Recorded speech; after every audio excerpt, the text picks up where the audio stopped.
যদি সবাই ফিরে যায়, ওরে ওরে ও ভাগা সবাই ফিরে যায়, যদি গহন পথে যাওয়ার কালে কেউ ফিরে না যায়, তবে পথের কাটা তুই রক্ত মাখা চরণ তলে একলা দলরে, তুই রক্ত মাখা চরণ তলে একলা দলরে, যদি তোর ডাক শুনে কেউ না আসে তবে একলা চলো রে।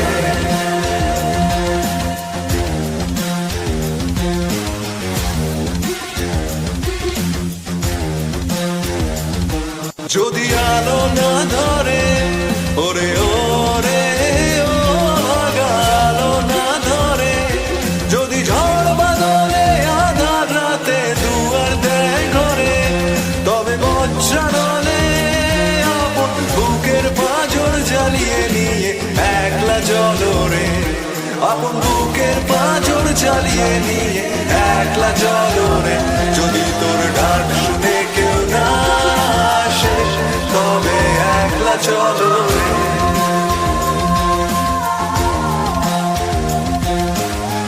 একলা চলো, একলা চলো, একলা চলো, একলা চলো রে।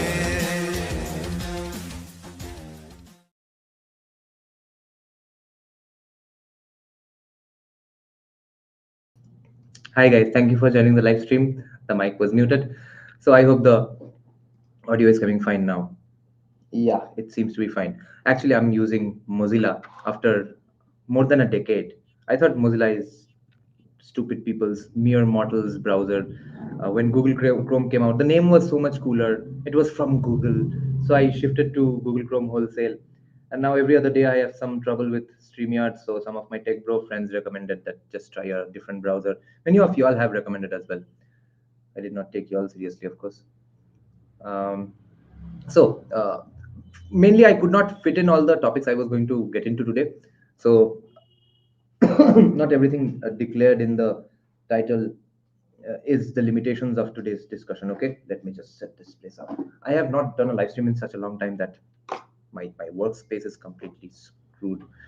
So we are going to discuss updates from Bengal, how the election preparations from all sides are going on, what are the moods in Bengal, the changing vibes of Bengal, if at all there are any changes. How was the Sanjeev Sanyal Deepak speech, and how was the event after it? That dinner thing, I stumbled upon an invitation to the dinner. I'm obviously not going to share exactly what we spoke about.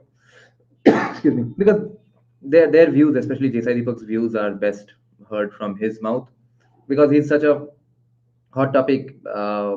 Everything he says becomes the point of controversy, because people just passionately hate him or passionately like him. So everything he says becomes either the most hated opinion and at the same time the most loved opinion from one side or the other. So who knows what I'm going to say and how it's going to turn out for him. So I won't be sharing details, but what I felt, I do want to share a lot of that. And there were especially significant moments, yeah, we will get to that later. And most importantly, tomorrow I'll be interviewing. Is it really a podcast? It will be about 40 minutes at max. I'll practically be interviewing the possible finance minister, the next finance minister of West Bengal. So do send in your. I'm not going to say the name, but those of you all who can guess, please guess. The members will be writing down questions for me to ask him tomorrow. So it's obviously a 35-40 minute interview. So I won't be able to take every question you all ask here, and I'll have some of my own. Remember to keep it focused on you as a Gen Z from West Bengal or Kolkata. What are you feeling? What are your demands? What are your expectations? Not demands, questions. Okay. And I will note them down in my WhatsApp here. So throw in your questions, the members, and later on you all can join, of course. I see Kannadika guy has joined here already, but I will take them up later. First, I'll just let you all know how the speech went. We will discuss the speech a little as well. We will probably listen to it once more, and I'll tell you all how it was afterwards. And we will I'll be checking out the live chat as well and sharing updates from Bengal, and then we will get into interactions with the members. Okay. The person who was in an interview with Shuman, I can't divulge that. He's slightly taller than Anand Ranganathan. Who? Desai Deepak. Desai Deepak is insanely tall. It's it's been years since I've had to speak to someone literally looking up. Um, yeah, he is that kind of person. Dipendra is right here. Some parts were edited out. No, Ashkecham, actually the internet connectivity inside the theater was horrible. That's why there was a internet connectivity issue. Um, the the actual video, the complete video which they re-uploaded, that's what we are going to check out today. At least J Deepak's section. Okay. Let me see how do I cast it from here. No, this is not it. Wait, how do I cast this?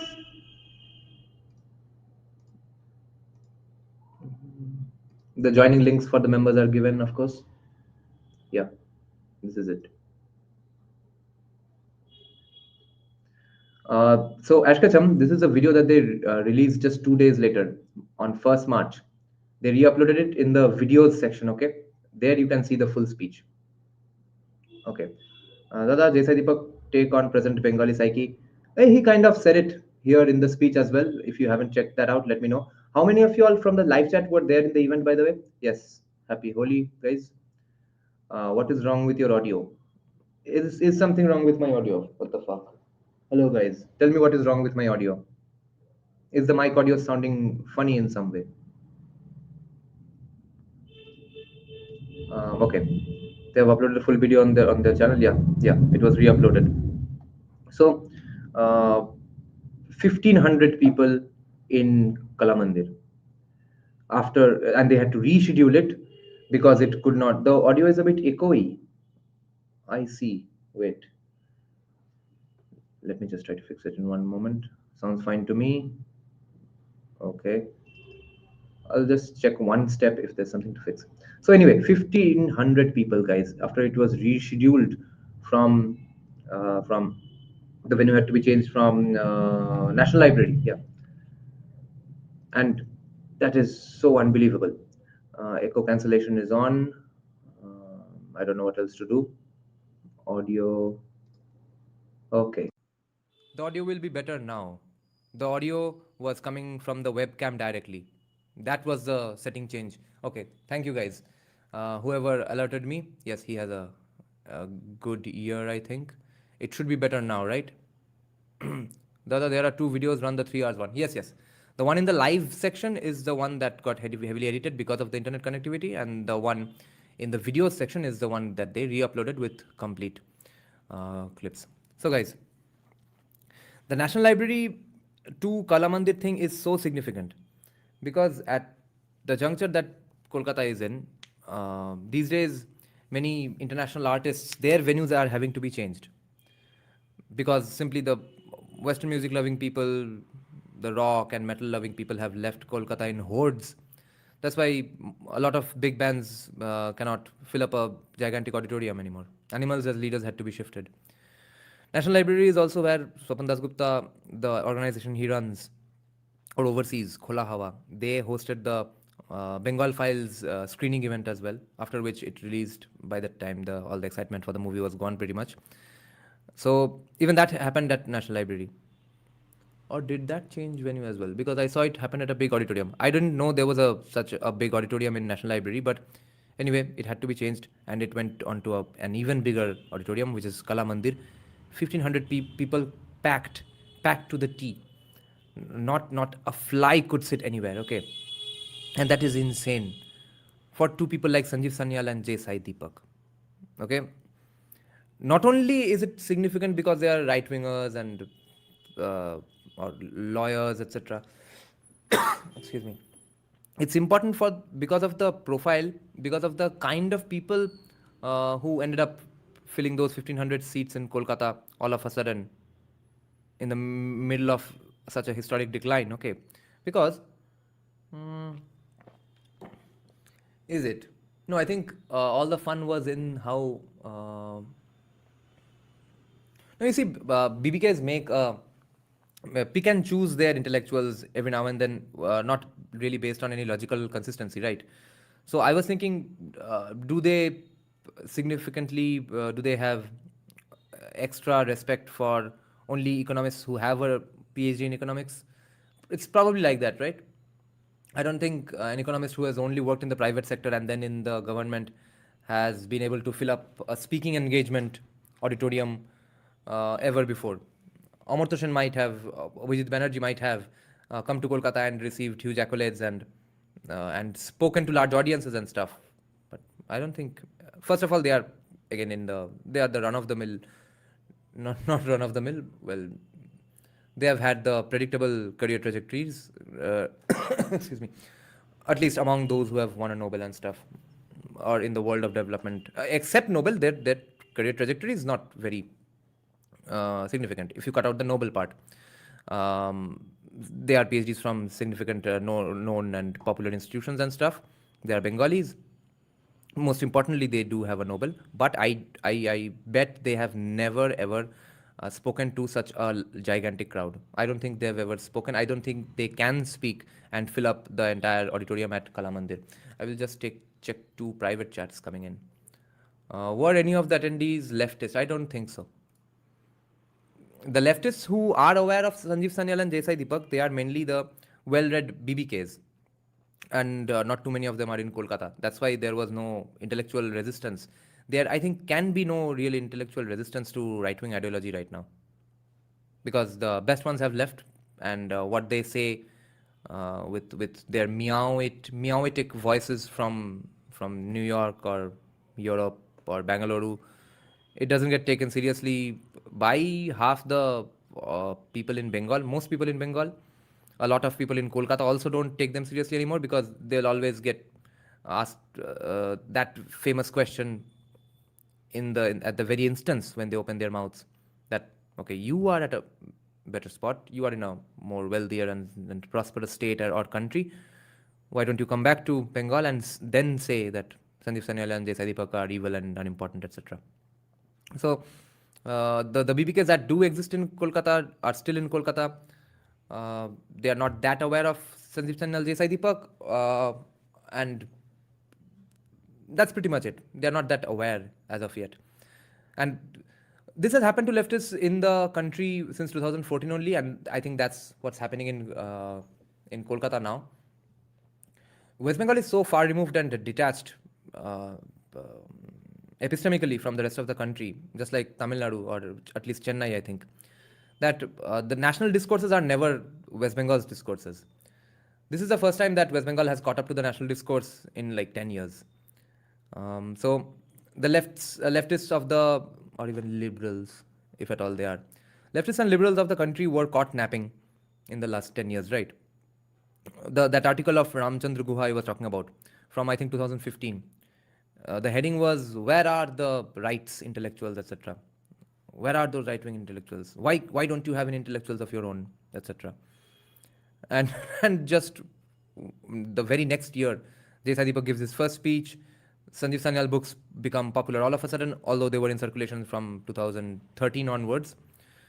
Ocean of Churn, I think, came out in 2016. Land of Seven Rivers in 2012. Indian Renaissance or something, that was Sanjeev Sanyal's first book that comes out in 2008.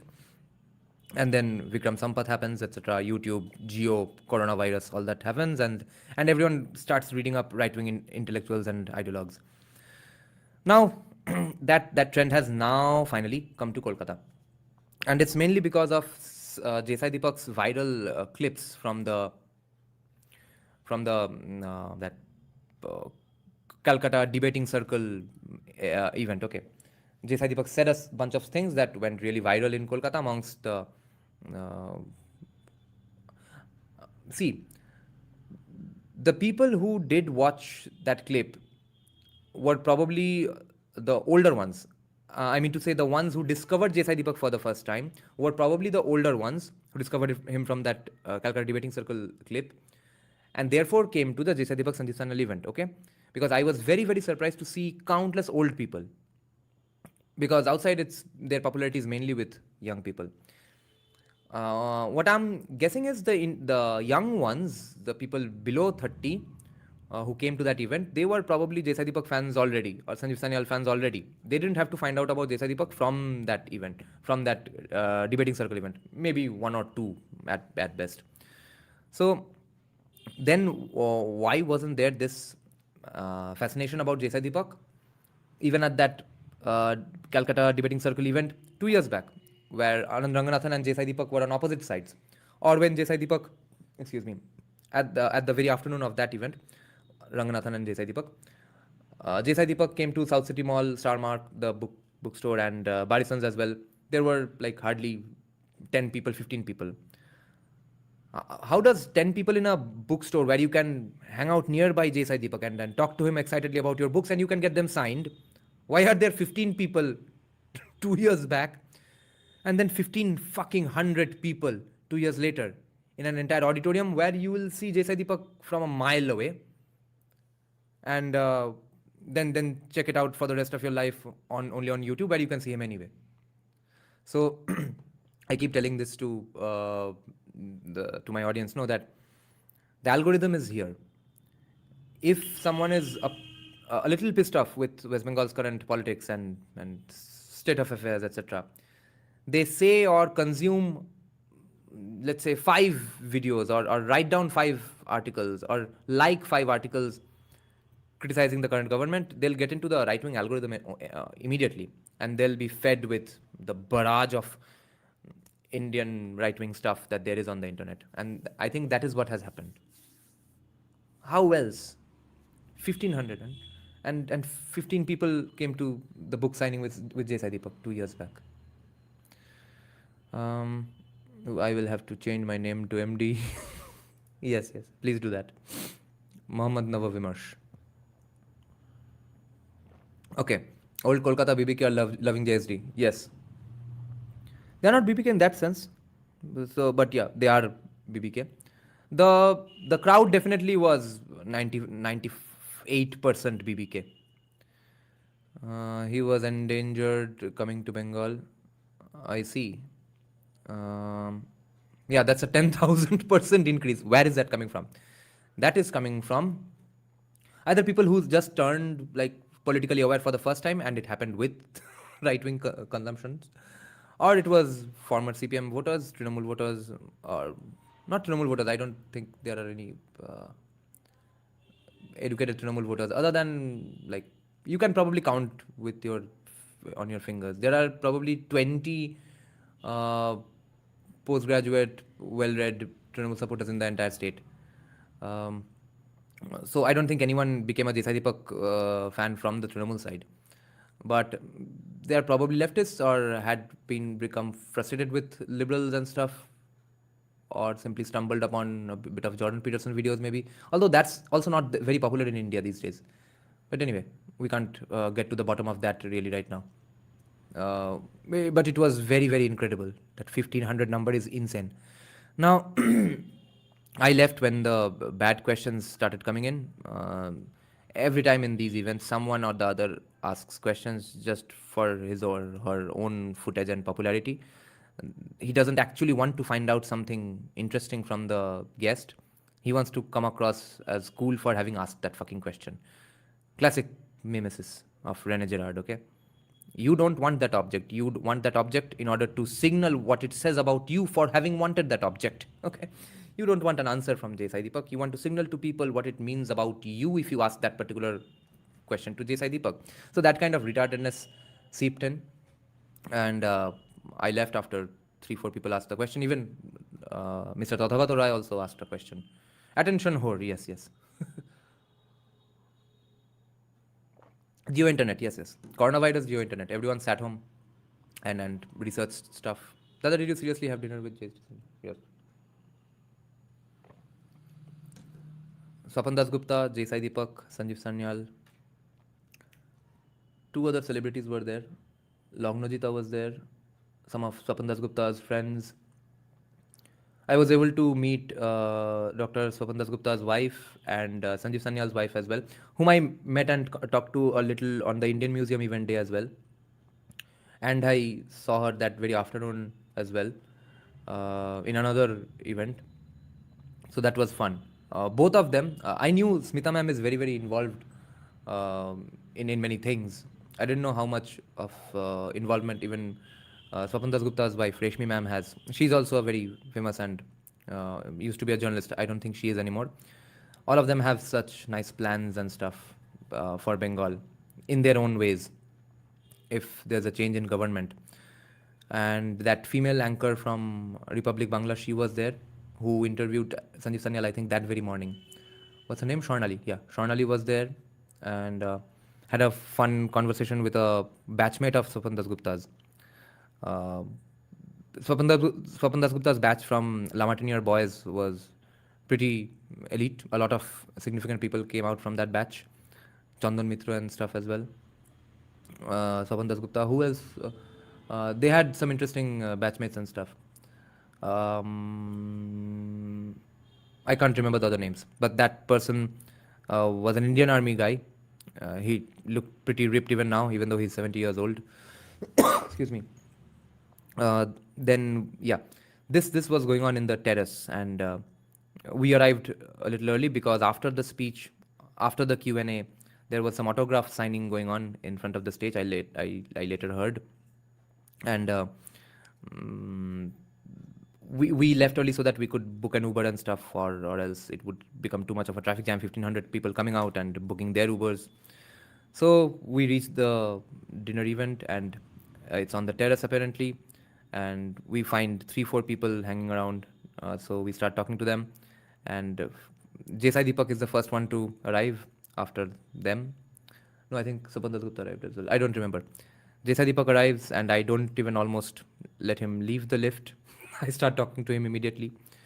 Fortunately, he recognizes me from the South City Mall book signing event 2 years back. And I start up a conversation on caste with him immediately. And then someone else wants to introduce him to someone else, some other person. So I leave him. Later, Sanjeev Sanyal comes in, Smita ma'am come in. Then all of them introduce me to other people. It's becoming very much overwhelming. And the point was that, see, in these events, not everyone, Sanjeev Sanyal, J.Sai Deepak, Swapan Dasgupta, they have gone there just for the dinner. They just want to chill and hang out after a long day of events and smiling for everyone, posing and signing autographs, etc. Everyone else has gone to just be close to those significant people. Even with the physical proximity, you get a lot of fun. That, oh my God, I'm that guy is standing next to me. And then you think of something to talk about, and you say hi to that person. If you are legitimately more shy than that, and you won't have anything to say, anything to ask, because you can't think of something, what am I going to really say? I'm just an admirer of him. So at best, you can probably go to that person, walk up to that person and say, I'm a huge fan of yours, I read that book of yours, and yeah, have a good evening, and you leave. And the others who haven't thought this out well enough, they will end up saying, they will first say, I'm a huge fan of yours, then say stupid stuff, and then start saying, do you know that person? Do you know this person? I am huge friends with him. He is my uncle. Mere chacha vidhayak the, etc. I don't blame them. It's just a result of being very excited about a person you admire, being in close proximity with him at that moment, and just being giddy about it. So the guests are there to have dinner and chill the fuck out. The other people who are invited to meet those guests are there to just be giddy. I am the only one there who has an agenda. So that is the most hilarious part about it. So I can't ambush them all the time like I did with J.Sai Deepak when he entered the terrace, came out of the lift. I can't strike up complex conversations around India's education system and caste every time I run across them in the terrace while the hangout is going on and they just want to chill. And I can't let everyone have their own way, because people will just go on an endless barrage of introducing themselves and introducing people in their family. I come from that legendary person's family, descendant, etc. That kind of stuff goes on. And so I have to make some room for that to happen as well, so that they are relaxed and then make room for their chillingness, chilling situation, and those people talking amongst themselves, all the people who are the chief guests here. And then I have to carve out some time for myself to ask the really important questions, the answers to which you all will not hear from today. But I at least need to make that chance because I need to clarify a lot of things from them, right? And that clarification process was a lot of fun. The clarification questions did not end to such an extent that Desai Deepak actually said in the end that, okay, I asked him near about the end of the dinner that, sir, how tired are you? How many more questions can you tolerate? You will probably leave Kolkata tonight or tomorrow morning, right? He said, well, I'll just go out to buy some mishti doi and then go to the hotel. You can walk with me if you like. So it was about 11:45 in the night and there were no sweet shops open. So I got into a car with Desai Deepak and left to find out a sweet shop on his way to the hotel. That was very, very exciting. And we do find a sweet shop right opposite Lake Mall, and it was half shut down, and then we go through beneath that shutter and then beg the guy, because the shop was actually theoretically closed. I said, he's a very significant person, he has come all the way from Tamil Nadu to have your mishti doi, and he's going to buy some and take it back home, so please do give us some mishti doi. Then we got the mishti doi and walked up with him. I mean, got down from the car and walked up with him to the front door of the hotel where he was staying, and had a lot of clarifications. A lot of things I realized that me and Academic Man kind of stumbled upon or concluded based on our own understandings and observations and realizations. Okay, we realized some things and claimed some things. We have been claiming some things. But I think I have, at least I don't know about Academic Man, I have always had about 5-6% of a doubt that, well, after all, who am I? I'm just a college dropout, random YouTuber with some Wi-Fi, and not even good Wi-Fi, it keeps crashing. Who am I to have such views or such conclusions and declarations that, okay, this is why this is happening, etc. It was a lot of fun to see that Desai Deepak has agreements with so many of my views that I concluded on my own, not even from reading his books. And so many things that you can't say outside was being, so many things that I think Academic Man and I say from time to time, lose subscribers, or even I even don't even say from the channel all the time. All those sorts of things were being said by him. That was a lot of fun. That was very joyful. I'll tell you the my favorite moment in the entire dinner in the entire dinner event. Okay, this was my officially favorite moment. When this happened, it was so much fun. You'll realize why. So, or should I go chronologically? Every time I try to tell this dinner event story with to any of my friends or my family, I get confused about what to say in the beginning. Can you walk alive in Kolkata at 10 p.m.? How is it possible? What was he like? We were talking about Desai Deepak, right? তোমাদের কতটা মিল হলো details চাইছি না, just একটা vague statement যে মিল হয়েছে. Interestingly, Neon, we might not have had agreements on many fundamental issues, okay? On policy, we were very much aligned. So we agreed on a lot of things, but for different reasons. Yes, Desai Deepak. So he is like, who is, thank you, Kundan. How efficient was this event to influence elections in... Excuse me. One speaking event does not influence elections in a state like West Bengal. It can influence elections in high GDP per capita states where most people are educated. Most people have heard of a thing called speaking events and intellectuals coming in, or having heard of those intellectuals in the first place. West Bengal is just Bihar plus a Kolkata, a city which was formerly a capital, So the remnants of a formal capital plus Bihar is what West Bengal is. So there, one speaking engagement event cannot influence elections, but the crowds might be indicative of the elections, or at least the evolving ideological baseline of the city. That's all. 1500 in Kalamandir does not now mean that BJP is going to win. 1500 in Kalamandir right now means that this is not the Kolkata I grew up in. This is not the Kolkata anybody grew up in. This is the Kolkata probably Sri Aurobindo Bonkim grew up in, or it's heading towards that, definitely. I would like to very much claim that that event that day was the most historical turning point in recent memory for Kolkata.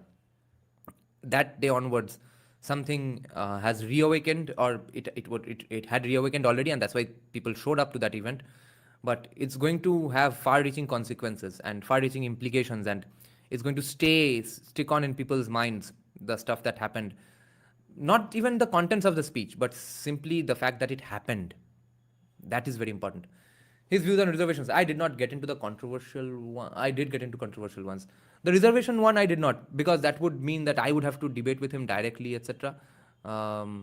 And because again, time was after all a bit of a crunch. So if I had another half an hour or 1 hour in that dinner event, then I would definitely ask. Excuse me. The most fun thing that happened, guys. So the room that we had the dinner in, that was not on the terrace. That was on a different floor.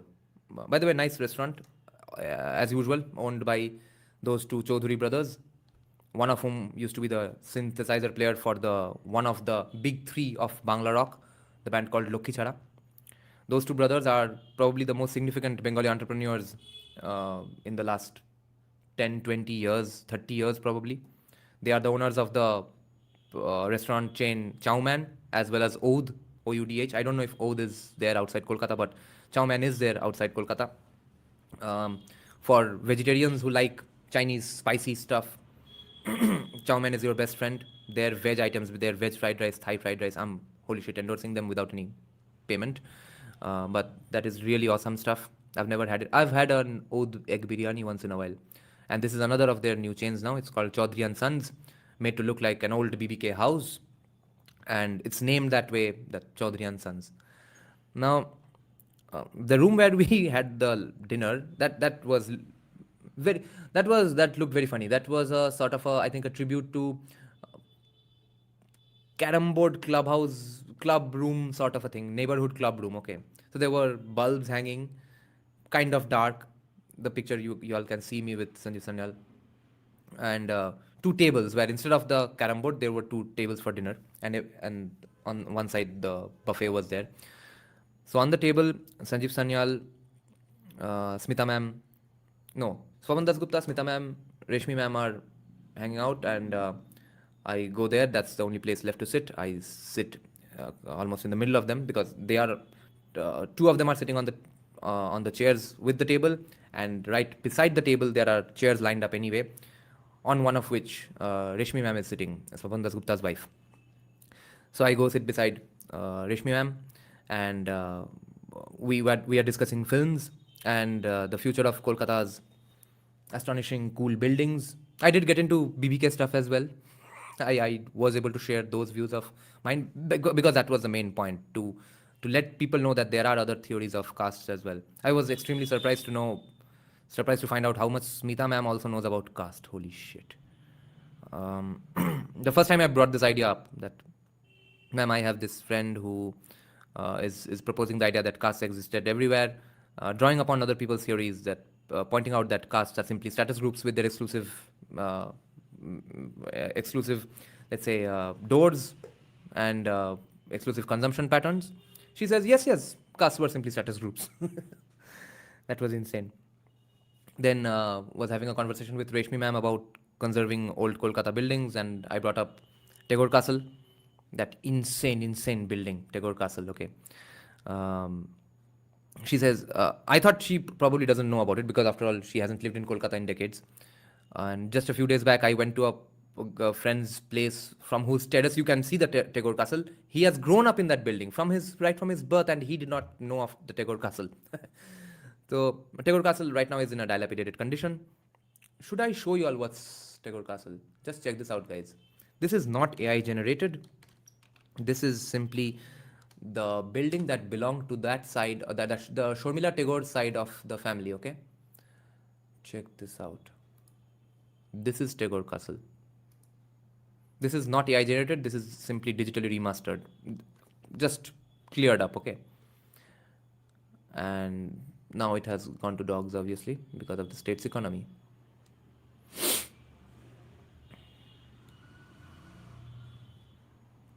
Check this out, guys.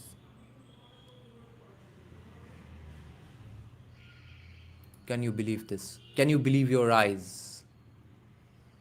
Okay. This is insane stuff. This is the Tagore Castle now.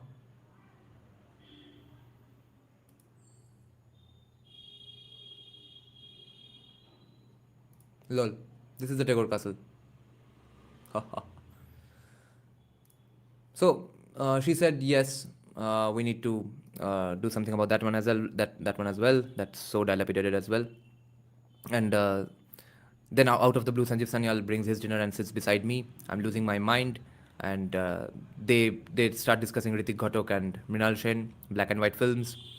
I'm not going to divulge the views Sanjeev Sanyal had on those films. Lognojita looks at us from the other table, astonished. We don't know where J. Deepak is at that moment. We thought he probably left or something because he got just bored. Then we find out that he's back, and after a lot of dilemma, I end the conversation with Sanjeev Sanyal and Swapan Dasgupta. Oh, we discussed a little bit of libertarianism as well, my proposals, and Sanjeev Sanyal jokes that everything is fine except your views on food. And on the table with J. Deepak is now sitting Swarnali of Republic Bangla and Reshmi ma'am. I go there and sit. So that's when I bring up Savarkar, and I ask him some stuff on Savarkar. I cannot divulge the replies. Either it might make him sound too Savarkarite for his base, or not Savarkarite at all, etc. It can go either way. So who knows? So we got into the agreements. I tried to find out what agreements and disagreements I have with him. Not that, see, I believe this is the case, sir. Why don't you tell me what's your view on this? That's not how I went about it. I was just trying to find out his view without giving him any hint, any hunch about my views on those topics. Okay, that was fun. And then at one point, a friend of mine who just joined the conversation, he says that yes, these former leftists like NEERAJAN, they are fun to have in our side, etc.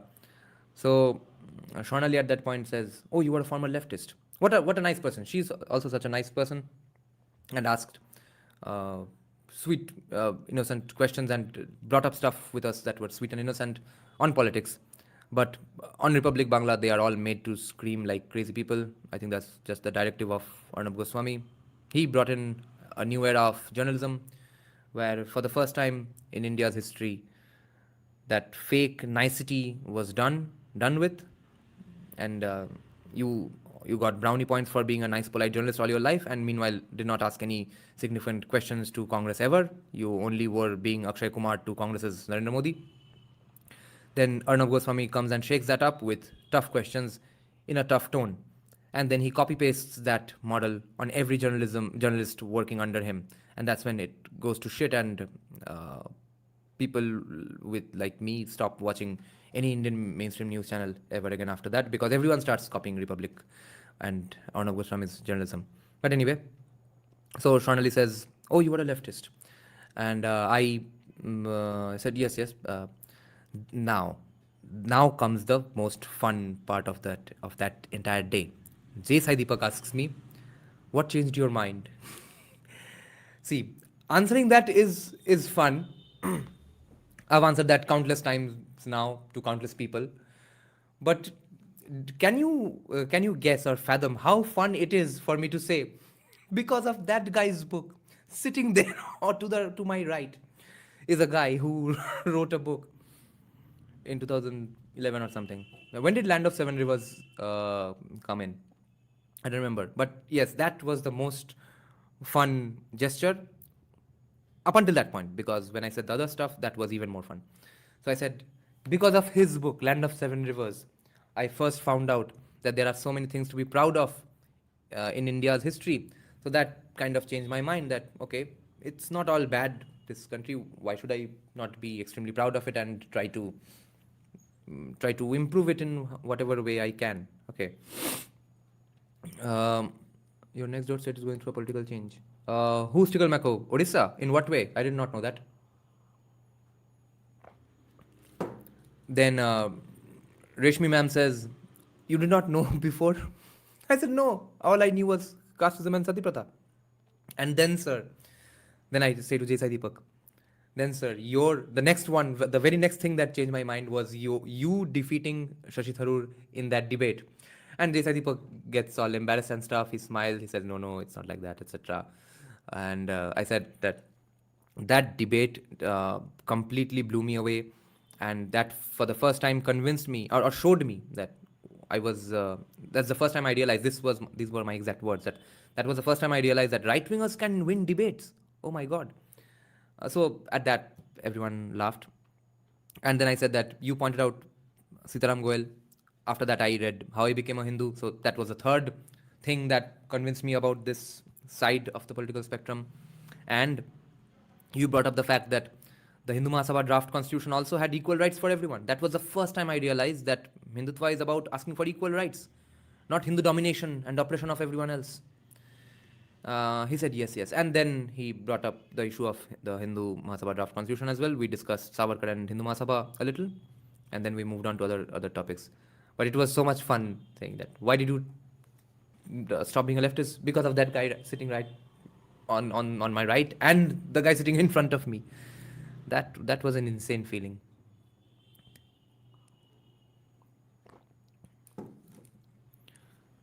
Oh, yes. Seeker, thank you for reminding me this. Because at that point, I told J. Deepak that the other thing I found out from your books, especially your second book, is that Sri Aurobindo, about which, of course, Sanjeev Sanyal wrote in Revolutionaries as well later on. And I told him that as well, that he added more stuff to it later on. But for the first time, I found out about it from your second book, that Sri Aurobindo was not just your run-of-the-mill revolutionary, throwing a random bomb here and there, goes to jail, and one fine morning takes up sainthood, etc. That's how we were taught about Sri Aurobindo, except the kids whose families are part of the Aurobindo Institute or went to schools run by the Aurobindo Institute, etc. Other than that, everyone else in Bengal has pretty much gotten just this idea that, yeah, bomb thrower, revolutionary, significant, then saint, yeah, maybe he got scared. The unspoken, the quiet part that's not said out loud in commie families is that Sri Aurobindo was a coward who took up sainthood just to avoid getting killed, etc. And then I told Deepak that from your second book, I came to know that he was not just another revolutionary. He was as significant as Lal Bal Pal, and his surname probably doesn't get discussed with Lal Bal Pal just because it doesn't rhyme with Lal Bal Pal, but he was just as significant revolutionary. Deepak adds that yes, he was completely connected with everyone else. He was coordinating with the revolutionaries the rest of the country. So I said that yes, and the fact that he was a very significant revolutionary, one of the key figures, and this I did not mention at that point, but I found out from his book that on many issues, Sri Aurobindo was giving statements before even Lal Bal Pal, taking stances before Lal Bal Pal, even organizing rallies before Lal Bal Pal, in many instances, in many issues, okay, like reaching the spot 2 days before Lal Bal Pal and already organizing the masses. So that's the stuff I found out from his second book. That was incredible to discuss. Shubho Shandha Bungarian. The irony is the most colonized brains are of upper class elites. Yes. Did you watch the latest podcast with Arvindan Neelakantan? No, I haven't yet. I will have to. I don't know when. I will soon. Kabe Kotha Bolle with J. Deepak, and is it recorded? No. It was a dinner event, small private dinner event after that. after that Desai Deepak Sanjeev Sanyal speech in Kolkata. Okay, what are the private chats going on? Okay, the members can start joining anytime soon. I don't remember if I have some other stuff to add as well. But yes, members, this is another reminder. Members today can give me questions to ask for the possible future finance minister of West Bengal, whom I'll be doing a podcast with tomorrow. It will not be recorded live, it will be recorded and will be uploaded later on. Did you discuss economy with Desai Deepak? I really wanted to. I did not get the time. I discussed caste, his controversies. Um, my viewership, my controversies discussing caste, the attacks I get from the left, the attacks I get from the right, education system, um, let's say converting the leftists, how to approach newer people, newer generations. That's the kind of stuff we discussed. With Sanjeev Sanyal, Swapan Dasgupta, a lot of current Bengal stuff, and libertarianism, Bengali films, etc. Those were more lighthearted. With Desai Deepak, I was able to do the more significant stuff. How the heck were you able to sleep that night? That was insane. Yes, that comic singer who got harassed by that mob. Did you tell him about the flawed framework everyone has on caste? Yes, I told everyone. Smita ma'am introduced me to a bunch of people, including to Reshmi ma'am. Everyone asked me about my glasses and my hand and stuff, the troubles going on in the legal realm. So any chance I got, I explained to them the BBK issue. Someone was asking me that what's the scene with Kolkata? What's the vibe? How much are people convinced? I said that I think, except Brahmins, Vaidyas, Kaistas of Kolkata, most of Bengal is pretty much convinced. So she said, why not them? I said historical reasons. They just jump onto the most lucrative and most feasible ideology whenever possible. I guess they just don't find it that feasible and that promising at the moment. But I might be wrong. It will be proven after the elections. Or that section of PBKs might have just left Kolkata. So the people who are staying behind might be their supporters. We will never know. We will not know until the election results come out. And at this, a lot of people around me got a little uncomfortable at the mention of Brahmins, Vaidyas, Kaistas. So they said, wait, is caste really that significant anymore? The usual well-meaning arguments even. Anand is here as well. Kannadika guy is here. Belligerent Bohiragata, which I think is Abhay. All three of you will be taken in, and we will discuss what questions to ask to possible finance minister of West Bengal. Okay, so they got all a bit iffy and stuff, and let's say sitting uncomfortably, and then they bring up the usual arguments of, is caste really that relevant? Does any violence really happen on the basis of caste anymore, etc. So I said that Cersei, no. One of them was saying that no, it might be so. I said that, see, in every position of power, it's only BBKs, Brahmins, Vaidyas, Kaistas, and in every political violence, it's the lower castes dying. It's not because of overt casteism. It's not because of a conscious casteist decision on the part of the perpetrators, but this is just subconscious biases and subconscious casteism that is alive and well and rigid and stagnant because of the stagnant economy. And the proof of that is in the results of the outcomes that we see in the statistics. So she says that, well, no, in Tollywood, what you are saying might be true, but in academia, no more. So I say that, well, ma'am, can you name anybody? Can you think of any non-Brahmin Vaidya Kaista Bengali at all, ever in your life around you? Except Ridhiman Shah and Meghnad Shah, to which she laughed, and everyone else around her as well laughed, and they got a slight whiff of the fact that what I'm saying might have, in fact, some truth to it. Why can't I think of a non-BBK Bengali off the top of my head? So then they say that, but has any violence really happened because of casteism per se? So I say that, Cersei, it was another person saying, these are not the main guys in question, by the way, okay? So I say, Cersei, you say that he actually said that West Bengal is above casteism, etc. I said, sir, see, West Bengal is above casteism in such a weird way that only in West Bengal can a caste chief minister do a genocide of Dalits and get away with it, and nobody bats an eye. And at that point, a significant person sitting beside me actually got very excited and said that, yes, exactly. If that had happened in any North Indian state, there would be, and that person got very excited and was clutching his or her fists. So I added on and said, it would implode. Yes, that state would implode. That's possible only in Bengal because of the way we discuss caste. Other than that, it's not overt casteism, and because of that, BJP has many advantages. I think today in no other state can BJP have 2 of the 3 possible chief minister faces be Brahmin. And even Shukanta Majumdar is what? Vaidya. Yeah, he's a Vaidya. So BJP does not have to play caste politics to any overt extent in Bengal. But the reality is there, which is simply because of economic stagnation. People got just got solidified in their caste names and professions and stature and economic prowess. But then you can't just say that caste is today simply class. That is also not the case, because today someone can become richer than Swapan Dasgupta, Sanjeev Sanyal by doing tolabaji and running a syndicate for Trinamool, but they'll not have the same respect, taste, or familial relations, extended friend circle, recognition in society, status as Sanjeev Sanyal and Swapan Dasgupta, even though his class has changed. Maybe he's thrice as rich as Sanjeev Sanyal just with tolabaji, but that doesn't cut it, right? So it's not class. It's not. It is caste, because consumption patterns still matter.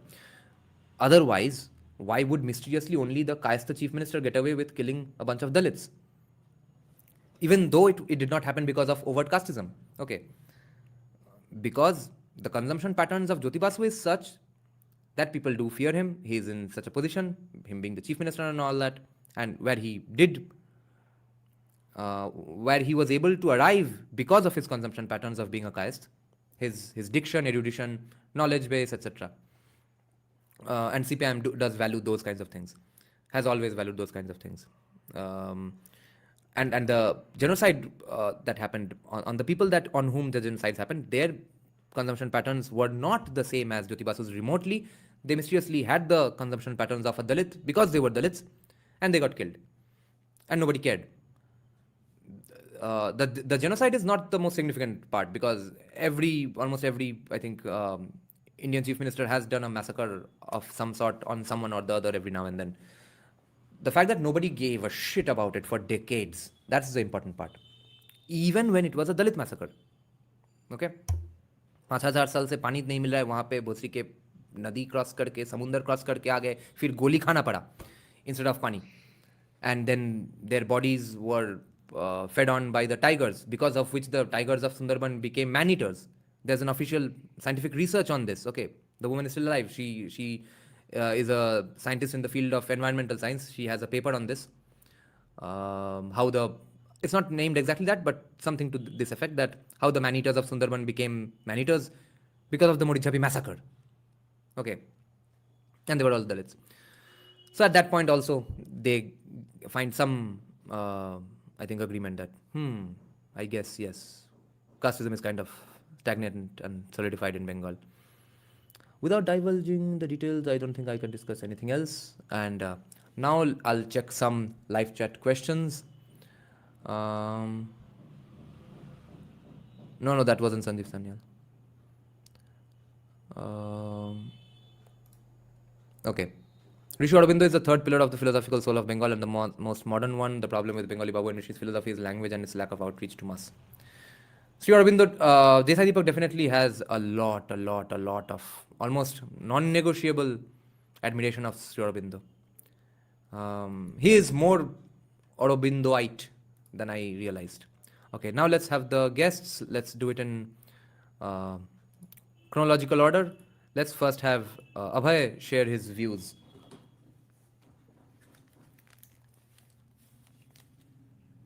तो नमस्कार दादा, और आपको बहुत बहुत शुभकामनाएं। अब आप बड़े लोगों में आ गए हैं बड़े लोगों से जान पहचान हो रही है। आशा करता हूँ कि आपके विचार उन तक पहुंचे, हाँ और यदि उन वो नीतियों में परिवर्तन कर पाए उस अनुसार, तो बहुत अच्छा होगा हमारे देश के लिए हाँ और समाज के लिए।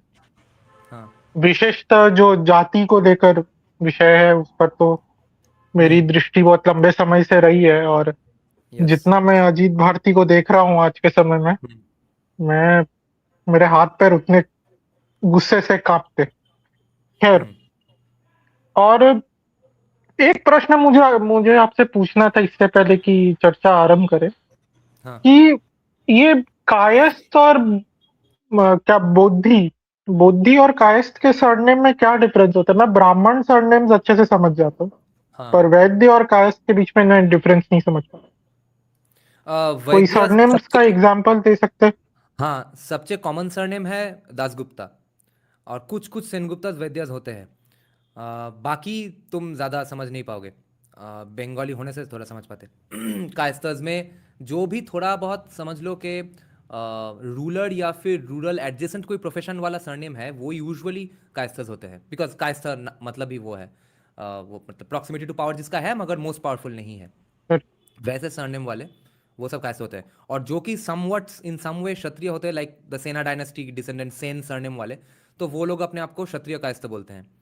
और मैं कुछ चौधरियों को जानता हूँ जो कि पहले महाजन थे, फिर वो ज़मीन वमीन ठीक है जम गया, वो तो एक बार लोन दे दिया किसी को, वो तो लोन लोन ख़त्म नहीं होता था कभी, तो इसलिए बहुत पैसा वैसा जमा हो गया, ज़मींदार बन गए, चार दो चार गुंडे वुंडे हायर कर लिए और फिर अपने आप को राजा घोषित करके वो भी क्षत्रिय बन गए, जमींदार घोषित करके। तो वैसे कुछ क्षत्रिय कायस्थ भी है, रॉय सरनेम वाले क्षत्रिय कायस्थ हैं, सेन सरनेम वाले क्षत्रिय कायस्थ हैं। और अगर कुछ फैमिली लिनिएज में कुछ कोई टाइटल वगैरह अगर मिल जाता है, तब तब तो और भी प्रॉब्लम है समझने में। वो कायस्थ हो सकता है, वो ब्राह्मण हो सकता है, मगर कोई लैंड ओनिंग टाइटल उसको दिया जा सकता है, जिसकी वजह से वो ही माइट बी सीमिंगली अ कायस्थ, और might be a Vaidya who got a Kayastha title etcetera, ऐसा भी होता है। हम्म। हाँ, ठीक है। मैं समझा आपकी बात को थोड़ा बहुत। हम्म। थोड़ा सा अंतर करने में कठिनाई होती है मुझे भी, कि हाँ कायस्थ कौन है और वैद्य कौन है। ब्राह्मण का तो समझ में आ जाए। हाँ खैर, अ, मेरा एक और प्रश्न है कि आपने ज्योति बसु ने जो किया था मरी झांपी में, उसकी बात की कि एक कायस्थ मुख्यमंत्री दलितों का संहार करके केवल बंगाल में ही बच सकता है, हम्म इस आक्षेप से कि आपने जातिवाद के आधार पर नरसंहार किया। हम्म और कोई जातिवाद का आरोप भी नहीं लगता है, ना ही जो कोलकाता के जो ब्राह्मण वैद्य कायस्थ है उन पर भी किसी जातिवाद का आरोप नहीं लगता है, कि आपने कैसे उनको अनदेखा कर दिया, उनके बारे में बात ही करेक्ट। नहीं किया। हम्म तो हाँ, कंजम्पशन पैटर्न्स की बात सच है। और मैं मानता हूँ, यदि वहां पर कोई ब्राह्मण रह रहा होता, मान लीजिए ब्राह्मण वैद्य कायस्थ रह रहा होता मरीज झांपी में ही, हम्म वहीं का लोकलाइट होता, तब इसको ये लोग कास्ट का विषय बनाते। पर क्योंकि ये लोग वामपंथी थे और उनके जैसा उठना बैठना खाना पीना है, तो शहरी खाना पीना है, थोड़ा सा ब्रिटिश एरिस्टोक्रेटिक रहन सहन है, हम्म इसीलिए ये लोग बच के निकल गए। हम्म तो ये भी एक ये भी एक प्रकार का कास्ट है। हम्म मैं बोल रहा हूँ कि ब्राह्मण वैद्य Kayastha versus all cast, all, ऐसा भी कास्ट का प्रॉब्लम नहीं है। कास्ट ये हम्म भी हो गया है कि कौन इंग्लिश स्पीकिंग है, कौन इंग्लिश स्पीकिंग नहीं है, कौन क्योंकि वो थोड़ा सा कंजम्पशन पैटर्न पहनावा का में सबसे पहला हिस्सा पहनावा है में ना।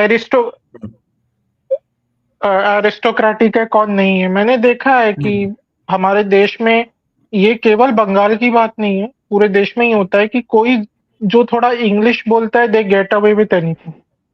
हाँ जो थोड़ी सी अच्छी अंग्रेजी बोल लेगा, they get away with anything, any bigotry. हम्म आप देखिए, जैसे कि ये जो हम लोग जो बोलते हैं ना, फेमिनिज्म की जो बात होती है, उसमें भी ये दिखता है कि hmm liberal men, hmm men who are liberals, leftists, they hmm get away with horrific abuse on women. हाँ मतलब भयंकर अत्याचार किया होगा उन्होंने महिलाओं पर। जैसे एक केस आया था एक केस आया था जहां पर एक कश्मीरी मुस्लिम जर्नलिस्ट पे आरोप लगा था कि उसकी एक प्रेमिका ने आरोप लगाया था कि उसने कितना अत्याचार किया, माँ को लेकर अपशब्द बोले, but he got away with it. और वही अगर थोड़ा सा भी ऐसा व्यक्ति कर दे या ना भी करे, पर वो कंजर्वेटिव हो थोड़ा सा, उस पर झूठा आरोप भी लग जाए ना, वो बर्बाद हो जाता। हाँ। तो ये है, ये लेफ्ट प्रिविलेज इंडिया में रहती है, जो मैंने देखा है। इन वैसे India Abhay, being in the left wing is a privilege in many हाँ, case. okay, one moment, I have to interrupt. Smoking is injurious to health, guys. Do not sure. smoke. Smoking causes cancer. And secondly, Abhay and the other guests as well, remember to mention the questions that you would like me to ask to the potential finance minister of Bengal as well, okay? And then also share your thoughts on the Sanjeev Sanyal Desai Deepak speech. Let me know, Abhay, did you see the speech, etc.? And also, Abhay, ये जो English बोलने के लिए अलग status होता है, ये तो होने ही वाला है, क्योंकि English is a part of the consumption pattern. ये one of the key facets of a consumption pattern है कि कौन सा भाषा बोलते हो, कैसे बोलते हो। जस्ट लाइक कौन सा खाना खाते हो, कैसे खाते हो, कौन सा स्पोर्ट देखते हो, किस मीडियम से देखते हो, तो कौन सा भाषा बोलते हो, कैसे प्रोनाउंसिएशन में बोलते हो, वो तो कंजम्पशन पैटर्न का मार्कर होना ही है। उससे कोई कोई इग्नोर ही नहीं कर सकता है। तो what you are pointing out is that it has been a social currency in India for a long time. अब देखो, it's still a social currency in India, it's obviously going to be a social currency until and unless the language of some other country is going to overthrow the position of English by by by that country becoming more powerful than an English speaking country. That's all. कहीं किसी और तरीके से नहीं होगा। अगर आज Israel actually number 1 होता तो हम सब बैठ के हिब्रू बोलते। अगर अगर कल इंडिया कुछ सचमुच 20-30 ट्रिलियन डॉलर बना लेता है, तो सारे पूरी दुनिया में सब बैठ के हिंदी बोलेंगे। इसके अलावा अगर तो कुछ होना नहीं है। बट हिलेरियसली इंडिया में भी अभी सोशल करेंसी, हाँ बोलो। ठीक है, वो भाषा के विषय में मैंने बस कंजम्पशन पैटर्न के संदर्भ में बोला। मैं भाषा नीति पर अभी नहीं जा रहा हूँ कि यदि हम अपनी भाषा नीति में परिवर्तन करें तो हम अपना एक भाषा का कंजम्पशन पैटर्न बना सकते हैं विद इन आवर कंट्री।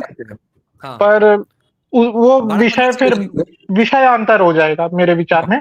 पर क्योंकि आपने इजराइल का नाम लिया तो मैं थोड़ा उस पर बात कर देता हूँ कि असली धुरंधरों वाला काम उन्होंने किया है। तो उनकी धुरंधरी जरूर देखनी चाहिए लोगों को कि कैसे कैसे 8-15 में सवेरे बम फोड़ा और उनके सारे पूरे टॉप लीडरशिप को उड़ा दिया। मतलब फुल ऑन डीकैपिटेशन स्ट्राइक। वैसा स्ट्राइक दुनिया में कोई नहीं कर पाता जल्दी। खैर, तो हाँ, ये बात तो कहते हुए मैं मानता हूँ कि हाँ, बोलिए। हाँ, कि इंडिया में हम 12-15 साल लगेंगे, हम ऑफिशियली पूरा नेशनल लैंग्वेज पूरा ऑफिशियल बना सकते हैं, पूरे देश को इन्वाइट कर सकते हैं, पॉलिटिकल कैपिटल वगैरह वगैरह स्पेंड करके ऑब्वियसली। मगर टॉप डाउन से हो सकता है, ये ग्राउंड अप से होना होगा तो हिंदी ही रहेगा और कुछ लैंग्वेज नहीं आएगा। टॉप डाउन करने से ये पॉसिबल है, इम्पॉसिबल नहीं है। ग्राउंड अप से नहीं होगा, ग्राउंड अप से बहुत लड़ाई होगी। हिंदी करने जाएंगे लोग जो दूसरी भाषा के लोग हैं, विशेषतः तमिलनाडु में तो इसका बहुत भयंकर विरोध होगा, जितना मुझे समझ में आता है।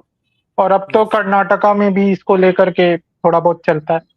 तो मैं बॉटम अप से तो एक्सपेक्ट नहीं करता हूँ, टॉप डाउन से एक्सपेक्ट करता हूँ। पर I think they are not willing to expend that kind of political capital.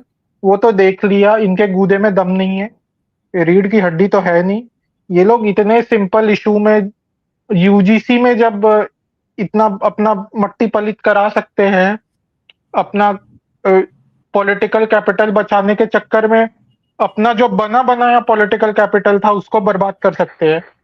जो तो इनसे कोई अपेक्षा नहीं, इनमें वो बुद्धि नहीं है कि ये सब इश्यूज को टैकल कर सके। इसके लिए बहुत ही फिनेस चाहिए, बहुत बारीकी चाहिए आपको नैरेटिव में लड़ने के लिए। इनमें नहीं है क्षमता भाई, इनमें नहीं है। और अब तो जिस प्रकार से मैं इनके जो इंटेलेक्चुअल्स है ना, इनसे जुड़े हुए जो इंटेलेक्चुअल, वो जिस प्रकार के पॉडकास्ट कर रहे हैं, वो बता रहे कि अंबेडकर और सावरकर तो एक ही है। अंबेडकर सावरकर के जगह अंबेडकर को ला दे तो कोई बड़ी बात नहीं है। दोनों के विचारों में बहुत अंतर था नहीं। मुझे दिख रहा है उस दिशा में जा रहा है हमारा डिस्कोर्स, क्योंकि अब ये लोग अंबेडकर को सेंटर में लाना चाहता है। आप आरएसएस की जो विराट हिंदू सभाएं देख लीजिए, हिंदू सम्मेलन, सब जगह अंबेडकर बीच में। सावरकर को एकदम तो हटा के एकदम बाहर कर दी। तो इन लोग से मुझे कोई अपेक्षा नहीं है। ये लोग सत्ता में बने रहने के लिए अपने आप को वामपंथी व्यवहार में डालते चले जाएंगे, क्योंकि इनको है कि हम लड़ नहीं सकते तो हम उनका मुद्दा छीन लेंगे। राहुल गांधी बोलता है कास्ट सेंसस करेंगे, हम लोग कास्ट सेंसस करके मुद्दा छीन लेंगे राहुल गांधी से। राहुल गांधी बोलता है कि हम लोग मुसलमानों को आरक्षण देंगे, हम लोग उनका मुद्दा छीन लेंगे, हम लोग ही मुसलमानों को आरक्षण दे देंगे। फिर बोलेंगे 56 इंच का मास्टर स्ट्रोक, मुद्दा छीन लिया। तो इनकी सोच वही है, तो इनसे कुछ होने वाला नहीं है। ये लोग, वो व्यक्ति का परिवर्तन हो चुका है जो सत्ता में है, विचारों का और व्यवस्था का परिवर्तन संभव नहीं है, मुझे नहीं दिखता। इनमें नहीं है वो क्षमता, जबकि ये कर सकते हैं। बहुत सारे तो लो हैंगिंग फ्रूट्स है, फिर भी नहीं करते। कर सकते थे, ठीक है, अभी नहीं कर सकते आई थिंक, क्योंकि पॉलिटिकल कैपिटल कर सकते हैं यदि 5-6 महीना यदि यूसीसी पर अपना विचार बनाना है, अभी यूसीसी हो जाएगा, क्योंकि अधिकांश लोग चाहते हैं यूसीसी हो। No, there is. Let me कुछ jump नहीं in कर here. पाए। Let me be very clear. There is no such thing as कर सकते नहीं है. Look at what Netanyahu is hated in Israel. He is going through prosecution in Israel. Let's be fair. He's being prosecuted by his opposition. He literally had a head of state come to his country and the opposition went out. Did he flinch in going and bombing the shit out of and putting the entire world? He's a tiny country and those people can be wiped out in a minute. One bomb, one warhead from one person can be dropped and they wiped out. But did he flinch one bit? I am sorry. This nonsense I've been hearing from right-wingers, the BJP walas, it is bullshit. It is bull turd. If you want to do it, you can fucking do it. It's not difficult. You will have to sacrifice something. Anand, Wait, hold on. आनंद, मैं आपसे एक प्रश्न पूछना चाहता हूँ, बस आप बोल लीजिए, फिर मेरे प्रश्न का भी उत्तर जोड़ दीजिए। You can be called a bloody fascist, but if you care for your country, you care for your vision, you will bloody do it. It doesn't matter what other people call you. People joke about Donald Trump. Is it stopping him from unleashing the US's war machine? You cannot make this. This is a bunny attitude. I'm sorry, I don't want to bring caste shit, but this is a bunny attitude. I agree. No, I agree with you. I agree with you, Anand. Banyas are timid. I know my caste very well. I know. Banyas are timid. It's very good for long-term strategy. I completely give it that किसी और से पंगा नहीं पड़ेंगे. But you will never do anything like groundbreaking. Like they will be called names forever. Netanyahu and Trump are going to be called names forever. Like they will be in the history of negative people in the world. But they have wiped out one leader that no one could wipe out. He took that gutsy thing. Modi will be written in books. He will be great leader, but he will never be known as someone who took really gutsy. Never. There'll be no one thing written. Netanyahu has courage, and to be Prime Minister of Israel, you need that courage. You cannot be Prime Minister of Israel without that kind of courage and guts. People are backing him. Or everyone's getting into bunkers and they need to be, the armed forces is all aligned. Even this protest, all the protests have gone quiet for a bit right now. जब काम देना करना था तो लोग नीचे गए, पीछे गए भाई. You tell me एक बार बोलिए. They keep saying, oh, Rahul Gandhi is anti-national. तो LOP क्यों बनाया है भाई? He's a threat to the country, right? LOP क्यों बड़ी बनाया है? You seriously telling me a threat to the country is you have put an LOP. You can say, I'm sorry, it's a threat to LOP, national security issue, you're thrown out. Your citizenship is cancelled, you're thrown out of my country. I don't care what the world says. He's a national security threat. Obama, वो BJP का asset है, वो उसको कैसे निकाल देते हैं? ये सब नहीं हो सकता. They tell you're a BJP asset. He's not a national security issue. He's a BJP asset. Say that at least. Don't call it national security asset. National security. अरे बोलते ही है वो. नहीं अरे है वो उनके लोग तो बोलते ही है कि national security का उनकी मुस्लिम सबसे national बड़ा security threat है. चुनाव प्रचारक राहुल गांधी है। He can't भाजपा be का both. सबसे बड़ा चुनाव प्रचारक राहुल गांधी है, बोलते But ही he है, तो can't be खुल के both. बोलते हैं। Either he's a national security threat or he's a chunav pracharak. He can't be Okay. both. You decide one of the two. Okay, now that my अब क्या बोले, Obama, यहाँ पे ऐसे ही right? चलता है। Liberal hero. Liberal We'll bloody come back hero. to- He put we'll two come people back in jail who leaked on national security. He put a gay man who became transgender into jail. Then he got rid of he prosecuted that guy. What's the guy's name? The one in Russia. Even liberal left-hand, whatever we want to call them, liberandu, they all bloody do what needs to be done. It is only our bloody right-wing leaders who can't do bloody shit, can't dum mein gaan mein dum nahi hai. दम में गाड़ नहीं nice Or gaan mein dum nahi hai. I mean, don't talk like you're a tough guy. That's all. The problem is tough guy बात करते हैं. You say I want to do the peaceful, अरे calm, get what sabka saath, keep that part is fine. I'll give you that. But don't talk like you're tough guys on TV. I'm a tough guy. My party is अरे tough guy. This is tough. आप Don't talk like देखिए ना, प्रधानमंत्रियों के मेरठ में rally किया उन्होंने, ठीक है, मेरठ में जो सभा की उसमें क्या बोल रहे थे, मुझको गाली दी, मोदी की खबर खुद ही है बोलेगा। ये क्या तरीका है बात करने का, जैसे कि आप लाचार है, सत्ता में वो लोग है कि हम मुझे मोदी तेरी खबर खुदेगी बोल दिया, सत्ता में तो आप है ना। to the topic now. But क्यों गाली दी? क्यों हाँ, गाली दी? रुक- ये गाली, you know why गाली दी? Because you didn't give गाली first. वो गाली दे रहे हैं, आप बोल रहे हैं, oh my नेता should not say anything negative about the enemy. So peaceful बनो भाई, just say, repeat my same घसी pity arguments on TV. Yes. वो करो, We'll come back to वो अच्छी बात है. geopolitics later. हाँ, we'll come back to geopolitics But later. anyway, Especially like because I ठीक है। joined for one question, one point. ठीक है, last. पहले दादा बोल। Sorry. yeah, we'll come back to geopolitics later. No problem. First, we'll take in Kannadiga guy and Neon as well. Before that, I will just take some live chat questions as well. Slevin is saying, yeah, this would be one of my questions anyway. That taxation will be an issue for industrialization. How will the new finance minister tackle when the opposition will try to block? I will ask this, but I can tell you the answer as well. This is seemingly the talking point that every Bengal BJP guy is parroting, which is that it won't be that much of a problem because, first of all, there is this issue that I know is true, and there has been sociological research on this as well. A paper we discussed about a year and a half back from Dr. Suchita Das, that people of Bengal are mostly ready for industrialization. Since everyone is into such loss making, people know their relatives are doing better outside from all religions. And the Bhata stuff, if they are really that, let's say, if the awareness has in fact reached them because of BJP or news, WhatsApp forwards, etc., that this is bad for the economy and stuff. But even then, even if it's not bad for the economy, even then you are getting just 1500 rupees as a wife, and your son is getting another 1500 rupees. But instead, you could get a job and stuff. And if you're a farmer, you don't have to depend on the climate and weather for your earnings, because when the climate is fucked, you go get another job. So why not instead just sell your land at 3 times the market value, and your son gets a job in that factory? So BJP is basically banking on this one fact that people are mainly wanting to give away sell their lands right now.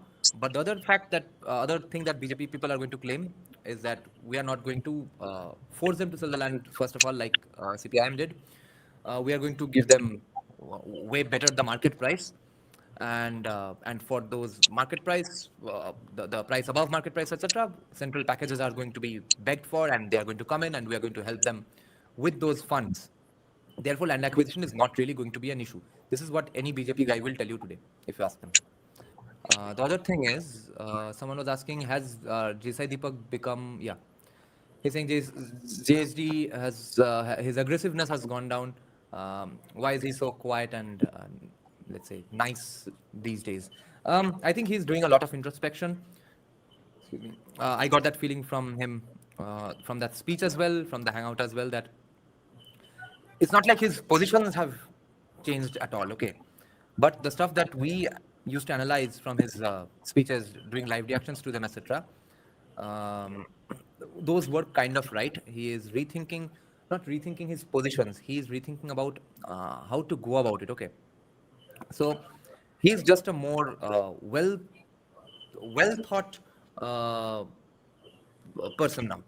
I His have a positions are theory. more well thought now. I have a theory. Yeah, go on. He's long term thinking of becoming a judge, Supreme Court judge. Right. Yeah, that would be, I think, a fair assessment. Because why wouldn't you?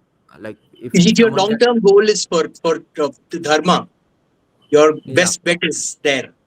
possible. Even simply as a Supreme Court lawyer, you were bound to have that ambition anyway. So yeah, he comes across as just a more sane and a more calmer, more statesman-like. He's not just a bombastic activist anymore, and that's what you are mistaking as simply losing his aggressiveness. Because if I conclude that, if I claim that the aggressiveness is the characteristic feature of his stances, not simply the way he delivered it, then the aggressiveness has not, in fact, gone down. Okay. From the speech, I hope we get some time to review the speech as well once again, and the stuff he is rethinking on how to propagate those ideas. So the aggressiveness has not gone down. Um, uh, let's see anything else here. So Abhay, Anand, Anand later on since he joined later. First Abhay, then the Kannadiga guy. Any questions for the potential finance minister of Bengal? Hey CSK. Yes, go ahead. You can frame it as a question to him, but I have just one suggestion: that don't take Bengal the Karnataka way, like putting everything in Kolkata's basket. The way they did it here, you can frame it as a Which question. basket? I didn't hear it. Sorry? What basket? Putting all the Bengal's hope into Kolkata's basket, like they did with Karnataka. And CSK, one question for you: you were talking about 4 policies Yes. talked in front of them. You have not yet revealed them. Oh, If yeah. you have, you have to reveal that one. Yes.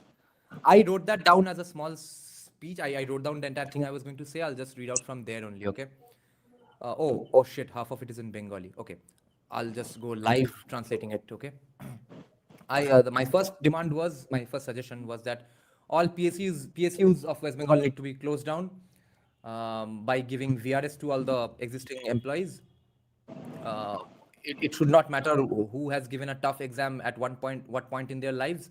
Their tough exams in their 20s or early 30s cannot be an excuse to drain the public exchequer for all the cash. Second suggestion was that except Raj Bhavan and Vidhan Sabha, declare the entire West Bengal to be a special economic zone, SEZ, because we immediately need a lot of investment. Oh, and I was saying to Swapan Dasgupta, no, I was telling Sanjeev Sanyal in the dinner event that, sir, I suggested this stuff to the BJP manifesto committee. And he said, why not Raj Bhavan and Assembly as well? Why did you leave those two out if you are libertarian? I said, sir, because I'm not an anarcho-capitalist, because I want the state to protect life, liberty, and property. So I left the Vidhan Sabha and Raj Bhavan out. Raj Bhavan is where the governor lives. I don't know if it's the same names for every state. Is the building where the governor of any state lives? Oh, it's called Raj Bhavan, I see. It's now called Lok Bhavan. It's not Raj Bhavan anymore because the Raj was from the British Raj.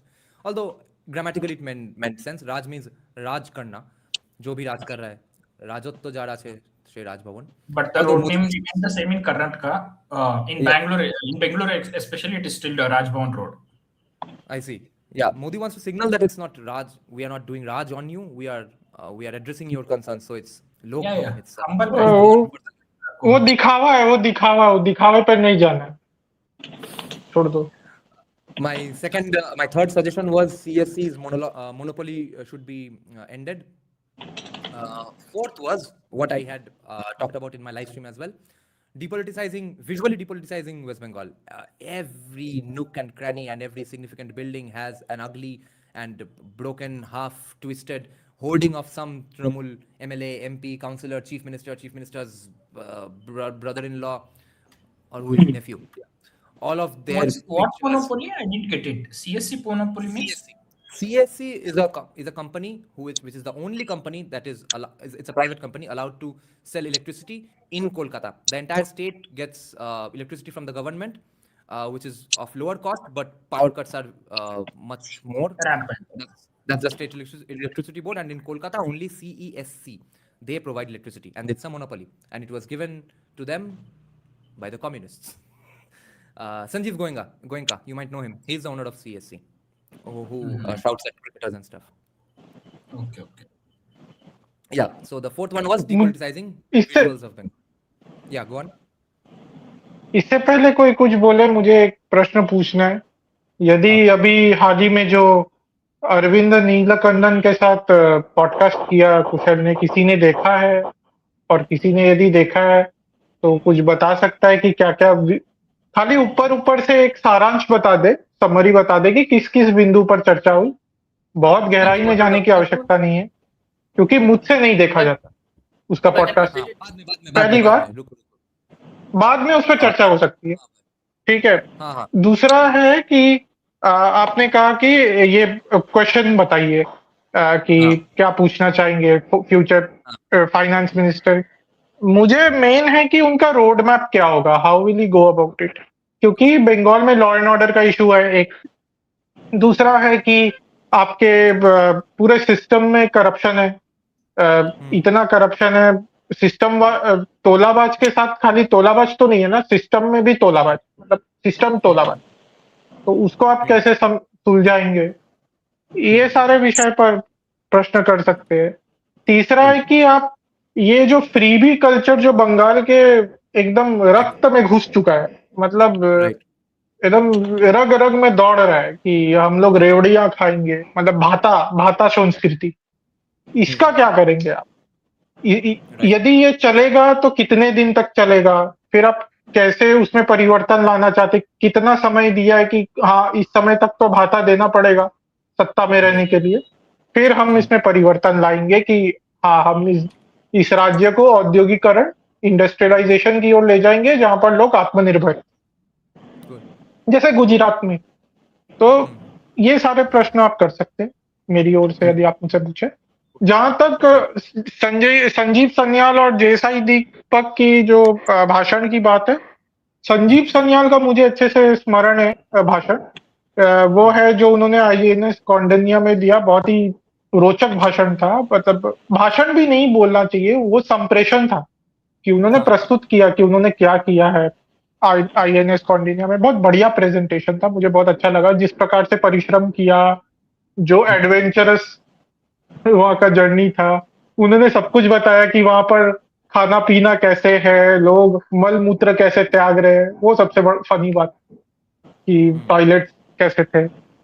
तो वो बहुत मुझे बढ़िया लगा कि संजीव सन्याल ने एक बहुत ही बड़ा सिंबल है ये, कि पूरे भारत को बताना कि हमारा भाई एक्सप्लोरिंग स्पिरिट क्या है, ये रिस्क टेकिंग नेचर क्या था। हम लोग कोई बैठे बैठे खाली अध्यात्म कर रहे थे, ऐसे लोग नहीं थे। हम लोग देश विदेश जा रहे थे, हम लोग यात्रा कर रहे थे, व्यापार कर रहे थे। तो ये भारतीयों को समझाना बहुत आवश्यक है, क्योंकि आज भी मैं देखता हूँ भारतीयों की मानसिकता बहुत ही ऐसी है कि बहुत ही संकुचित और सुरक्षा केंद्रित, मत प्रोटेक्टिव माइंडसेट, खुला विचार नहीं है। जैसे प्रोटेक्टिव माइंडसेट का उदाहरण मैं दे रहा हूँ, प्रोटेक्टिव माइंडसेट का उदाहरण है अभी यूपी में मुझे न्यूज मिला, नवविमर्श दादा ने ही पोस्ट किया था अपने चैनल पर, कि योगी आदित्यनाथ ने हर जिम में एक फीमेल ट्रेनर होने को अनिवार्य कर दिया, क्योंकि कन्वर्जन्स बहुत हो रहे। न्यूज ऐसा था। अगेन डिफेंसिव माइंडसेट, आपका इससे बिजनेस, जिम का बिजनेस ठप होगा। दूसरा, आप दूसरे के पर्सनल लिबर्टी पर अटैक कर रहे हैं क्योंकि कन्वर्जन हो जाएगा, ट्रैप हो जाएगा। Defensive mindset. Abundance attacking mindset क्या होगा? हिंदू ऑर्गेनाइजेशंस को फ्रीडम दो, टेम्पल को फ्रीडम दो, आप एजुकेशन इंस्टीट्यूशंस को फ्रीडम दो, जिससे वो सब में अवेयरनेस ला सके। आप बोलो कि हम अपनी बेटियों को भेजेंगे उनको कन्वर्ट करने के लिए, ये माइंडसेट होना चाहिए। तो हो गया अभय कि तुम क्या कर सकते हैं, बहुत डिफेंसिव माइंडसेट है गया है। अब कुछ तो हो नहीं रहा, कुछ तो दिख नहीं रहा, कुछ तो हमको। Yes order. नहीं, मैं बस बता रहा हूँ कि पहले तो देखिए, हम लोग पहले ही पॉलिसी पर उछल पड़े, सब पॉलिसी की बात करते, ये होना चाहिए। पहले माइंडसेट पर काम करना होगा, हमारा माइंडसेट ही टेढ़ा है। ये बात लोग नहीं समझ रहे, प्रॉब्लम माइंडसेट में है, इसीलिए हमारी पॉलिसी भी दो कौड़ी की बनती है, क्योंकि माइंडसेट बहुत गड़बड़ है अपना। हाँ माइंडसेट गड़बड़ नहीं है, माइंडसेट सबसर्विएंट है। सी वही गड़बड़ी मैं पॉइंट आउट कर रहा हूँ।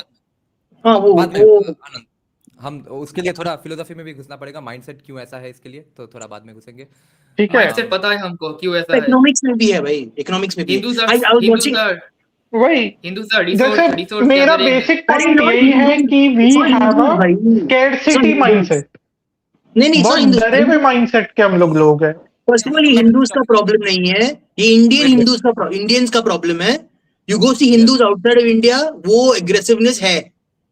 इंडियन हिंदूज का प्रॉब्लम है भाई, because वो you भी are bound to, because when you go outside of India you have to take या risks. बाद में अरे भाई, मैं एक विषय पर बात कर रहा था। यस वी कांट, जैसे मैं एक विषय पर बात कर रहा था, मैं हाँ बोल लो। No I am not deviating from the topic. तो जब संजीव सन्याल बताते कि हिंदूज कैसे, सॉरी यस गो अहेड, बहुत बाद में गया रिप्लाई। हेलो, हाँ सुनाई दे रहा है। मैं वही कह रहा था, जब sorry, am I audible? Yes now you are. Hello, क्या हो रहा है, उसका नेटवर्क कुछ हो रहा है? मैं कह रहा था कि संजीव सन्याल जो INS कौंडिन्य के लिए कर रहे हैं वो बहुत इंपॉर्टेंट है। किस लिए? क्योंकि Hindus need to have a positive mindset. Defensive है, हम लोगों को एग्रेसिव होना पड़ेगा, फ्रंट फुट पर खेलना पड़ेगा। हम लोग, जैसे मैं खाली एग्जांपल्स दे रहा था कि हम लोग कन्वर्जन, एंटी कन्वर्जन लॉज मांगते हैं। उल्टा हम लोग को बोलना चाहिए भाई कन्वर्जन करने का छूट दो, हम लोग कन्वर्ट करेंगे दूसरे को। ये सोच होना चाहिए, पर वो माइंडसेट आता ही नहीं है अपना, क्योंकि हमारे इंस्टीट्यूशंस अंडर कंट्रोल है, सब कुछ है। तो संजीव सन्याल जब बोलते हैं कि INS कौंडिन्य जैसा कुछ है, या हमारे कुछ यात्री थे कौंडिन्य जैसे, तो वो कहीं ना कहीं प्रेरणा देता है कि Hindu should have a very क्या बोलते हैं, enterprising expansionist mindset in a certain way, कि हम लोग दुनिया जीतेंगे, जग जीतेंगे, वो वाली मानसिकता। तो वो मुझे बहुत अच्छा लगा जो संजीव सन्याल कर रहे हैं, इसीलिए वो मुझे रिफ्रेशिंग भी लगते जब भी मैं उनको सुनता। फिर जैसा ही दीपक जब आए तो उन्हें तो आग लगा दिया, वो पूरा आग लगाने के मूड में थे। उनका टोन थोड़ा सॉफ्ट हो गया, पर विचार अभी भी वैसे ही, बहुत ही माइंडसेट बहुत एग्रेसिव है उनका।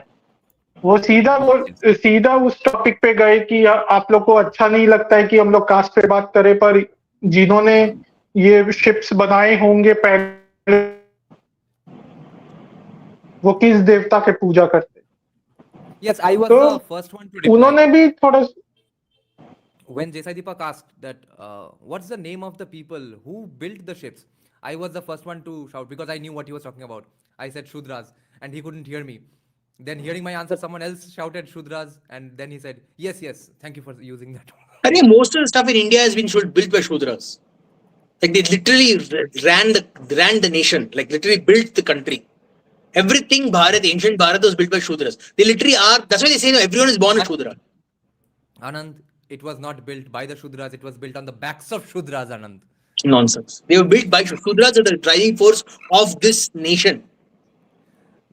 Almost every single kingdom of India was built by Shudras. They built the foundation. They took some authority, what you go to, like someone to certify you, they went to a Brahmin and said, give me certification. That's all they did. They went for certification. But the building, what did the Brahmins do? The ideation, the blood, sweat, the tears, the thought, the vision. You can swear here. We won't mind. Shudras created it. Anand, when the Shudras went to the Brahmin's office to get the certification, was he offered water? Of course he was. The Brahmin is like, you want certification from me? Give me Guru Dakshina. Obviously, how will the Brahmin give you any authority without giving Guru Dakshina in the first place? And if you gave Guru Dakshina, how can he not let you drink water? It is not possible. I'm sorry, you go to a Brahmin and you get something from them, you give them Guru Dakshina. Yeah, you have to literally take Abhishek. You have to take Diksha from the Brahmin. You have to take literally bath. Mushin, does Abhishekam involve water? अरे Yeah, of course. What the fuck is this question? अरे 5,000 साल से किसी जैसा ही दीपक ने जो उदाहरण दिया हाँ था कि he is a mechanical engineer, ठीक है, हाँ तो he is well versed in making things technically, right, पर उसका थ्योरी तो कोई बनाएगा ना, थ्योरी तो एक फिजिसिस्ट ही बनाएगा। तो उन्होंने बोला था ब्राह्मण थ्योरी बना क्यों शूद्र करता है, तो वो भी शूद्र है एक प्रकार से as a mechanical engineer. yes In this, फिर Dada, in this उन्होंने बोला debate between Brahmins and Shudras, Kshatriyas are lost somewhere. No I mean absolutely ऐसे ऐसी बात नहीं है। कहाँ है? Where are we lost? You're not lost. Without the stability of the Kshatriya, the law and order, the defense, the protection, अभी you don't have any creation. We can't get into caste history completely because I have to collect the questions from the other members as well. Okay, so we'll come back to all this, no problem. Okay, one point I wanted to remind you all of, or wanted you all to know is that PowerPoint presentation that Sanjeev Sanyal did regarding the INSV Kondinya was pretty much the exact same presentation or speech that he gave in the Indian Museum, Kolkata Indian Museum speech as well. Okay, so I knew all the facts and stuff. I was kind of bored that okay, I'm hearing the exact same things again, but there was one point that he mentioned there which was actually important for that context, that situation, Indian Museum, all history students from all young school kids are there, etc. And one that point he did not mention here. The other point that he mentioned here, which made that speech relevant for that 1500 crowd in Kala Mandir, was pretty fascinating. So in both ways, it's fascinating. I was reminded of this because Abhay actually kind of missed that point about the. Oh no, actually he mentioned this. That's why I remembered. Which is Abhay was saying that it's important for Bengalis to remember that he mentioned it in the context of India, but Sanjeev Sanyal pointed out in the Kala Mandir speech, no, actually in the dinner event, that the reason I gave this speech was to remind Bengalis about their seafaring voyages and their history of the mentality. Okay, when people say that Bengalis are bad in business, etc., I want them to remember that this was your history. Although Kondinya was not a Bengali, but there are countless other examples. Pretty much the Sinhalese population is supposedly a mixture between Bengalis and Odiyas. And then yes, Tamralipti as well. And there are some sources which actually argue that Kondinya in fact was an Odia himself, although that's not conclusive. So that speech was a reminder that, oh my God, see, this is the significance of Bengal history. But I don't think that was very important. It was probably important for the older people who have just found out Sanjeev Sanyal Desai Deepak. The young people already know about this stuff anyway. The thing that he mentioned, which I think was more important, that he mentioned in the Indian Museum speech, was that this actually opens up a new branch of archaeology in India. I don't remember what was the term he used, but some branch of archaeology. Because it's living, breathing, undersea archaeology that we're doing. And marine archaeology. I think you're talking about marine archaeology. It's not just marine archaeology. Because specifically speaking, in the West Coast... it's underwater. No, yeah, what you want to point out with that phrase was, with the name, the term implied that this is archaeology of things that, since it doesn't exist anymore, we are finding them out, rebuilding them, and therefore the knowledge is getting produced from our rebuilding of that object. We are finding out how these things were done. Reconstruction archaeology. Possibly. I don't know if that branch exists. Yeah, actually, on this thing, actually, you would not know in the Bengali circle how much pissed everyone was when Sanjeev Sanyal made an Odia ship. Everyone was talking, he is a Bengali guy. Why isn't he taking Bengaliness of the thing? Why is he talking about the Tamralipti is Bengali, it is not Odia. This reminds me, the question that pissed me off was that boy who asked me, oh, why was Durga, why is Bengal, no one said Jai Durga and only someone said Jai Shri Ram. And what disappointed me is Deepak agreed with him. Like, what the hell? What did you? I mean, I don't understand. No, Anand, you don't get that. The man said that, why don't we say Jai Durga? After that only, he said that, I know that, he paraphrased it saying that, I know that Sri Ram only initiated the Durga Puja, these things after that. So that's why. It's not that. No, my point is, why do you assume that Durga is only a Bengali goddess? No, But it's Anand, so this is the thing. frustrating. This is the thing. Karthikeya is Sai Deepak actually gave 3 points. Okay, the first one was in agreement with the sentiment of the guy who asked the question, that why aren't you screaming Jai Ma Durga as loudly as Jai Sri Ram? But the other 2 points that he gave were actually counters to that guy. That after all, Ma Durga is everyone's, so is Sri Ram. So why is that even a question? That's kind of what he hinted at. The other more important counter argument that he gave in the garb of an answer was that, see, which was a very sociological answer. That, see, after all, society has an obsession with a particular god. Every society has an obsession with a particular kind of god, and that particular god kind of implies a few things. So obviously, as a sociological phenomenon, when new ideologies come up, it will come on the backs of new gods as well. So I'm paraphrasing him very loosely, but this is kind of what he meant. So I thought that was a pretty nice counter to him as well. But all these things don't matter. Just give me a counter example that show me one guy who says Jai Sri Ram who will refuse to say Jai Ma Durga. One guy. Yeah. Yeah. You can't Like, find anyone. it's the same dumb argument that the DMK morons make. Like same dumb argument. Oh, Yeah, what Murugan is only of South Indian. No, Murugan is Kartikeya. Kartikeya is worshipped all over bloody India. What is Shiva is? Shiva is not just India. It's not in South Tamil Nadu. It's all over bloody India. Shiva is everywhere. People What are forget you that talking nonsense? gods are universal. Yeah, an American guy. अरे who अरे worships Shiva or Anand Kali. आनंद इस पर What's मुझे wrong एक with बात that? कहनी नहीं नहीं नहीं मुझे इस पर बात कहनी है, आनंद I want to talk one thing I want to make clear about that. Dada talked about the archaeological part. This year, specifically from the end of the last year, I can see a lot of new vigrahas are being found in Bengal. Have you noticed this, especially in north? Yes. So I think Yes. somewhat has been going on underneath. We are not getting any news of it right now, but I think some big stuff is going on in Bengal, especially in northern parts of Bengal. I think so. Even Bardhaman. In Yeah, yeah. Bardhaman only they found 2,000-year-old Vishnu Murtis in a matter Yeah, of 3 weeks. just 3 days ago, not 3 weeks. 3 days ago only. No, A new 3 Vishnu weeks Murti was apart. found. Oh yeah, Yeah. that's right. Yeah. Kaal Bhairav was Murti found, Vishnu Murti found, Kalis, and a lot of Yogini Murtis have been found. Good stuff is going on in Bengal. Yeah. Okay. Yeah. Now, unless Maybe I have some questions to ask. yeah, You will for now tomorrow, when you went off. yeah, for tomorrow, right? Huh? Yeah. Okay. Okay. If Karnataka guy has any more questions, he can remind me later. Otherwise, let's take Anand's question for tomorrow. Yeah, please go ahead, Anand. I'll note them down. So pehle to, the first thing is about this war in the Middle East. So this is Okay. going to last at least another 1.5 years to 2. It's going to take some time. So this is going to add a special. This is not a specifically Bengal question. This is a more like economics question across India, right? So what is the strategy for securing our fuel needs?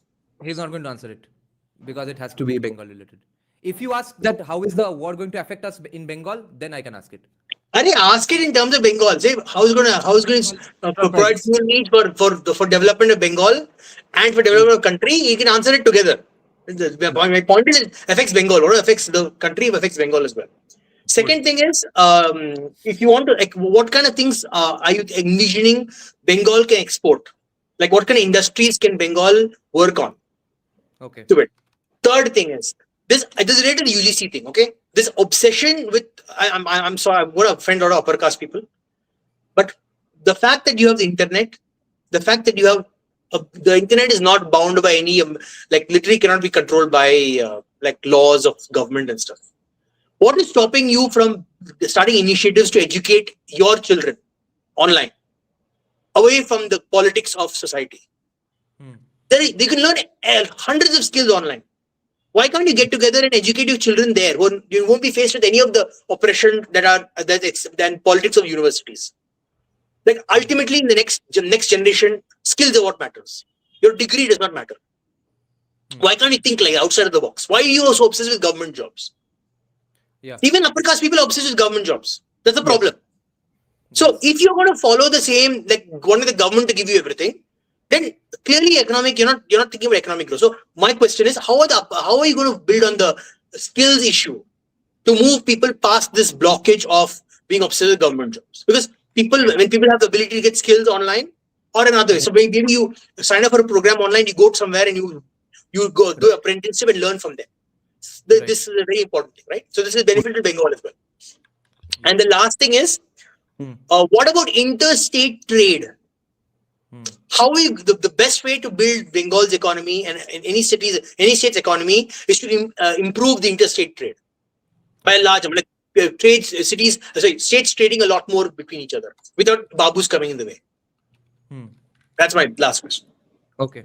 Interstate trade. I have to add something to this. हाँ, go एक ahead. है कि After that, Neon. Bengal जो है वो एक port state है, right? एक मतलब वाटर बॉडी, मतलब समुद्र से जुड़ा हुआ स्टेट है, तो उसका पोर्ट्स को रीएक्टिवेट कैसे किया जाए, राइट? स्पेशली अगर हम खिदिरपुर से भी देखें, sorry, Your ports will be less important once Andamans comes up. The problem is that you are the high value when there was no port in Sri Lanka and no port in Andamans. You understand why Bengal was so important. But now it will be a transit point. But you can't activate all the ports. You can only activate 1 or 2 ports. That's it. You can't do a lot. Unfortunately, that's the reality. Once Andamans comes up, Bengal's port will not be as important, except for Bangladesh and Thailand and the Southeast Asian countries. Myanmar. Okay, Abhay, any more questions? Otherwise, now we'll take Neon in. Shipbuilding you could do though. Shipbuilding is a good idea. Economy also. So how do you reactivate Bengal ports or revitalize Bengal ports? Okay. Okay, next is Neon. Neon, are you still here? If Neon isn't still here, yeah, Neon is here. Yes, go ahead, Neon. And I will check out Barbarica's questions as well. He has submitted many. Neon's audio is not coming in. I can't hear anything. Okay, let Neon fix his audio. Till then, I'll just check out. I have one more question. One more thing. So one more thing, a question. There are a lot of states in the vicinity of West Bengal with a lot of natural resources. So those states can harvest natural resources and Bengal can process natural resources. Okay. Is there a vision for that? Because Bengal is flatter land than compared to other places. Like you have mountains on your east, you have mountains in your west, and Bihar and Bengal are mostly flatlands. Right? It's your southwest. So Bengal can process natural resources in your flatland. Other states. Okay. And they export it to the others, like to the south. So the south can use that to make goods and stuff. Yeah. Okay, now I'll be taking in Barbarica's questions unless Neon fixes his mic. Let Neon fix his mic. Okay, countless questions by Barbarica. There's no way that I'll be able to ask all these questions, obviously. One more question. Yeah, go ahead. You have some of the most fertile land in Bengal, if I'm not wrong. Transition from pulses and low value crops to high value crops like fruits and move up the value chain. Right now, unfortunately, India's food value chain is very low. We move up the value chain. Bengal can do that because again, you have BBKs there, so maybe they can have vision and I don't know. I'm assuming they can do more than just write literature, like throw a brain beyond just write literature and sound. Yes. Neon's mic is still not fixed. Dada, am I audible? Yes, now it is audible. Yes, go ahead, Neon. Okay. So, Dada, my first question was for religious tourism. So, as we saw in UP with the Ram Mandir, it has become a global, tourist hotspot now. And there's an actual potential for massive temple economy in UP. So, is there any chance that we could do the same? At least, some proportional growth in by using a potential in temple economy for Tarapeeth temple or maybe Dakshineshwar Kali temple. Are they willing to do that? And because Bengal represents the Shakta community, so I think if they can capitalize on that, like how UP capitalized on the Ram Mandir movement. And another question, this is a bit personal for me because I'm still a student, but there's a lot of dirty stuff that gets done with when the selection or the appointment of chancellors of certain colleges and universities get done, and I think that has really like driven the education system of Kolkata. It's gone to the dogs, especially the legacy institutions here are just they're hilariously bad now. Even if we compare it to the other Indian institutes. So are we going to do something about the rampant student politics and the student activism that's almost obscene at this point? And another point I actually was going to I actually was going to address the port and the Sanjeev Sanyal's speech about the maritime legacy of Bengal, and if there was any kind of practical real life application that we in the state of Bengal can do to, as the others said, to reactivate some of the ports of Bengal, and how we can reinvigorate that specific sense of a uniqueness to this state. And pretty much I think the biggest thing that would probably need to be addressed before all of this is the law and order situation, because nothing gets solved if the streets of Bengal remain as is. And no investments will come, nothing will ever happen. And they know for that there needs to be like somebody who will have to have a spine and basically an iron hand to control the situation. Yes. So what are we can we expect that something like maybe again Yogi as his name comes up far too often these days? Basically दादा ये question पूछना है कि क्या योगी के जैसे आप ठुकाई कर सकते हैं या नहीं, जैसे इनकाउंटर बेसिकली as इनकाउंटर राज चला सकते हैं या नहीं, तोलाबाजी कब शेष होगी? Okay, that's a better question, because bringing up Yogi in this context might be bad for his election prospects and in general BJP's prospects in Bengal. So I probably won't bring that Plus, up. he's technically running. He's not going to be home minister, so we can't really do much about law and order. Yeah, but Tolabaji, when will it end? That can be asked. One more question related to the earlier resources one. What about a cultural, not religious specific, cultural tourism? So and the entire, you create like a literature belt. Like you travel all along the corridors. You go each place, and each place has a place where tourists can come and have literature festivals. And you basically every year you organize a month of travel, like a travel tour throughout the entire belt. It's a and you have fantastic sort of a literature corridor, Anand. We go to corridor, exactly, because that's your biggest cultural export, right?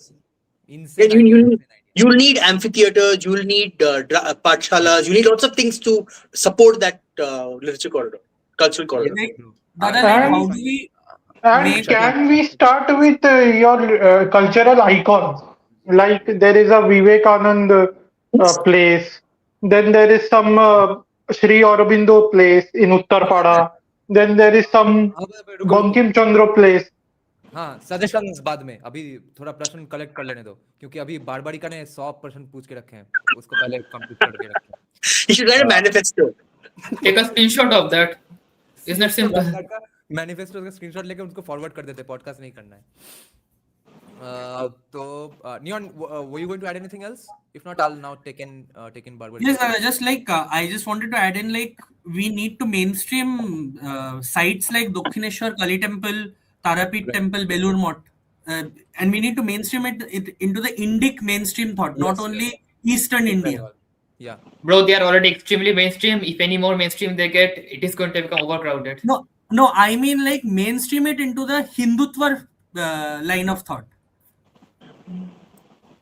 Hindutva Before is, doing that, Hindutva is taken over by RSS. They're not going to let you mainstream also. yeah, exactly. Before doing that, make sure that there is enough space and roads to make sure the huge crowd that is going to go there. Yeah, I will ask that in as part of my religious tourism corridor question, because Yeah. that's the only thing stopping people from coming to Kalighat and Religious tourism corridor without desecrating the place. That's the main thing.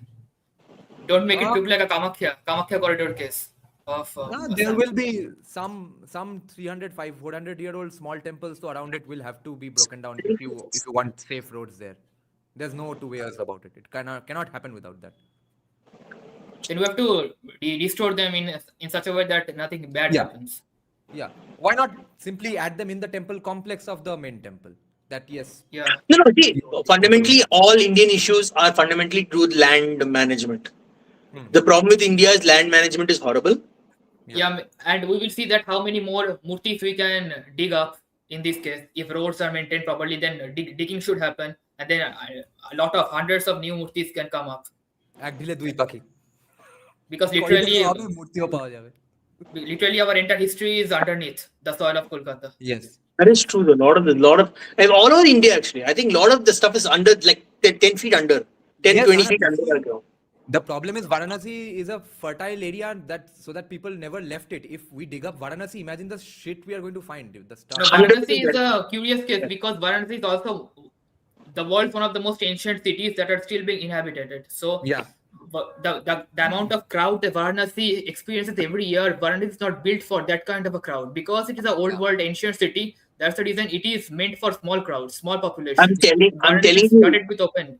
If Jews were from India, by now every site in the country would have been archaeological locations, and every country in the world would have known about those archaeological excavations.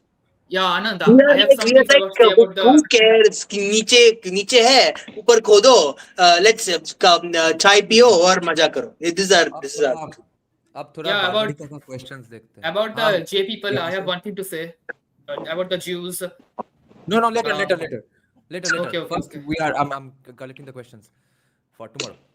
Gujarat and Amravati land pooling models show that giving landowners economic stake speeds up land aggregation, reduces disputes, and increases land value. Would Bengal adopt this? Nice question. It's true. He's right. CBD, Chandrababu Naidu really did a good job of that. Then Jagan messed it up. Wow. What is land pooling?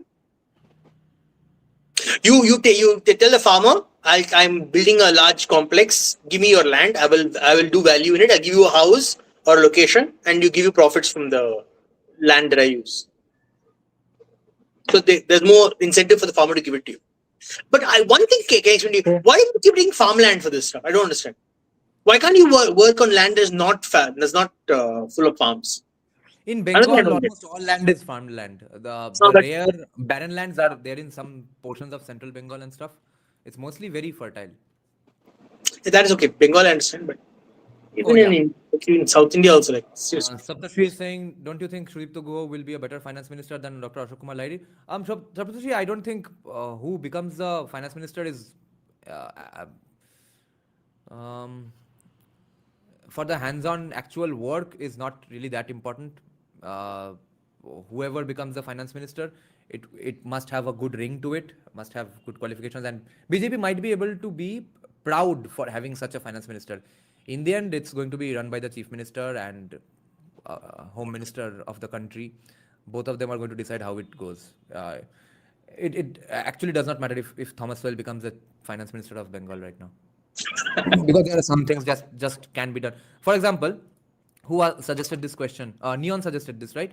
Yeah, Neon. I can tell you right now that I'm not going to be asking him about the question about student politics in West Bengal right now, because after all, I have to filter out a lot of stuff. But mainly because first of all, he speaks really slow, and it's just a 35-minute interview. So I'll be taking only the ones that I know he'll actually answer. This one, he'll just skirt around because BJP is obviously waiting right at the fences to have their own student bodies take over the student politics space in Bengal. So right now they are in no mood for depoliticizing that space at least. वो visuals का फिर भी देखते हैं अगर होता है कि नहीं. अभी they are waiting के BJY maybe ABVP should be the top dogs in student politics. उसके पहले ही मैं अगर पूछ दूं तो ये सब बंद कब होगा? The Brother, party then, that they, yeah, go on. then can I propose a smaller alternative that he might answer, or maybe at least give his thoughts on? Yes. Yes. Like, what are his thoughts on the current ongoing? Like, I am also not extremely caught up to it, what is happening in the parliament.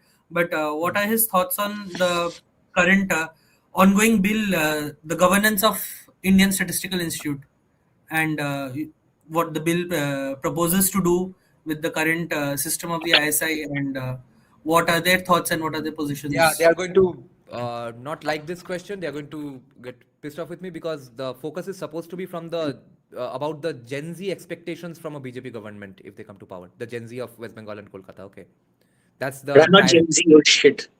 that's the priority tone of the podcast, and I'll have to manage all this in 35 minutes. Dada, I what got if they see this podcast right now? Okay. I have a question. I have a Gen Z Dada. question from Kolkata. Wait, hold on. I have a Gen Z question from Kolkata.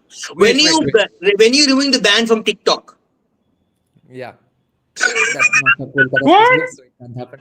अरे यार क्या करते हो तुम? मुझे Yeah, actually, मुझे एक प्रश्न पूछना I था feel like कि they should. Take everyone's questions. Wait. First, let Mushin ask it, then Neon, then Abhay. Yeah, Mushin was saying something. Gen Z. Yeah, Mushin, go ahead. Yeah, I don't have any question per se, but everything that I wanted to ask have been proposed by other people already. So Okay, then we'll come back to it later. Neon, Yeah. go ahead. As for the TikTok point, I would actually prefer it to be unbanned as well, because that's an entire platform that we are being deprived of, and we cannot fight for ourselves there, and God knows what's being said. That's a central government issue. They're not going to take it, or he's going to just. No, I was just asking. I was just adding to Anand bhai's. Oh yeah. We'll skip that. Yeah, bhai, go ahead. Dada, I have a question. When it comes to bringing in industry, it is easier to bring in service industries, right? Like IT and financial services. So, and it is more difficult to bring in manufacturing because it needs land acquisition and everything. It is very capital intensive. It is very resource intensive. So, what does the finance minister plan to do to bring in specifically manufacturing? Like early on in your governance, you can bring in your services. Then later, will you bring in manufacturing, or will you start working for manufacturing sector from the get go? What will be your focus? Will it be services or manufacturing? Or are you prioritizing one over the other, or are you going to go for both together with the same intensity? What is the finance minister's thought? Yeah, I noted that down. Okay, next question from Barbarica is, how would they catch up on shipbuilding given that long-term priority? Okay, I noted this down. Someone was talking about rejuvenating ports, so that will be included in that question, I think. JSD's views on Bengal in his speech. Your thoughts? My thoughts were fun, and at one point, Deepak asked me, what was the reaction of the crowd like? What kind of people? What kind of people were in the crowd? What kind of backgrounds were they from? So I said some people were from outside Kolkata as well. They brought their parents and stuff from the offices around Kolkata. He was very fascinated with that. Someone had told him personally as well that they got on a train and traveled a long journey to see Deepak.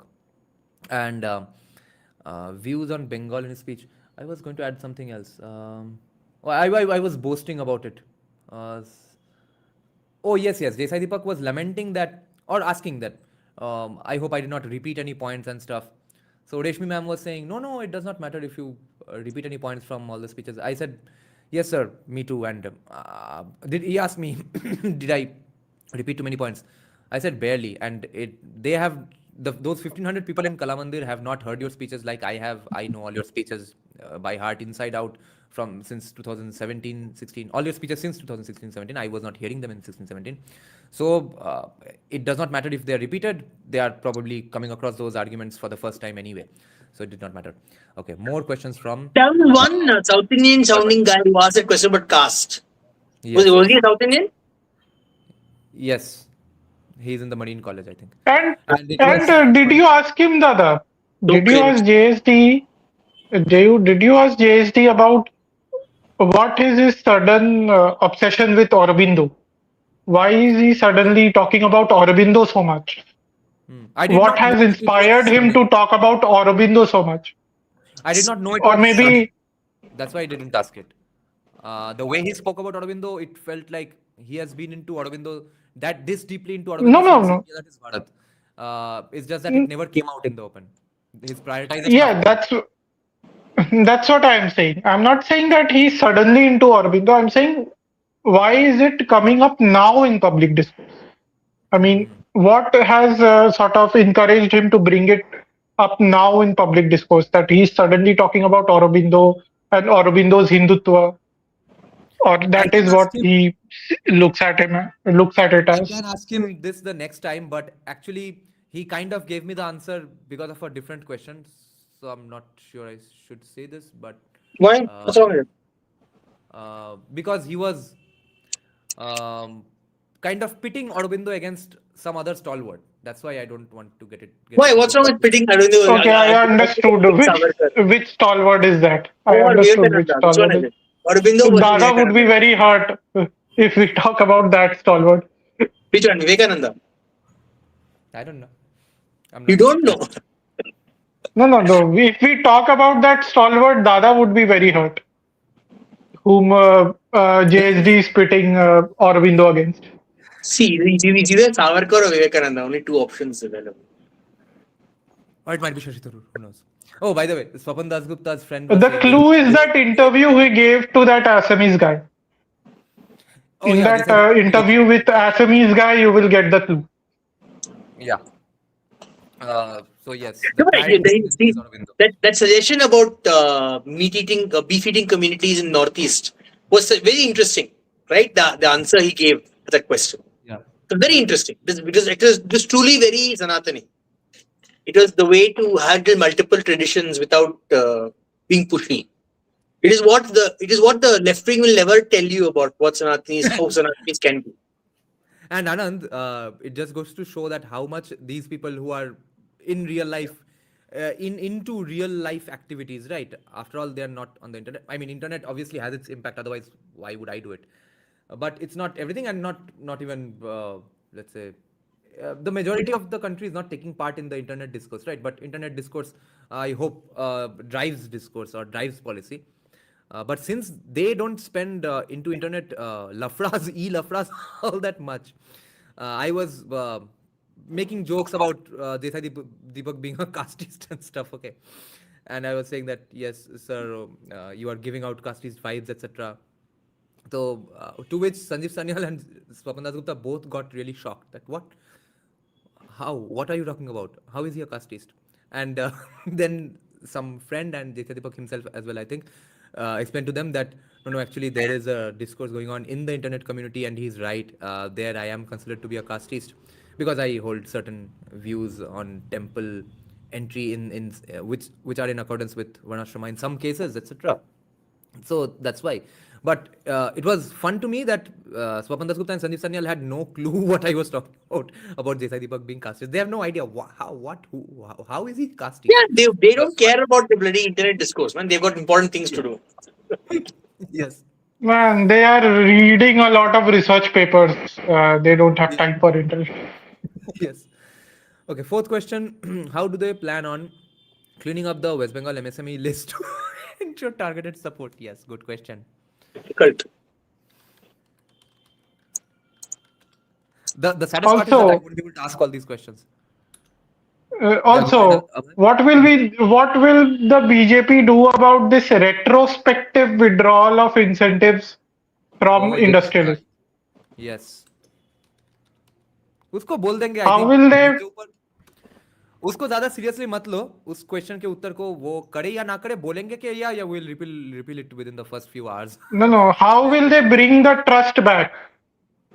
Okay. How will they bring the trust in the government back? Because these things harm trust. Which one? I'm confused. आनंद 1993 में ज्योति बासु ने एक policy लाया था to incentivise investments. वो अभी कुछ महीने पहले ममता ने रिवोक कर दिया और रिवोक करके रेट्रोस्पेक्टिवली रिवोकिंग अप्लाई कर दिया. सब can you believe that? First of all, how you should ask the question: what minimal difference will you be to be 1,000 times better than Mamta?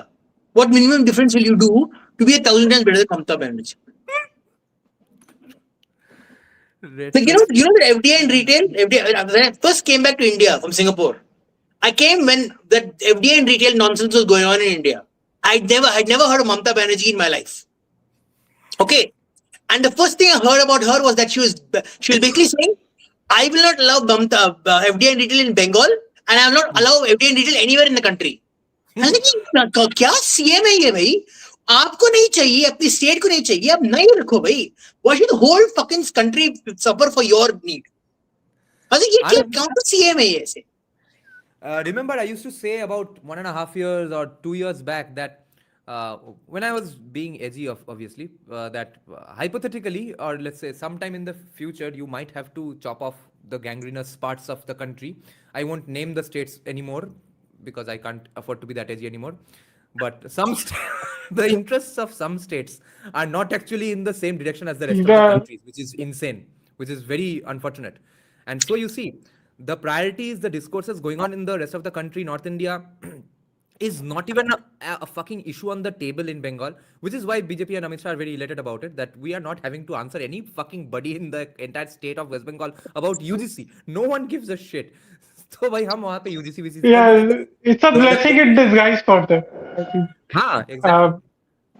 North में तो उनकी बज रही है बहुत भाई. झारखंड में लोकल बॉडी इलेक्शन में बहुत हालत खराब हुआ. पटना में 42 साल से कॉलेज में उनका एडमिनिस्ट्रेशन था, हार गए चुनाव. तो नॉर्थ में तो उनका पिटाई चल रहा है, पूरा धुलाई चल रहा है पूरा उनका. Yes. तो अब वो there was another journalist in that dinner who was sweetly asking us that, my God, are you all seeing the stuff they did with UGC? How come no one is talking about it in Bengal? Or how come they even how can they do it? So I said, yes, see, that's just a signal to get lower caste votes, and it has hit a saturation. But in West Bengal, no one can afford to care about UGC right now because UGC what? That should be the Bengal's reaction to this. Nobody cares about UGC. Yeah, nobody knows वो लोग even बोले about कि UGC. UGC का full form क्या है भाई? UGC full form की only reservation in West Bengal right now is whether you are pro Trinamool or whether you are pro Trinamool and have paid Trinamool or not. Because if you are pro Trinamool and did not pay them to get a job, you are not getting a job anyway. तो काहे का लौड़े का reservation and caste कुछ है ही नहीं. That's my point. Na? My point is, why is the so-called upset upper or Savarna community in other states not looking at Bengal and realizing, shit, हम ये भी कर सकते हैं भाई. The victim, see, at some point I agree with Kushal in this. The victim mindset क्यों है भाई? कुछ करो अपनी community के लिए. You expect the government to keep doing stuff for you. आप कुछ करो भाई. Okay, priority sector question. in No, actually, Bengal. This is the first time I have seen Kushal. Let me come in a bit. No, I'll let. I'm not talking about Kushal here. I'm talking about a larger issue. In Bengal, Savarnas have a leftist privilege. So therefore they get away with their casteism. In southern part of India, from Tamil Nadu, Savarnas have been thrown out. Okay, your community has been more or less wiped out of Tamil Nadu. Okay, or very few in number, right? Your the Brahmin community, they were the only Savarnas in Tamil Nadu. Then as far as Karnataka is concerned, they have their own caste politics. In Telugu states, they have their own BC obsessed politics, Reddy Naidu politics. Yeah. I keep talking to my colleague about this. Then Telangana, I don't know about caste politics in Telangana, and I am also not aware of caste politics in Kerala, because they have absolute leftist politics in Kerala. So wherever there is leftist politics, that whole caste equation does not work as much. I've noticed it. As long as you are leftist, you are free from everything. Let me ask you a question. Do you think Chidambaram, Karti, the older and younger, do you think they're communists? No. I'm not They sure. not. Ideologically, they may not be on. They're not. Ideologically, they never be. Wait a minute, have you ever seen anyone talk about their caste? The point. No. No, The answer. Have you seen anyone talk about their caste in those circles right now in Tamil Nadu? You know why? Because No, in but- Tamil Nadu, you know what they did? All the upper caste, they know they're going to be victimized. They're being victimized. You know what they did? They got political. They joined all the political parties. Quietly, they went and got all political connections. They know they Yeah. know they manage the victim. Again, even upper castes in Congress have a leftist privilege. वही तो बोल रहा You हूँ have to मैं बोल रहा हूँ. understand. What is stopping? They have control over the system, so What they is get stopping- away with it. That's my point. What is stopping the so-called victimized Savarna community in North India to start that sangatans? What are you waiting for? Another 20 years. वही तो पूछ रहा हूँ. The answer to They what I'm have waiting for is- sangatans. They have sangatans, but they have sangatans in the name of Hindutva, not in the name of being Savarna. अरे वो भी fine है भाई. And the idea of those Hindutva sangatans, is mostly to include everyone and not make it about just Savarnas. See, We'll And in this wait. country, बाद में. in this country, We have to finish the you won't be able to get your voice heard unless you have some Savarna your pressure group. Only Savarna pressure group. Yes. You won't be And, able to do it. Hindutva is not going to do it.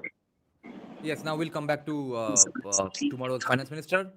And by the way, Anand, the answer to what are you waiting for is love me like you do. So unless you love socialism like you do, what would be the priority sectors? Yeah, this I have noted down. Can you please tell which AI tool you use to make that thumbnail? ChatGPT. Saptarshi is saying he watched Navavimarsha's podcast on labor codes and now he thinks they are perfect. Fair enough. All Sanatan AC temperaturists can unite. Can you ask my question to others as well, what they think of Ajit going too far? Oh yeah, this person was asking, has Ajit Bharti gone too far in his criticism of the government and stuff? No, the answer is no, I'm absolutely glad not. he's doing it. Glad he's doing it. Absolutely not. Absolutely not. He is very fair in his criticism. Yes. He He's is not fair. exposing He's not very. fair. He's not He fair, is but exposing very. Ajit Bharti He is doing exposing exactly the very thing that was supposed to be done deeply. by other journalists. Because if it was not done, then BJP would have gotten the better actually. That's what I think. Because this time the things are so bad that Ajit Bharti has made Kushal look bad. This is the thing that I like the most. No, I'm glad Ajit Bharti is doing it. This is my point. बाद में. He is exposing underlying issues with Indian system.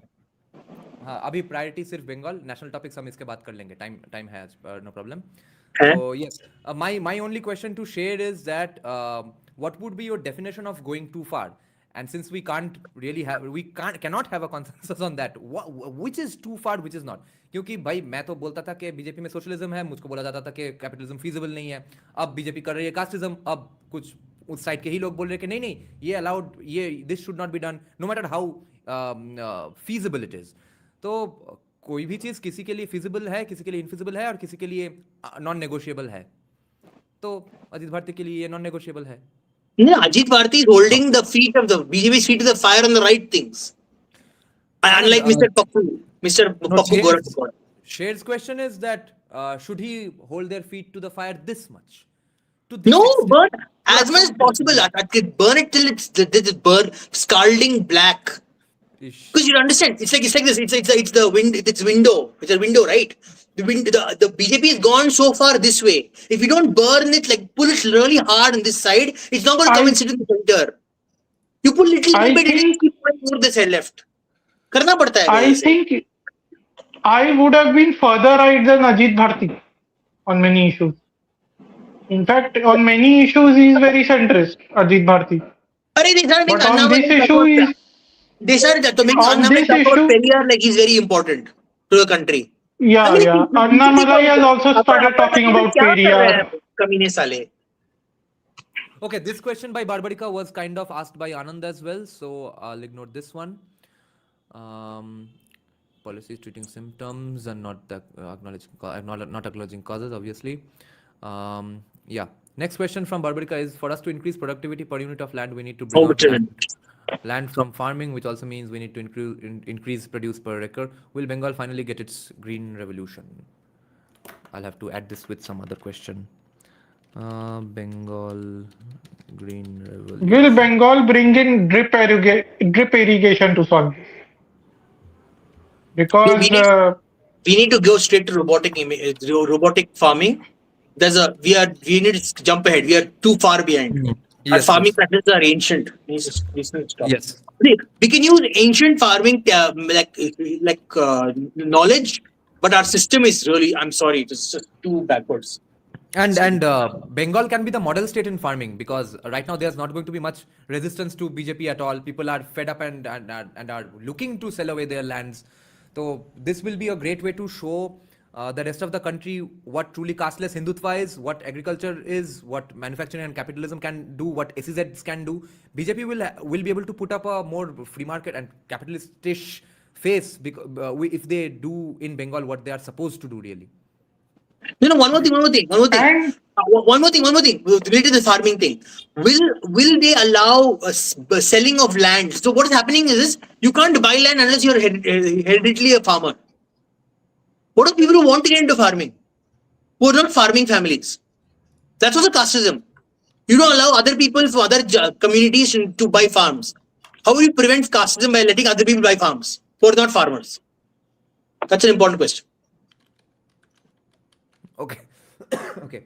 Yeah, so reversing Operation Burga might be the question, because that has fucked Bengal's farmers. Regarding green revolution, I have a point कि पंजाब में जो green revolution हुआ ना, उसके बाद वहां पर over fertilisation बहुत हो गया. तो वहां पर ऐसे इश्यूज जैसे कैंसर बहुत ज्यादा है पंजाब में, क्योंकि वहाँ के क्रॉप्स को बहुत गड़बड़ किया गया था ड्यू टू ग्रीन रेवोल्यूशन. ऐसे क्रॉप्स उगा दिए गए उनके धरती पर जो उनके धरती के लिए या उनकी जो वाटर टेबल है उसके लिए सूटेबल नहीं थे, और फर्टिलाइजेशन इतना डाल दिया गया उसमें कि उससे बहुत सारा साइड इफेक्ट्स हो रहा है, जैसे कैंसर एंड ऑल. तो क्या जब बंगाल में ग्रीन रेवोल्यूशन लाएंगे कोई ये प्रॉब्लम तो नहीं आएगी?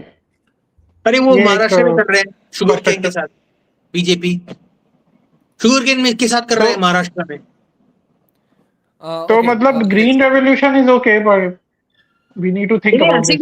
Same thing. They're repeating the same mistake in Maharashtra now. Going sugar cane like crazy.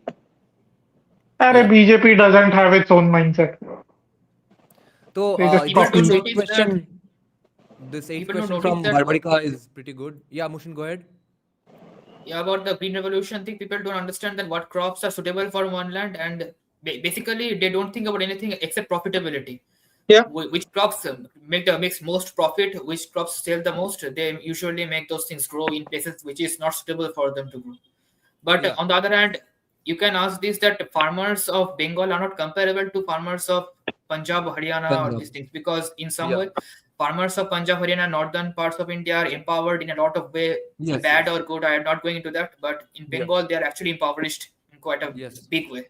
So actually, they need some sustenance from the government. Yes. Let's be honest, if we want to bring forth a new wave of Bengali startups, we need returnees from Bengaluru, Gurgaon, etc. as founders. What targeted policies would you bring for them? This one I have noted down. Yeah, tell the Karnataka government to kick all Bengalis out. Automatically, I'll come home. Okay, I'm not going to repeat the stuff I would suggest 3 years back from this channel. I was not offered. I apologize to all the Bengalis in Karnataka. Just joke. We need South Korea and Japan as keystone investors in Bengal shipbuilding because of the synergy, but Telangana is already targeting them. What would he do differently? I wish I could ask all this. Actually, Andhra is targeting them. Get rid of communists. They'll come. Korea and Japan will come. You get rid of the communists, Korea and Japan will come. Do what Singapore did. Shoot them all. I apologize to the government. Has any question being asked regarding the law and order? Is Australia looking for some business partner? let me add a correction, please. Police, I'm not implying anything. I'm just telling you what Singapore did. Please, Bengal police, don't come after me. Yeah. Okay. Is Australia looking for some business partner? Has any question been asked regarding the police situation in Bengal? Because the police, Yes. how much the government Yeah, controls the law and police, order something is to be done. covered. Law and order, I have 2 questions. That will be enough for 35 minutes. The problem is he speaks really slow. You'll have to remember that. And he's old as fuck. Who? Next question is Will the interview be in Bengali or English? Radha? Bengali. Who's old as fuck? Okay. The So we can potential narrow it down in answer. some way. Let me guess. Oh, I thought this was Sanjeev Sanyal. I'm sorry. I'm asked such. Okay, I'm very confused now. I thought you asked Sanjeev Sanyal. It's the person who gave that Good God. interview to. I have to mute mics. Okay. Next is which underperforming Bengal PSUs would he privatize? Yes. ये तो हमारा favorite.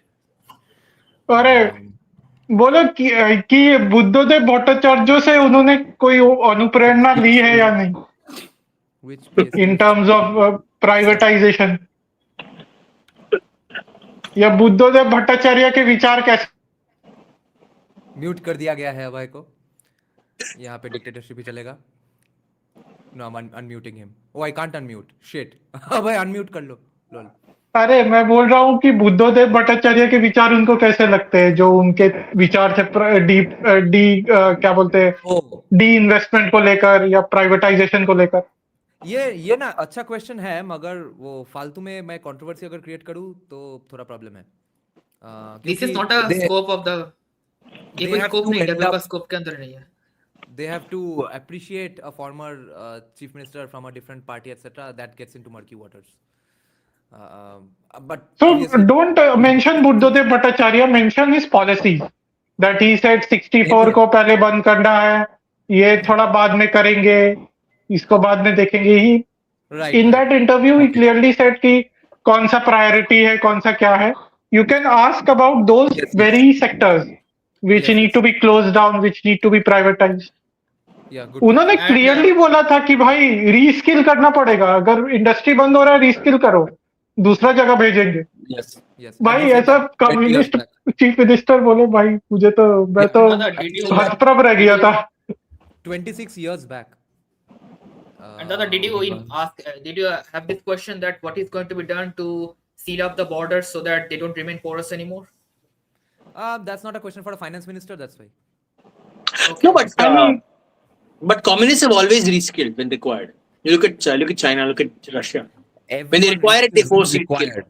Everyone reskills when required. The requiring part is distorted by the state. इसलिए CSK, do you think he's going to get through? Yeah, go ahead, Kannadiga. Yeah, CSK, do you think that he's going to work on the proposals and read them all and work on it, or will he be a typical politician who after getting the power will say, I will talk to chief minister personally and request him to go through it and give all the responsibilities to CMO? 100%. See, CMO का approval तो लगेगा ही. Without CMO, yeah, that is there. No. What I'm saying is, I'll give you an example. Okay, there is a fisheries minister. Take it any state, Karnataka, Jharkhand, West Bengal, anywhere. You go and tell him there is 300 crores proposal. I'm doing it. I'm doing this, that, and all. He will say, we'll talk to CMO. He will look at this proposal. Then, alternatively, you say that I have a 30,000 plan, which you can implement it all over the state in reverse. You have to just change the net. And he will not say, I will implement it first in my constituency and then I will read the proposal and I will talk to my department to read all those things. He will not say that. If he's a typical politician.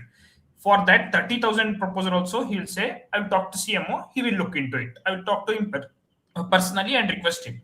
That's what he's going to sweet talk into. Do you think that person you are interviewing tomorrow will turn out like that, or he's going to seriously put in some time for all these things, proposal reading? My hunch is that he won't say that sentence exactly, but he will do that regardless.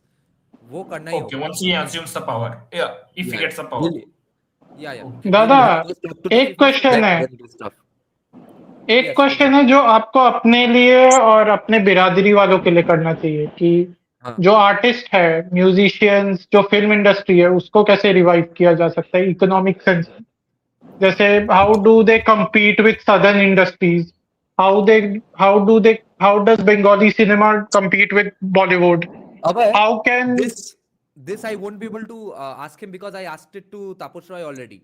तो वैसे भी छोटा interview oh, है, उसके बाद question repeat भी कर लूँ तो पॉइंट नहीं रहेगा. तापस राय का जो स्टांस है वही काइंड ऑफ बीजेपी का स्टांस होगा on the on the face of it at least कि we are not getting into it directly. That's just like asking how. on its own. That's पर like वो जो asking how union Marathi बाजी industry- है, अरे that's वो like जो asking how union Marathi बाजी industry है can be film like, industry में, उसका क्या? Okay.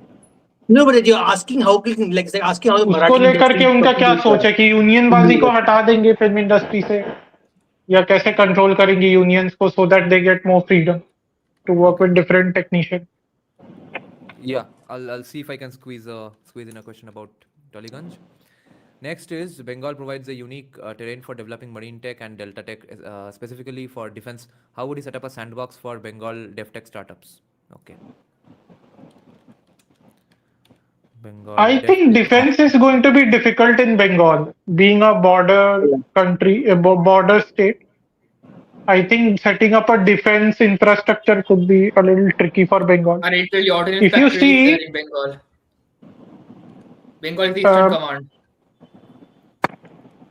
but your critical defense infrastructure is not there, like nuclear facilities or something like that. Even if you see all over India, all of your critical defense infrastructure is in southern part of India, which is Yeah. away from borders. Yeah, Because it's very then that's it not will be defensive. difficult for them to attack and Yeah, very defensive. cause any harm to those Not only because installations. of borders, but also because they are closer to the sea. Because when nuclear tests are being done, you have to launch things in the sky. So for that reason, No. Because of first of all, it's very defensible. Secondly, leaves large amounts of water cooling. Yeah, lots amount of water. That's what I meant. Closer to the sea now. Yeah. No, but Okay. Yeah, but it's Bengal is defensible. very close to sea also, right? Bengal is also very close to sea. Bengal Let's has some see, I think it's not a critical defense security facilities, issue. but some ammunition facilities like the Khidirpur gun factory, the ordnance factory. and Yeah, stuff. we So should it is have not there. ammunition facilities, no doubt. I say that give right to bear arms also. Set up ammunition facilities and give right to bear arms to people. That is what is my dream, but that ain't going to happen, bro. So If he's No, the person no. I think he is, then he's going to answer. Since we are near to border, we need to have this defense startups. How and when did Sindhubandi Kalapani begin after his? Oh, this is a question for Sanjeev Sanyal. Okay. Oh, repeal Arms Act. Can you repeal Arms Act? Can a finance minister repeal Arms Act? Can't. Sorry. Like, at least we should be able to make what do you call it, heritage weapons for cultural. This question has been asked by Anand as well, so I'll ignore this. All the answers are business confidence. It will develop only after one term of general, boring yet small, steady reform rule. True. But they will need some bombastic changes. Otherwise, what are they going to sell or, let's say, advertise in 2031? Can you ask him if he can relax labor laws? Can labor laws be relaxed by just one state? It can, right? Yeah. The labor laws can be relaxed one state. Yeah, each state, per state you can do stuff. Oh, wait. But Varun, he's going to say, no, there's no need to relax labor laws because industry heads already agreed to it. We discussed this with them for 3 years, so everything is fine. They're not going to take this question seriously. So I'll ignore No, this but one. after do they have? industry heads may agree with it, but doesn't mean you can't do better than the industry heads agree with it. They agreed because they know the option. Then that Also- will have to be asked in a different setting. A random podcaster can't say that, no, actually I know better than the industrialists as well as you, and it should be relaxed, you see. Also, do they have region-based plan on what industries will they set up in Bengal? Like in northern part of Bengal, which industry would they prioritize? In central part of Bengal, which industry? In southern part of Bengal, which industry? For example, can they set up your IT services in northern part of Bengal while more manufacturing in southern part of Bengal because it is closer to the sea? Right. Are they Yeah, thinking could of that? Are they thinking of setting up data centers in Bengal? Data center. I don't think it's a good idea. Bengal data centers. Another similar question. Siliguri can be a large transit hub both for neighboring countries and transit to northeast. Dada? Siliguri focus. Yes, go ahead. I had a tax related question. Yes, go ahead. Are they going to try to implement some policy that can expand the tax base of West Bengal by maybe moving the informal sector into more formal sectors instead of just raising the taxes like they usually do? And how are they going to combat the raising raising debt levels, which are relatively high? Yeah. Okay.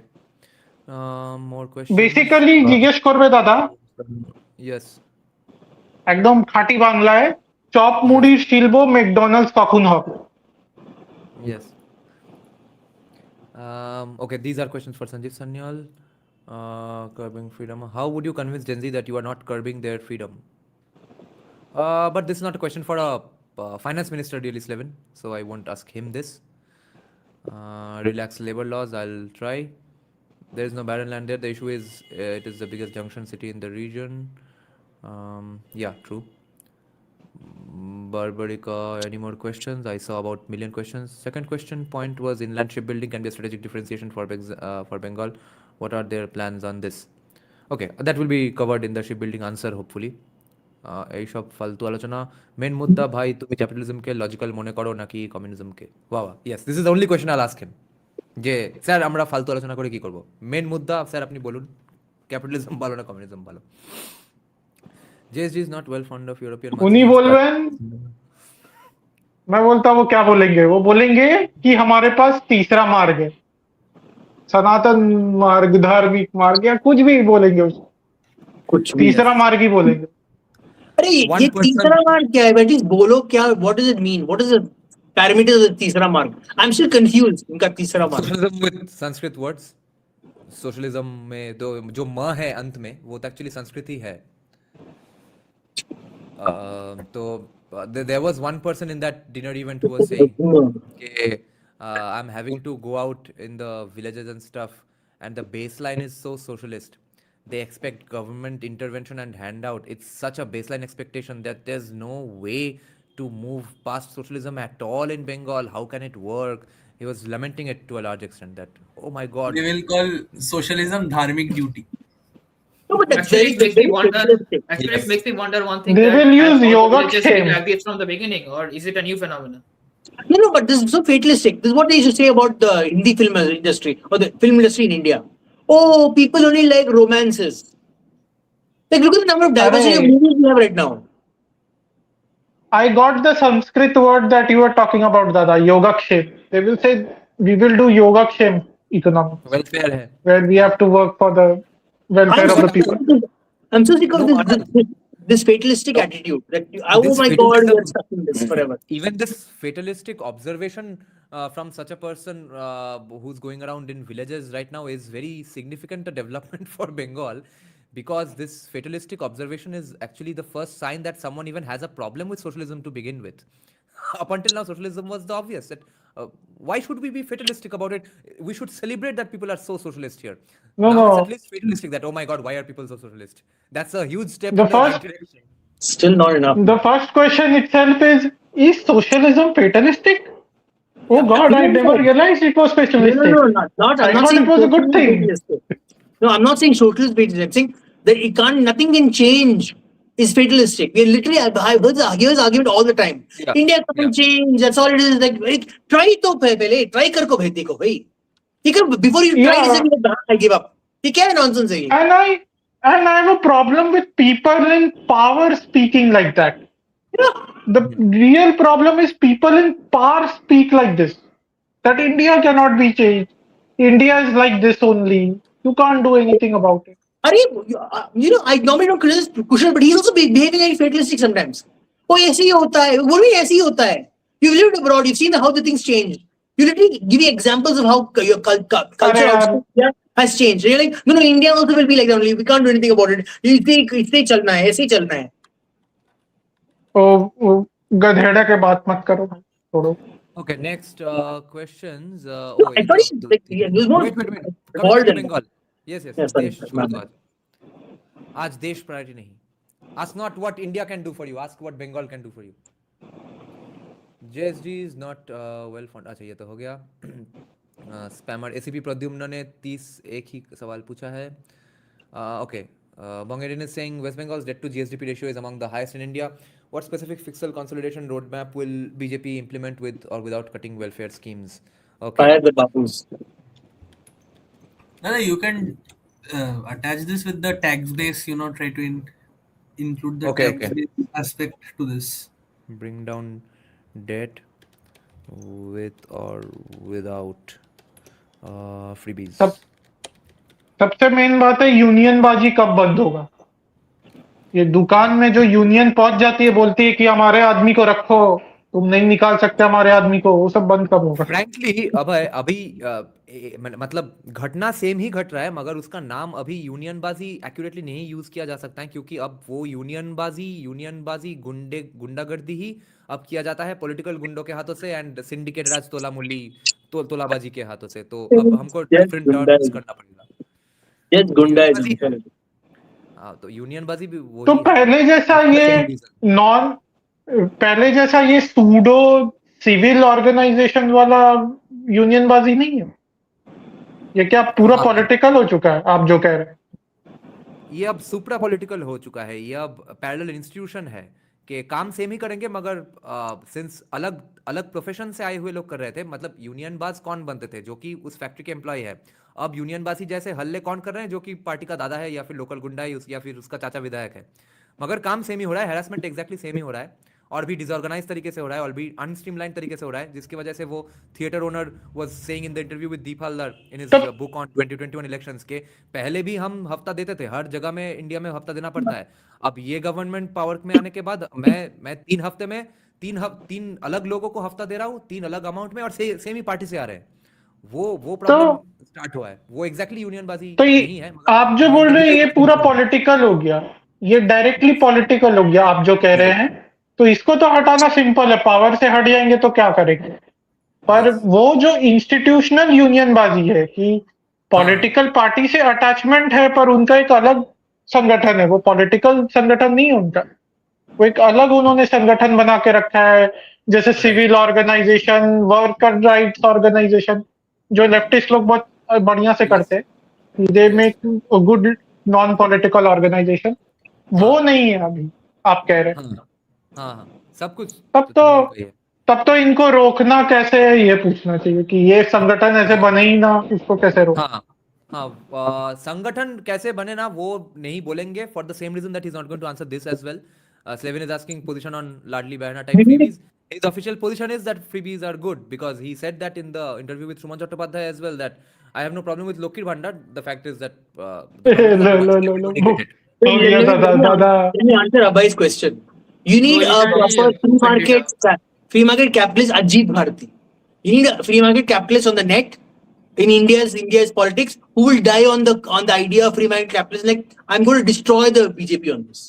Like, I don't care about political parties. You need like that person.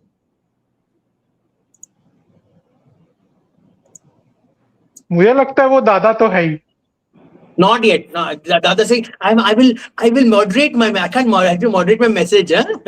You met big people now. Position on Ladli Behna, हाँ ये तो नहीं आएगा उत्तर. But okay, we will do that. We will do that for you, Dada. We will be that bad people. Yes. I don't think any more questions. Oh, okay, here is one. What will your government do to bring back well-educated and high middle? Okay, this one though is included in another question where I'll discuss can the founders be brought back, etc. Atilbaji, yeah. All the non-Bengalis say. Even J.S. Deepak asked Sanjeev Sanyal, what is Atilbaji? I asked. I don't know what it is. Actually, one thing occurred to me is Atela Bengali word or a French word? Can anyone look this up? It probably came from intellectual, so the etymology is still intellectual. Intellectual, Atel, something like that, I guess, from French only. When I first started this channel, I popularized the term Atel amongst the non-Bengalis. Some people remember it, some didn't. And now Sanjeev Sanyal has brought back in the public zeitgeist in the Indian right wing, Atel Baji. Atel Baji means intellectualism, left twist intellectualism, Jodhna. Fourth gen warfare expert, Mamaji. This is what Atel Baji means. Okay. How are you planning to integrate Bengal's waterways to the national waterways? Yeah, good question. Integrating so problem है कि इनको लगता है कि Gen Z प्रश्न सिर्फ होंगे कि हमको कैसे नौकरी मिले सर बोलिए. अब उन्होंने मांगा है जेनजी क्वेश्चंस, अब मेरा जेनजी ही तो ऐसा सब सवाल पूछ रहा है जो कि नेशनल टेलीविजन पे उनको उत्तर देना चाहिए 1.5 घंटे बैठ के. They don't understand our audience.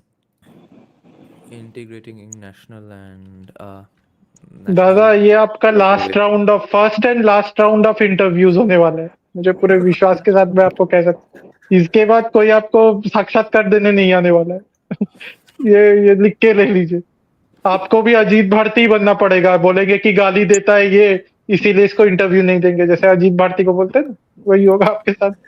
Oh shit, after Barbarika gave about 100 questions, Rishabh has also come up with his own list of questions. Shit. What are your plans to explore mineral wealth in West Bengal? Yeah, this we will cover under natural resources.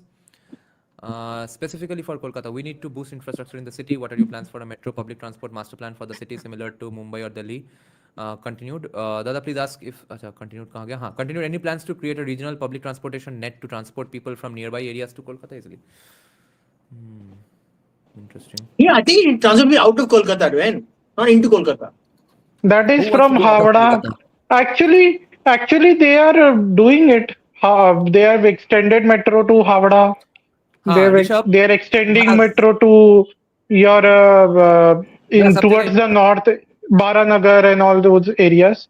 That is Noapada and all. So they are trying to to the south. They have done till Joka and Garia. Yeah. So Rishabh, they are trying to expand it. Yeah. They will do it through the metro anyway. So no, I think Rishabh is asking about the RRTS or bullet train network inside or around Kolkata. Yes. Yeah. I see. But see, already has suburban and metro. They have to first fix the issues in those, and then they have to think about RRTS, or they have to do it simultaneously, because those two will only help more than RRTS at this moment. RRTS will take easily 5 or 6 years, if I'm not wrong. Okay. So it will ramp up. See, the thing with the once you do one pilot project well, the next ones get faster. I jumped in. Yeah. Let Rishabh ask the question first. I just jumped in on that regional transportation thing. So, I mean, sure, metros are being added, but like I think Moshin said, I think I was talking more in terms of more bringing people in from suburbs. Like, sure, we getting it, just on the banks, metro just to the banks of Havada, but why are you not taking it all the way to Santragachi and beyond? Why aren't you taking having mass public transit all the way to Kalyani, or all the way up to, say, someplace like Murshidabad side area, Nadia? Why aren't you doing it all the way to Haldia?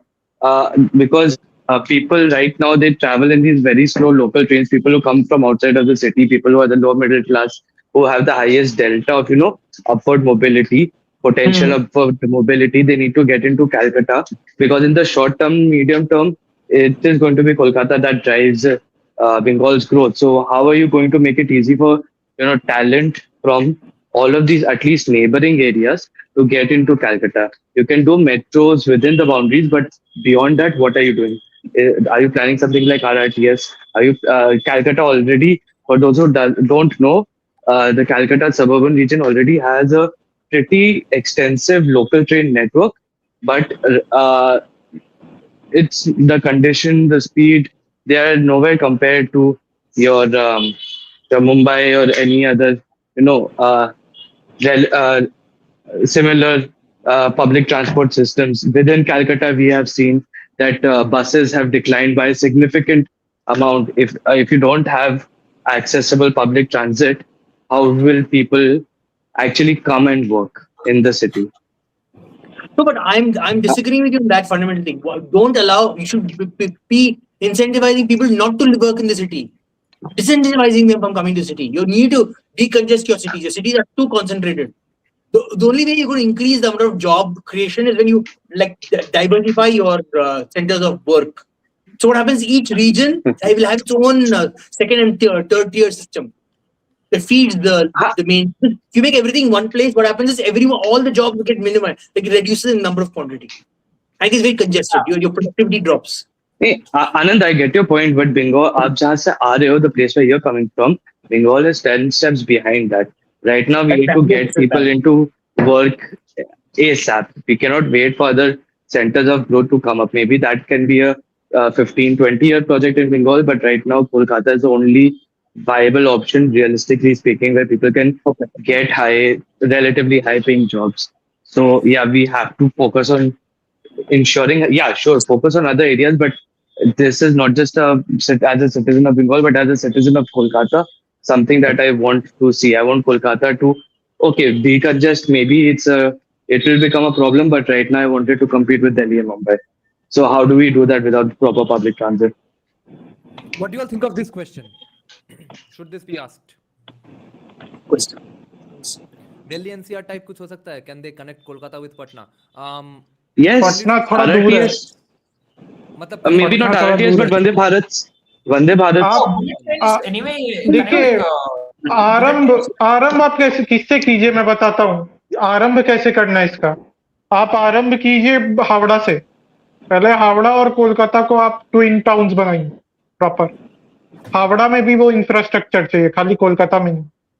तो पहले ये दो cities को कर सकते हैं। फिर आप बैरकपुर से जोड़िए। आप साउथ में साउथ 24 परगना डायमंड हार्बर से जोड़िए। आप वैसे वो एनसीआर रीजन जैसा बना सकते हैं। Have a greater Kolkata metropolitan area. हाँ रुको और एक ही स्टेट में बनेगा तो डिफरेंस ऑफ गवर्नमेंट्स भी नहीं होगा। हाँ ठीक है, first will collect the questions. तो अभी तो मेरे से सजेशन नहीं लेने वाले हैं ये लोग। ये so right now we are not going to discuss it. Later on when we push our own policies we will discuss this further, but after we discuss the questions we can discuss it anyway. My question is to all you guys, this particular question on the screen, on Bengal being able to leverage Agniveer, is there any legal problems with this? Is Agniveer done and dusted, or is it not going to happen? Because I keep hearing some controversy around Agniveer every now and then. No, Agniveer is continuing. No, it's continuing. It's going on. I think Agniveer requires an examination for you to enroll after 12th. After your class 12 exam is over, you can enroll in the Agniveer program. It's basically a conscription type of program, I think. 5 years of service. It's still going on. It's not been cancelled. Right? I haven't heard it be cancelled. Okay, No, it's not been How cancelled. many takers are there for Agniveer in Bengal with low TFR and all? Who can really? I mean, are we expecting the state to let's say do promotions of Agniveer like the US Army does? That hey, join the army, see the world, etc. Promotion, only promotion. It is like a government exam. People flock to give this exam every year. I've seen people, hordes of young boys. Yeah, so there's nothing new for the finance minister to do anything on this. Finance minister, Nothing, and it's a central thing. They'll just say whatever the central does, we do. See, he will have to budget. If the state government has a policy to hire Agniveers, then he has to budget for that. Yeah, Haryana government is doing that, correct, Anand? If I'm not wrong. Right. I don't know what Haryana. Is that you don't get permanent job after 5 years. You need to give the exam like the thing that is NDA, or you have to sit for CDS exam. Otherwise, you'll not be considered an officer rank. You not get into subedar levels or officer level ranks without that. Okay, this question from Barbarika is actually important, and but I don't think he'll answer this before the manifesto or before the elections. That's the problem. The only problem is that the manifesto has not come out yet. That is a huge problem. Dada, can I suggest a subversive question? Yes, go ahead. Maybe you can ask him. SEZ, but they're not going to divulge how much SEZ they are going to do. That's the problem. True. Yeah, go ahead, Rishabh. Yeah, so maybe it's a bit of a subversive question, but just to set the expectations with what we can expect, maybe you can discuss, in terms of welfare, what are they looking to do for backward castes, OBCs in Bengal? How are they going to tackle the whole socio-cultural framework in a financial way? They won't answer this. I don't think casting is going to be answered. Just ask about Mothuas. How do they see Mothuas and what Arey, will they give them? this is a hot potato at this point.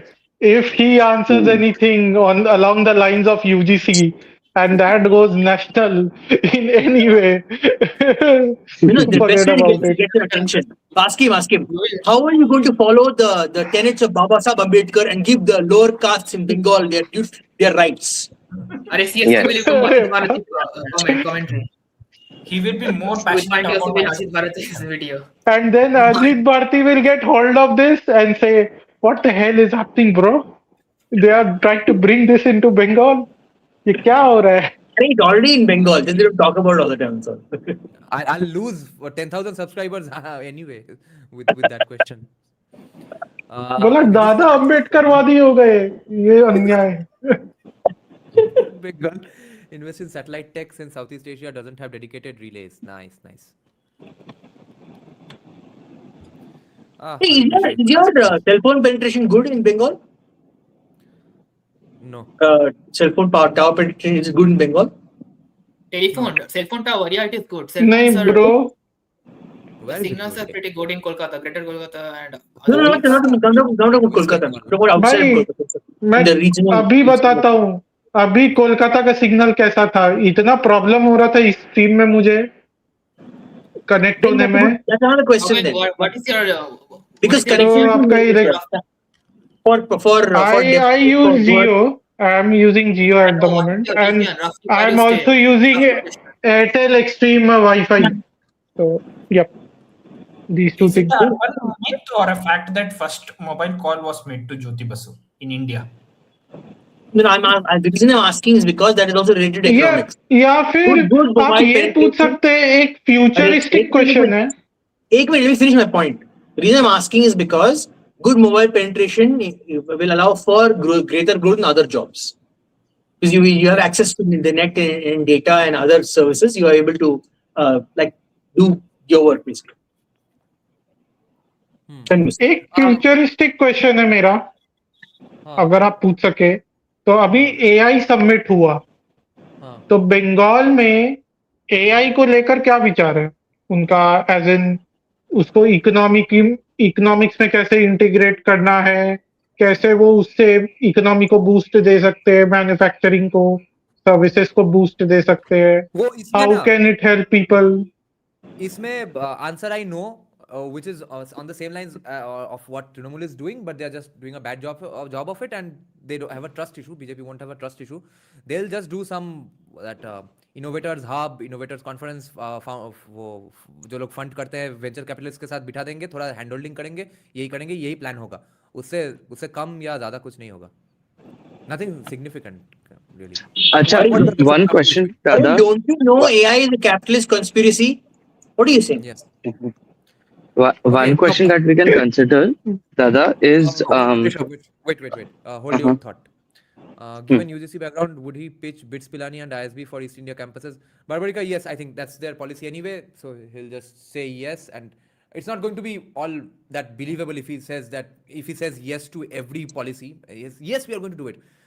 So I'm not going to answer this one because broadly speaking, their vision is this, that they will have Eastern campuses for but I'm realizing now that I should have had this live stream before the manifesto committee thing. But that happened all of a sudden. I should have done a live stream before that. Fuck. All these questions should have gone to the manifesto committee. Okay, but this still, I think holds, and the manifesto has not happened yet, so he might remember. But I have 40 good questions. तो वहाँ पे 5-6 ही तो सिर्फ ultimately पूछ पाऊँगा. So let's see what happens. I'm disappointed. These are good questions. These are excellent questions. What will be the position of land acquisition for industry if BJP comes to power? Dipendu, the policy is what's basically going to happen. What he's going to basically reply is what the others have replied as well. I have interviewed 5 others already. He's the 6th person I'm interviewing. One has come out already. Let's say people who are relevant. Let's say center gives. Okay. I have interviewed 5 people already. The answer pretty much is the same from everyone, that Central will give funds, and even if Central doesn't give funds, the priority is going to be that firstly, Bengal farmers are more or less ready to give land, and even if they don't, in order to entice them, twice, thrice the market price will be offered to them.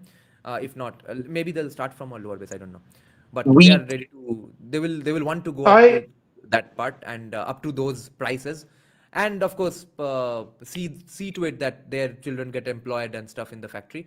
Whatever the most socialist thing you can think of in terms of land acquisition, think of that, and BJP will target that.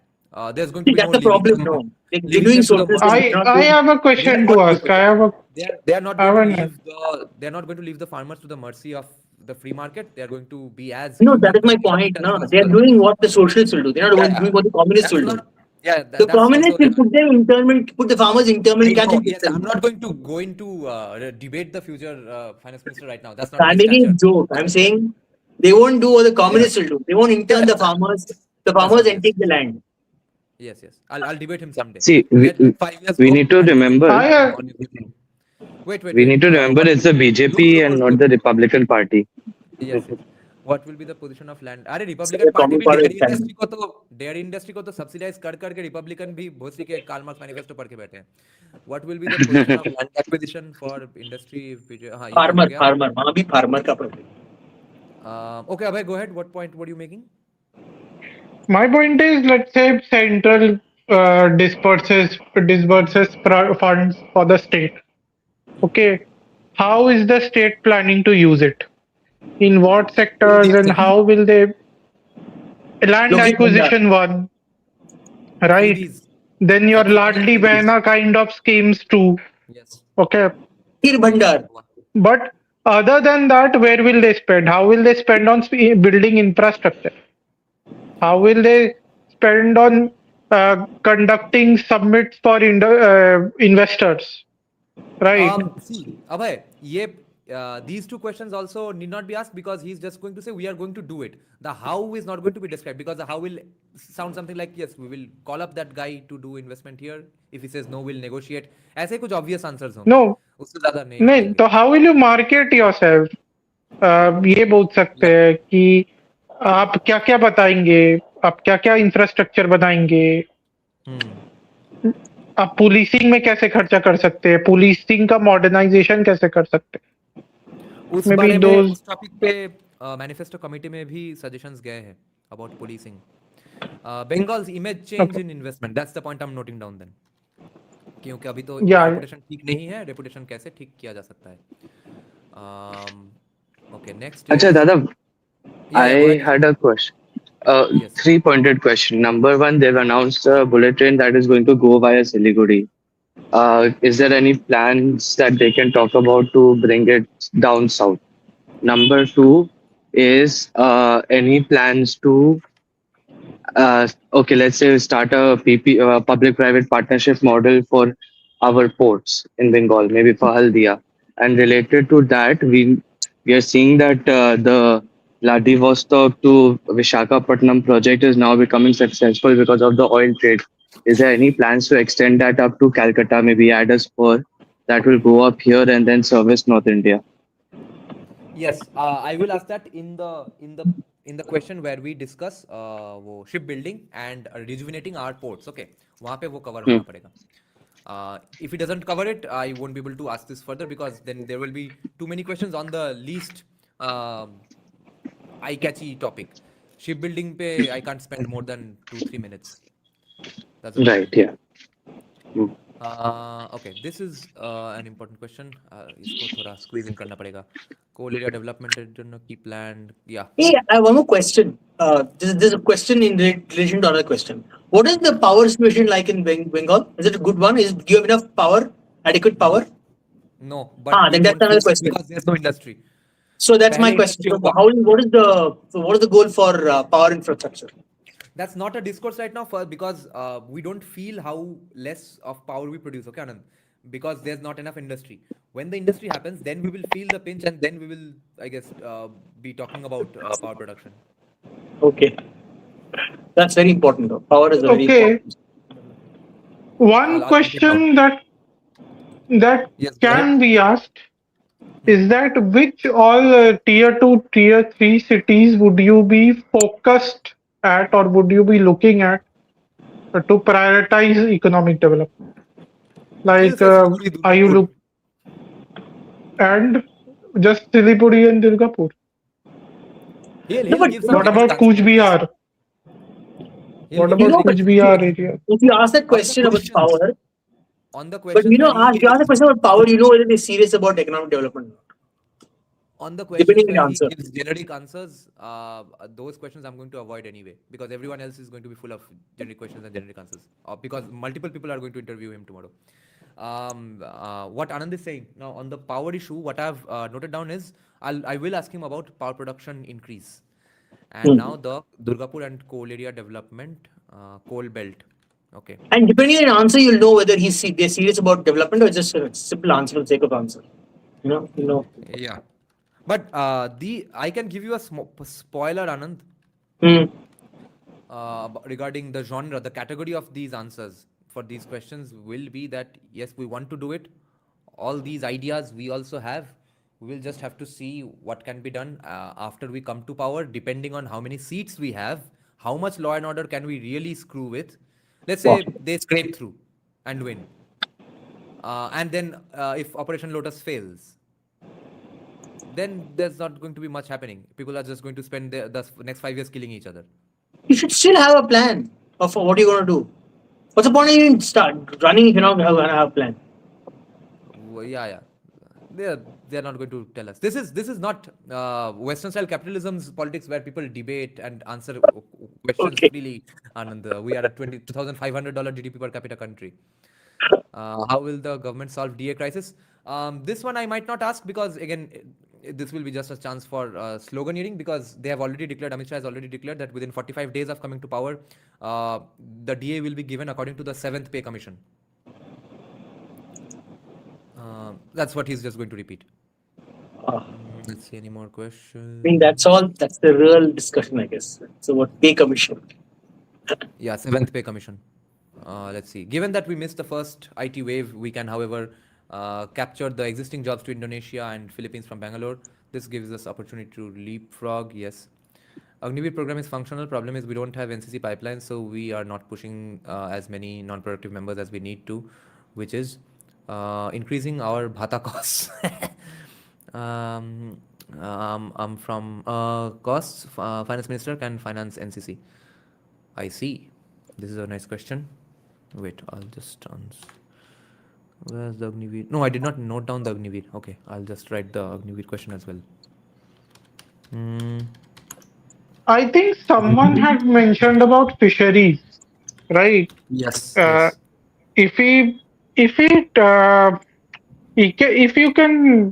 it is possible for you to specifically focus on that, that is, why were in the context of why were Namashudras attacked in Morijjapi? Because they were financially self-reliant. Yes. Okay, they were self-reliant people. So Yes. they had created their own township where they were doing their own business. I think it was mostly fisheries. So Yes. can we set up those kind of small towns all over the Bengal Delta? Nice. And how can the government support those communities who want to set up those small business setups in various deltas? Like Sandesh Khali could be one. Your Marijhapi could be another. Then there are so many such Khalis and islands, deltas. You look at Thailand. Thailand is a very good model for deltas. What's the Thailand model like? So what they do is, because most of the people who live around the water are fishers, fishermen. So they fish those areas, and they sell extra catch to farmers. Farmers use those fish to. So it's a little complex line. You have to look at the thing. There's a lot of detail. Anand and Abhay, I have one qualm with this question. Which one? The question that Abhay just asked me to ask him. I couldn't hear it. Setting up fishery hubs or townships around the deltas, especially because it will help the Matuas. I'll just note this, that around deltas. The problem is this is very, again, socialist. I mean, this will help BJP to propagate their awesomeness, but if it in fact happens, and if it in fact happens successfully, then it will stagnate those families into that profession again. If the state actually goes in and tinkers with the situation and the system to make a township for them, the thing with Motuas was going to work because they built it on their own. So I can't, in all good faith, ask him a question that I am fundamentally opposed to myself as a person. No, that's fine. That is fine. You are actually right. You cannot be building it for them. You can give them the option. No. That's the idea. I'm basically saying facilitating them. Okay, facilitating them. Cool. I'm not really saying that they should build anything for them or whatever. Maybe some universal infrastructure, like some good roads here and there. That is government's job. Provide them with security. Maybe give them some tax breaks. Those are the things I'm talking about. I don't talk from the perspective of socialism when I talk about these things. The problem is that when BJP actually makes the implementation of these things, they will in some way or the other make it caste based or reservation based. I think they make communities. If I'm not wrong. It is not possible to do it caste based, I guess. Whoever is living there will be a part of that system, right? It doesn't matter which caste. BJP will find a way. And you can do it with every such place. I mean, it's not just about a particular place. Wherever there are these deltas, you can do it. Full of Sundarbal deltas. I think Muslims will be a major part of this sector because a lot of Muslims are also living there. A lot of villages who entered Sundarban are completely Muslim dominated. That's also into into consideration, especially Abhay is underestimating Muslim BJP, I guess. BJP will find a way. BJP will find a way. We all are underestimating BJP right now. But what Abhay pointed out, since he's talking about mainly from the facilitation POV, the facilitation is what was opposed by CPIM with during the Modi Chapi massacre. कि हम नहीं देंगे तुमको कोलकाता का market का access. यहीं पे मरो. So if anything opposite of that is done, that's fine. Okay, there are some. हाँ, उनका कोलकाता मार्केट का एक्सेस कैसे दे सकते हैं, उनका ट्रांसपोर्टेशन इजी कैसे कर सकते हैं. That is a government thing. That doesn't have to be like about welfareism or socialism. Yes. And फिर welfare तो देंगे भी वैसे ही, तो why not gradually at least remove the funds from the welfare and build the infrastructure for them so that it's facilitated. Achha, Dada, I thought of one more question. I'm not sure if this was covered earlier, but tourism is one very underserved industry in Bengal, which is very employment heavy. I've noted that down. I'll ask him about tourism. Okay. Tourism is underserved all over India, man, not just Bengal. Yeah. Telling you, the worst. It's the worst sector in India. It's the worst sector. It's the most pathetic sector ever. भाई public services जहाँ का 2 कौड़ी का होगा वहाँ पे tourism छोड़ दो भाई. 2 कौड़ी का पब्लिक सर्विसेज. अरे Belur, Halebeed, bloody Thampi. I mean, this is ridiculous. There's no access at all, like zero. कुछ नहीं है भाई. They can make it Rome जैसे like Roman like Colosseum जैसे कर सकते हैं. कुछ नहीं किया. They get this. You see, Sanjeev Sanyal had talked about this quite a few years ago, or maybe a year or 2 ago, where he said, "Why aren't our cities walkable? Yeah. Why can't we walk in our cities? That would require unwalkable." That would require. Okay, Kushal did a podcast on it. You should watch it. Yeah, municipal issue है, तो छोड़ दो. अरे भाई फिर ब्रेज बेट. Municipal issue नहीं है, Indian attitude issue है. And but I get it. Yeah, we have Ganga Sagar Mela. It can be a rival to the Kumbhs, but no one pays any attention to it. And how on earth can a political party change the attitude of the people? Yeah. You will make it walkable. For 10 people come and sleep on it and over. Not walkable anymore. Over. Okay, Dibendu. Let me give you one spoiler to this. This I think is going to happen. I don't know if it's going to get back to the textile industry, but Novanno will probably be shifted because multiple people in the manifesto suggestion event suggested this, and they seemed pretty elated. So my hunch is that this will probably be happening, and since it does not create all that much hullabaloo, but they'll have to renovate the fuck out of Writers Building right now. It will probably get back to Writers Building.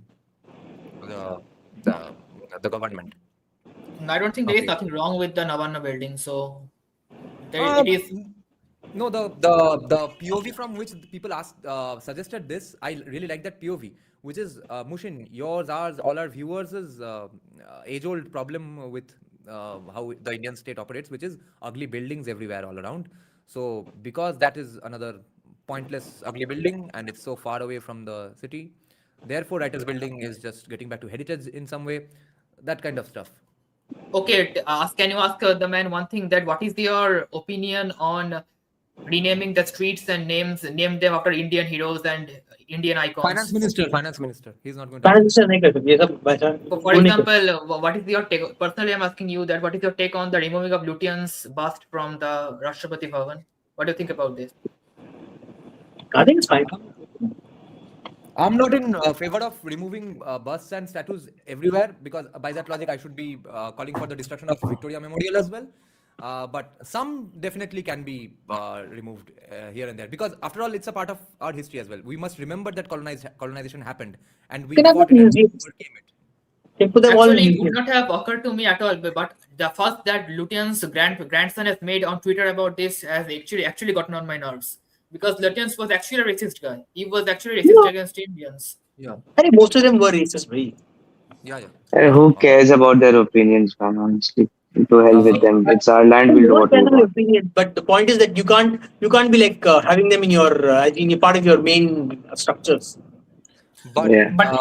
right. But if this question is asked, he is going to obviously speak positively about renaming them. So I think it will be a waste of time, in my opinion. Yeah. No, it's a waste. I agree. It's different. Yeah. But I think on a regional basis, since BJP will be having ground support from RSS, Hindu Jagran Manch, etc., some Lenin statues here and there might be under threat if they do come. Dada, if you raise the Writers Building question, then maybe you can expand it a little bit and just talk about, revitalization of all of the old style houses in Chaurangi, Central Calcutta, the Lausi, all of that area, Dharamshala. That I don't need to ask him because it's not going to be directly under his purview anyway. But there were people in that dinner who are very focused on this particular aspect. So rest assured that will probably be taken up in 5-10 years at least. अरे ये एक street का नाम है ना, एक street का नाम है लेनिन स्ट्रीट या लेनिन रोड कोलकाता में, लेनिन सरानी, लेनिन सरानी या लेनिन सरानी. तो उसका नाम कब बदलेंगे? सबसे पहले शायद उसका नाम बदलेंगे. लेनिन सरानी को शायद दीनदयाल उपाध्याय मार्ग कर दे या श्यामा प्रसाद मुखर्जी मार्ग. आपके लिए question, this question I have had my head for some time and I forgot to ask you guys. You know these churches in Goa and other places, right? जो public के लिए open होते हैं. Are they actually public or they are private? In Goa? Go churches or tourism or churches? In Goa, everything is private. It's all private, right? Then why are they open to public? They are great tourist spots. Interesting. You can go to the Bandel Church and St. Paul's Cathedral as well. There are specific tourist timings.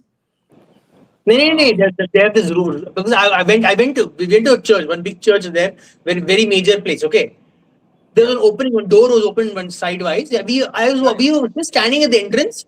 The person said, "Get out of here! Don't come here. Go from that entrance." I'm like, आप cast करते रहते हैं, मुझे यहाँ से मैं देख भी नहीं सकता इस साइड से चर्च को. Tell me, guys, can this question be asked to a state finance minister, or is this a question better suited for the central finance minister? No, for the personal budget you can ask, no? Personal state budget you can ask. Okay. One thing, can you ask about this? What is going to happen to the DA situation or the central government or the state government? Mushin, I'm not going to ask it because it's Amit Shah has said this, so it's going to be their official stance for now until the manifesto comes out, which is within 45 days of them coming to power, they'll apply the 7th pay commission and pay the DA accordingly. Hey, but one If thing, this actually happens, then BJP should, I think, have this on their manifesto in very big letters. I think they will. one thing before you ask this question, They should capitalize on this one. before you ask this question, get the capex opex ratio for other states as well. Don't just choose only. Don't just ask. Ask it in terms of states explicitly. Then can someone frame this question better and preferably in Bengali so that I don't have to translate all these 50 questions into Bengali tomorrow morning? I'll leave that to the question. I was fucking supposed to send him these questions by tonight. He has probably fallen asleep already. But anyway, other people might have sent the questions, other interviewers, and they're going to be asking somewhat similar questions, so he'll be prepared anyway. Okay. Any plans to bring textiles in West Bengal? Bangladesh seems to be doing great. What is stopping West Bengal? Yeah, textiles in West Bengal. Let's ask this.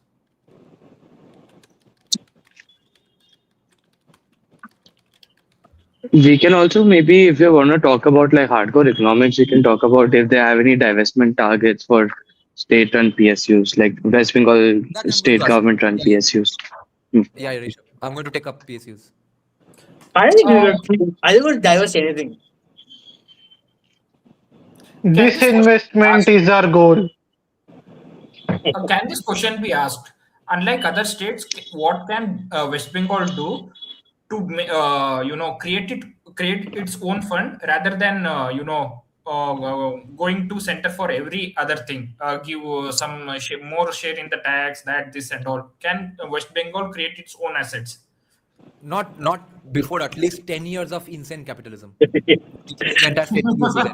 divestment, no assets, nothing. It's going to be we may not like to name the person, but the thing is, to be honest, Bengal needs 10 years of the kind of rule that Yogi gave to UP. No nonsense in law and order, focus on infrastructure development, then you start attracting वो I think more और less investor. जो भी chief minister हो उसमें शुभेंदु अधिकारी को apply किया जाएगा, वो मोर और लेस होगा ही, तुम ये मान के चलो। दादा ये तो जो भी है ये मूट पॉइंट वाला क्वेश्चन है, पर पूछने से तो नहीं होगा, पर कौन चीफ मिनिस्टर होगा या फिर ये फाइनेंस मिनिस्टर को नहीं, कोई इनडायरेक्ट वे में कुछ ऐसा पूछ सकते हैं। मेरे पास आइडिया नहीं है कि क्या रबर स्टैंप वाला चीफ मिनिस्टर होगा जो सेंट्रल का रबर स्टैंप लगाएगा, या कोई या हिमंत बिस्वा शर्मा जैसा होगा जो अब खुद डिसीजन लेता है। You want to answer? You know how I asked that question? You ask. Yeah, that is what I meant. Will the state's policy, economic policy, be aligned to the center, or will they be trying something separate? Then you know exactly who's controlling. Oh, then he'll say yes anyway. So yeah, he's not going to answer this. Then you know it's coming from the center. What about Dilip Ghosh? Will he be in the council of cabinet? I'm sorry, not council, cabinet. If he's elected, any idea? I don't think so. My personal hunch is no. Okay, He has just burned an a lot MLA. of bridges. If at all, yes. His wife probably, maybe him as well. Dada, I had a question. Yes, go ahead. So I was wondering how long will it take for West Bengal to have a structured political lobby or influence group in New Delhi, just like other states, some of the more powerful states have. I have asked this already to another person in BJP, who does not hold any significant ministerial position or something, but he's a significant person and he might become more significant after these elections. But he gave me a short and simple answer. I asked him that why, regardless of who is in power in West Bengal, why don't we ever have a Bengali or a West Bengal lobby in the center when all other states who don't even have BJP governments or who have never had Congress governments, BJP governments like Tamil Nadu, etc., Kerala, how come they have a lobby? He simply said, your state is too poor, fucking poor. And he did not mean it in a racist way because he's from this state and he speaks Bengali. And I mean, he is a Bengali. He said the state is too fucking poor. Without money, you can't have a lobby of your own because after all, there will be some cut money type of arrangements agreements Wait, and understandings. Okay. I thought you already have your lobby. Who is Dilip Mondal? Dilip Mondal is not Bengali from Bengal. He's from Jharkhand, bro. Jharkhand or My bad. Yeah. I thought he was So- Bengali lobby. No. So CSK, I have a little bit, I have a argument to your point that TN and Kerala have its own lobbies. No, it's mainly South Indian lobby in Okay. BJP, which I see. also includes those people, but it is mainly by Karnataka people only, Karnataka I BJP see. members only. I see. Not even Karnataka BJP members, Karnataka RSS members. But Karnataka guy, that lobby, that pro-South lobby has forever existed, right? Regardless of who was in power in center or in the southern states. Yeah. It existed. If again the counter argument is, see, I don't support this, but this is the reality. If there was a tall leader, which was Shama Prasad Mukherjee. If he has lived far more than that, maybe he had created a successor, and then there would be a West Bengal lobby inside BJP also. But again, I'm not into this personality-driven politics, which South Indians love to the core. But yeah, that's the reality. No. The bigger reality is all South Indians are capitalists, whether they call themselves capitalist or not. And that's why they've built so many lobbies. Yeah. Yeah, like I say, that West Bengal is the only one which is broke and still doing regionalist politics, and socialists of Bengal have like the smell of their own farts. No one else buys into their own bullshit except the Bengali middle class socialist and the lower middle class as well. So, what were we discussing? What was the Some point we lobby. were discussing? Oh yeah, lobby. Yeah. Dada, so do they have like a long-term strategy to establish that lobby, that influence in the union? Yes, Long term. they do have, but it cannot happen unless West Bengal becomes a rich state where, see, why is the cut money issue still not going to go away? Let's say the guy in center with whom you are trying to lobby for your own state, that guy must get some cut money in order for industry to happen in West Bengal. And if there's not enough industry that has the potential of growing in West Bengal, he's not going to approve that for West Bengal, he's going to approve that for Tamil Nadu, right? And hence, that lobby is going to organically happen when we can portray to the center that, see, let this industry come to our state, you take some cut money. And it has to be streamlined cut money. And we are talking about illegal stuff pretty blatantly, but it is what it is. It's a pretty corrupt situation. So It's everywhere. Maharashtra. all we are asking for, all we are hoping for is that there is cut money taking, but it's streamlined like in other states. And to be fair, I have heard from legit content creators that Gujarat does not have that cut money stuff from Babus and all, almost at all, even for big investments. No one takes chai pani ka money and all, no bureaucrats even. That stuff is almost completely gone in Gujarat, almost completely gone. So right now, we are going to hope that the guy in the center takes some cut money. दादा किंतु बांग्ला के गुजरात होते देवो ना. Yes. That is our motto. So, Yes. so another question that could be there. You guys also think about it and let me know. कि ये जो infiltrators है बंगाल में, राइट, उनको इकोनॉमिकली कैसे डिसेंटिवाइज करें? There could be Aadhaar card. वो finance minister नहीं Sorry? है, ये प्रश्न फाइनेंस मिनिस्टर का प्रश्न नहीं है ना. अच्छा, मतलब इकोनॉमिक डिसेंटिवाइजेशन एज इन उनका जो भी इंडस्ट्रीज है उनको डिसेंटिवाइज करे, टैक्सेस ज्यादा लगा दे, For that, you need something like that. For that, you need document. Yeah, documentation. He'll say that documentation is going on already. After that, we will see. He's not going to answer more than that. Yeah, go on. Acha, Dada, I thought of one more question. Yeah, go ahead. Yeah, so right now, for example, we have Gorkhaland Territorial Administration. Same way, there are some levels of or some regional North Bengal, Kuch Bihar side representation. Can that? How are they going to work with all of these areas to develop them? Right now, it's just one additional layer of bureaucracy. Are you seeing a path where you can move from an additional layer of bureaucracy to a more collaborative way where they get more autonomy to develop their own regions?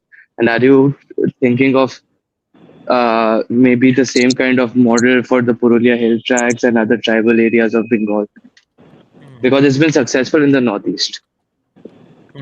Also, this can build more terrorism, tourism in these places. Yes. This could lead to boost in tourism, at least in Darjeeling area, Darjeeling, Kalimpong. I have already taken Yes. 49 questions. Lol. I'm going to have to filter the fuck out of this. Half century कर लो अब क्या है मतलब Bengali या फिर हर Century एक कर लो। सीट के हिसाब से क्वेश्चन पूछो Century कर जितनी आबादी उतना हक. Bengali living in Bengaluru, many laborers like domestic maids and guards are from interiors of Bengal. They get Lokkir Bhandar. They are under the influence of TMC people. They are going back to. Oh, the answer is not finished yet. They are going back to vote for Trinamool. I guess that's what he'll say. Yes, I met all the Bengalis in the menial job staff section of Isha Foundation in Coimbatore as well. They're going back to their hometowns and have been told by TMC guys that if we don't vote for Mamta, they will lose their voting rights. Not voting rights, maybe at least they definitely think that they'll lose their Lokkir Bhandar. Yes. Some Motuas do definitely believe that the NRC thing, CA, SIR, all this is connected and BJP is going to kick out Motuas. So ground level stuff. Now, I want you all to get informed on something. People who follow Bengal politics probably know of this, but there is a place in South Kolkata where just 2 days back, BJP put out a historic fight regarding wall painting, okay? Painting your party's name and candidate's name on the walls and stuff. So that stuff has started in Bengal from day before, no, 2 days back, okay? 3 days back, 2-3 days back. And I think it was a coordinated plan from BJP that, yes, start painting the walls and put up a fight wherever fight is required, because it happened on the same day. It happened in 2 places in Kolkata, in the Dunlop area probably, and in the Netaji Nagar area. Now, in the Netaji Nagar area, there was a huge ruckus in one ward in a gully called number 5 ward. See, these are not councillor wards; these are wards inside the wards. So, in the 98 number ward in Netaji Nagar, there was a 5 number ward gully where BJP was painting its own wall allegedly, and Trinamool came and tried to prevent them. It got into a ruckus. Then the media arrived. By that time, they had gone in front of the Netaji Nagar police station. And in front of the Netaji Nagar police station, they put up a fight for hours and hours. Okay, both sides beat each other up. Both sides threw stones to each other. BJP did not back down. Many people from both sides got harmed, etc. And Trinamool were complaining like kids to all the media personnel that, see, they have brought Bohiragatos here, they are beating us up, none of them are from the 98 number ward, which there weren't, frankly. All of them were from the surrounding areas of Jadavpur and stuff, probably. But the people putting on the fight from the Trinamool side were some familiar faces from my video as well, which was hilarious to see. But they were getting attacked, they were putting up attacks of their own, they were attacking them. The key reason I'm pointing this out is because the police that day practically saved the Trinamool Congress workers and the Gundas, okay? It was an absolute tag team match that was going on. The police were holding the arms of anyone who was trying to raise an arm and throw a stone or beat someone up in self-defense from the BJP side. Their arms, their collars are being held by the police. And on the side, a Trinamool guy is coming and beating them up, including the guy who broke my thumb. He was also there. So every BJP guy was trying to push away the police with one hand and fighting the Trinamool guy with the other hand. And even then they put up a fight for the entire day. Every news channel covered it with multiple videos. I can share some footages here if you all want. And at the end of that ruckus in front of the police station, the police basically barricaded them on 2 sides of the police station, okay? Outside the police station, obviously. One side was Trinamool, one side was BJP, and they were trying to break down barricades and get to fighting each other, etc. But the entire time, BJP did stay there. But even after the situation died down in front of the police station, they went to another place in that ward and held protests on the streets up until late evening. That was pretty fascinating. Now let me show you all the footage of all that happened. What the hell, man? ये क्या है? Why do I Welcome do? to Bengal, sir. Thank God I'm not welcome to Bengal. Bengal is not for beginners. That is true. Anand. Bengal. What was applicable, what was true for Russia at one point is true for West Bengal today. That living in West Bengal is a martial art in itself. Seriously.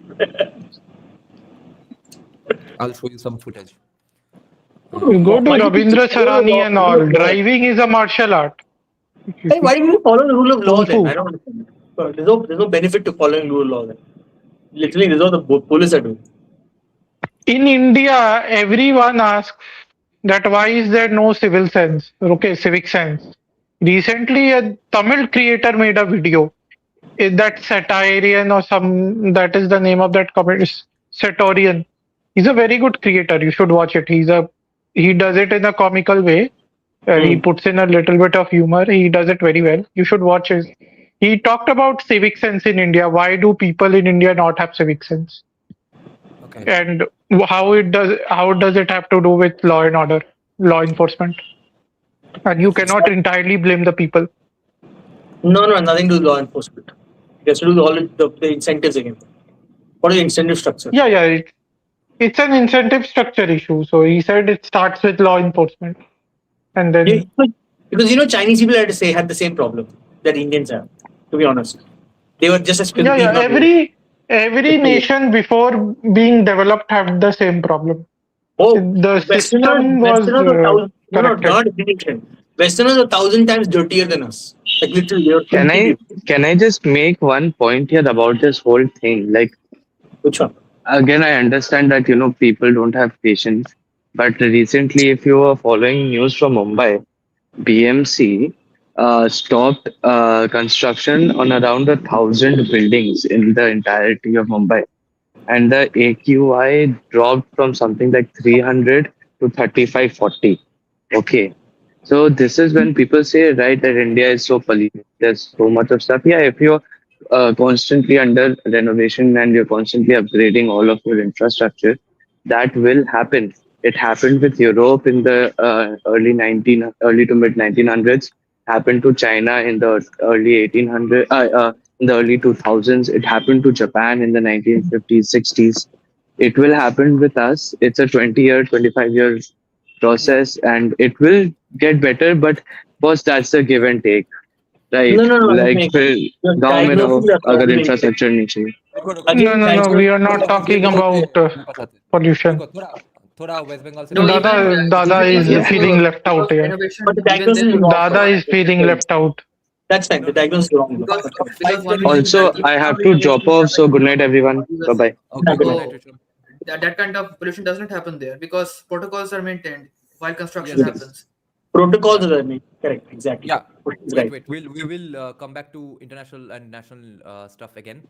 First, yeah, Varun, I will take this question of Varun. I have added this already. Constructive freebies. Yeah, I will ask him about that. Now, check out BJP putting a fight. Okay, and why this, according to me, is historic and especially going to have far-reaching consequences in the South Kolkata area. Let me guarantee you this. Is this the Because- fight? Yeah. Everyone, every anti-BJP guy, pro-BJP guy has been blabbering and foaming at the mouth, repeating this one sentence like a slogan, which is that BJP is not serious about winning. And the proof of saying that is that BJP is not on the ground as much as Mamta used to be. So the argument against that I have already, because everyone in India believes that Mamta, no matter how bad a CM she is, after all, she is a staunch fighter who fought against the 34-years of CPIM regime and came out to tell the tale. But she was not fighting against the And 34 years of also- CPIM regime. She was fighting against the 10 years of Buddhadev Bhattacharya's regime. So that's not. Also, they push that woman card a lot. They get carried away with her woman card a lot. Yes, and That Rahul Gandhi- she's this oppressed woman who is fighting against a that was there. tyrannous regime or tyrannical regime. Yeah. So since Rahul Gandhi also could have won against Buddhadev Bhattacharya, credit should not be given to any person who wins under Buddhadev Bhattacharya. No, Rahul Gandhi could not have won against Sorry. Yes.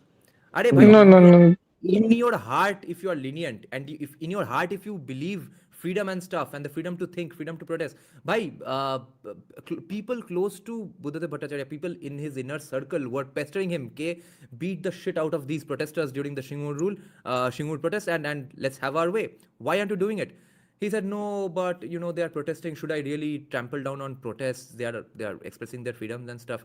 So that's the kind of person Mamata Banerjee was dealing with. So anyway, No, you're mistaking my point. You're saying Congress could have won against him, not Rahul Gandhi. It's the same thing.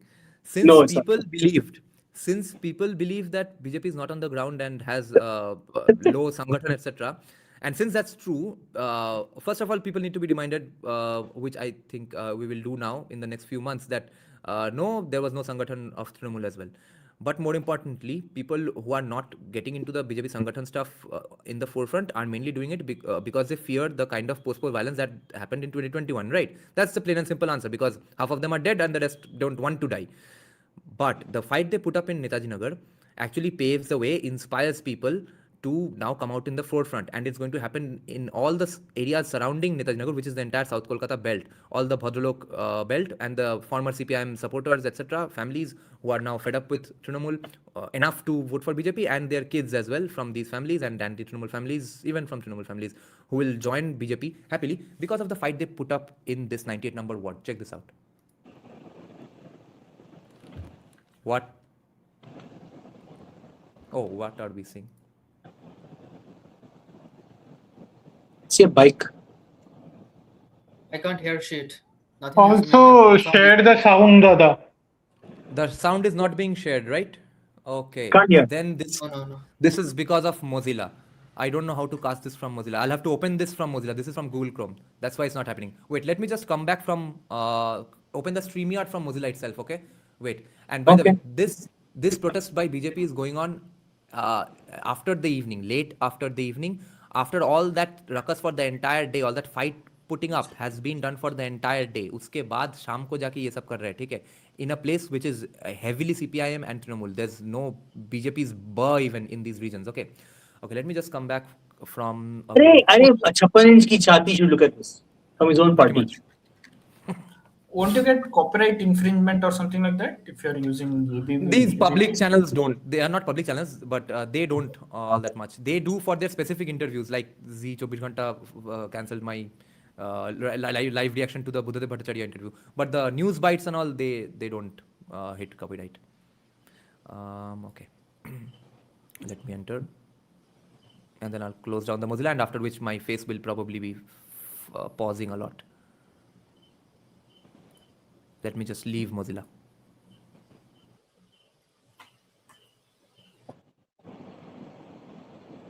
Okay, while he's doing other stuff, what shall we? Let's not keep it like dead air, man. I don't like uncomfortable silences. So say something, Anand. What did you do today? I'm here. I was watching the war thing, man, all day. Shit, man, this is like I'm so addicted So you to. were monitoring the situation, Anand. Huh? Professional Yes. monitor of situation. Yes. Sorry, I didn't get that. What are you saying? Who are you spying for? Israel or Khomeini? The war thing. Who I'm rooting for? No. Yeah. Who are you spying for? I'm telling that you are the professional monitorer of situation. It's just very it's an addiction, bhai. There's all this foreign policy stuff. Sorry. Okay, those who have Play seen the my audio, man, video, please. y'all can hear the audio right now, right? Foreign policy I'm addicted to, man. Very addicted to Okay. foreign policy. So the people who have seen my attack video, I can tell you the watch with a intricacies keen of eye. American politics. I can Watch tell you with how a they keen vote eye. their. Just will- tell us the faces, Dada. Just No, point I can't. out. I can't. I'll get No. sued. Until the legal Okay. stuff gets done with it, I can't. But watch with a keen eye. You'll see about 8 We familiar will get faces. the vibe. Yeah, I found 8 of them. Trinamool side, okay? This part of this wall belongs to the police station. This side on the right is entirely Trinamool. Then on the left of this group is the main gate of the police station. On the left of that is the BJP side. That's the that was Oh my God, that Trinamool dramatic throwing music. a stone, which it was The helmet Trinamool guy is throwing a brick. policeman, right? Yes. A Trinamool guy threw a brick and it almost hit another Trinamool guy. Look at this. Where so? The most important part is, see Anand, these regions are proper South Kolkata. Okay, everyone is a middle class Bhalokaku here. The only people who are not Bhalokakus are in Trinamool, and their numbers are minuscule. These neighborhoods are entirely sweet, soft-spoken people of CPIM, and there BJP has brought their own people who are pretty well educated themselves. They are from educated middle class families, but they are putting up a street fight against Trinamool's gundas, which was insane. I love the expression. That yellow sari woman is in And Trinamool IT yellow side as well. sari woman and the woman in kurti and dupatta. So Yeah, who's they were the TMC one? Who's the BJP one then? Yellow sari is in the Trinamool IT cell, and the rest were from BJP. And it made a lot of sense. She's like, all that extra expression, like really. Okay, now see the real fight. Okay, now the side you are seeing it from, this is from the Trinamool POV, and that side is BJP, and everyone in front of the police station gate on the right is the police station. Okay, everyone in front of that are all BJP. That gigantic guy on the here with that white kurta is also in BJP. This guy is a police. Oh, the mouse pointer is not visible. So anyway, So basically, these are the nice- Big Boss Bengal. yeah.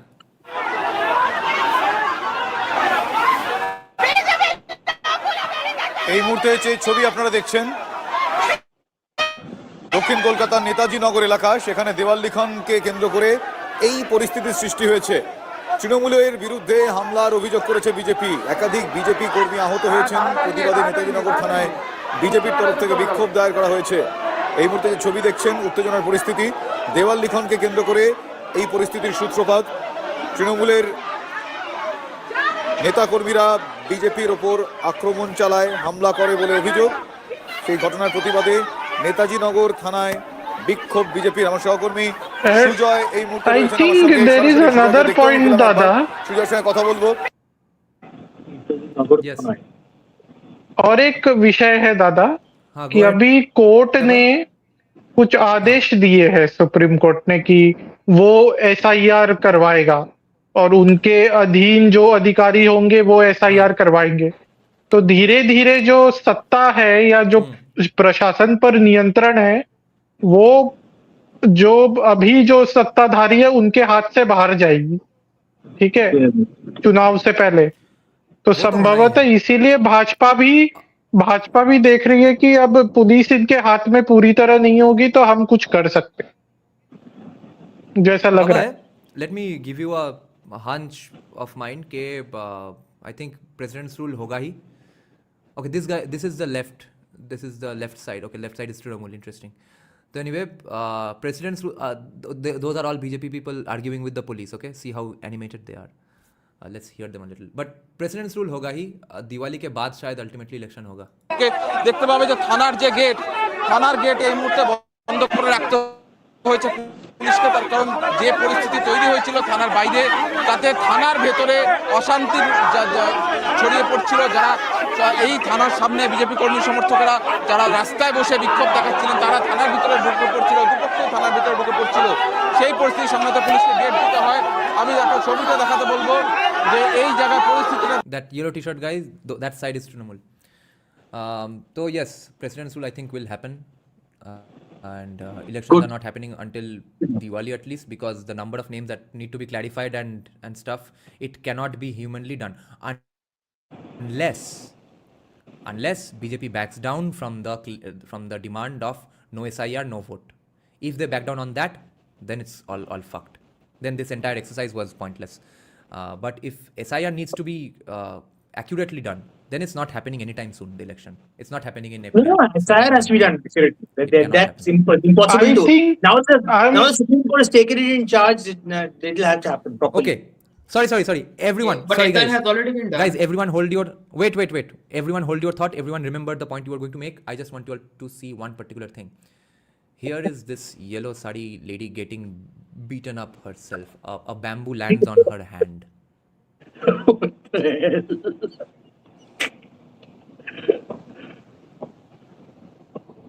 Technically, that's the other side of Sri Shakti.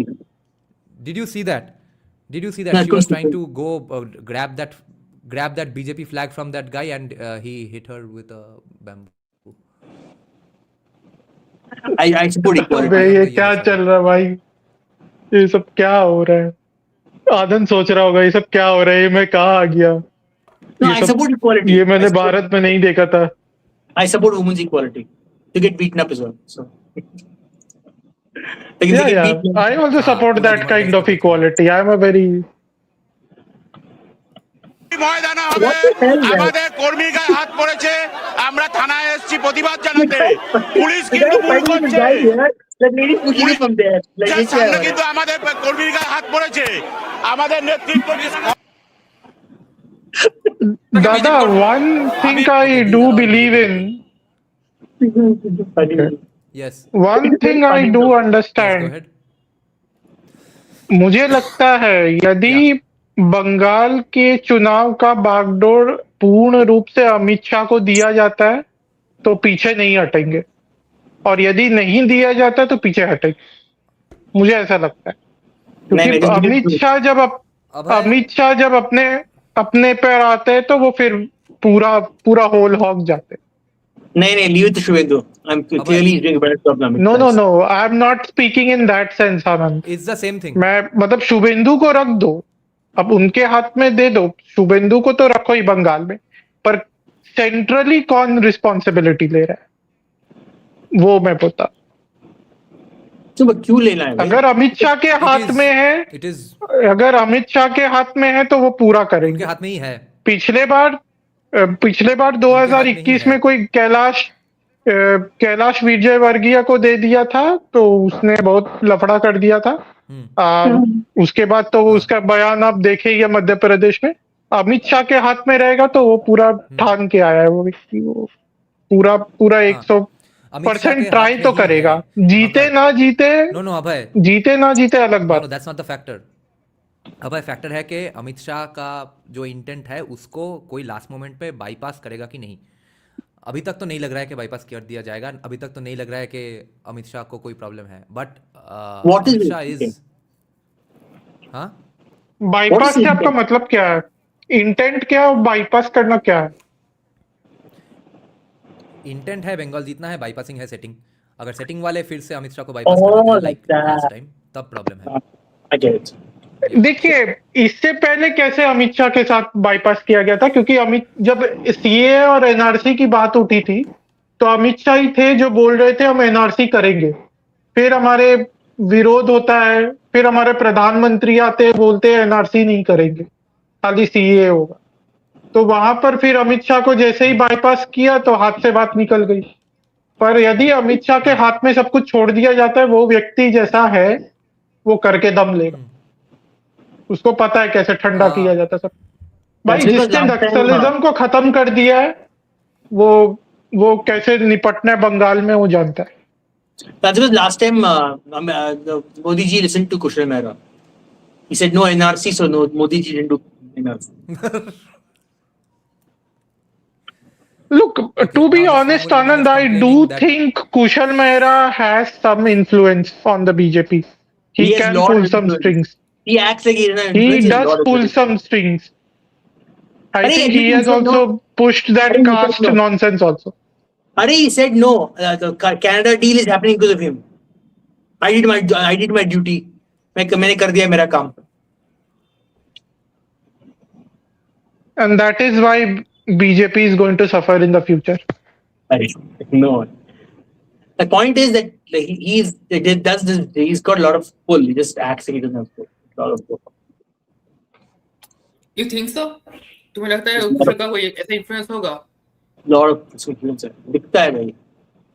क्योंकि वो दिखता है क्या मुशीन, वो जो बोलता है ना, जिस प्रकार से जिस आइडियोलॉजी पर बात करता है, देखते बीजेपी वही इम्प्लीमेंट करने लगता है। इतना सारा कोइंसिडेंस नहीं हो सकता, कुछ तो है। It is the opposite. Kushal is like the X-ray machine. He's not the actual fracture.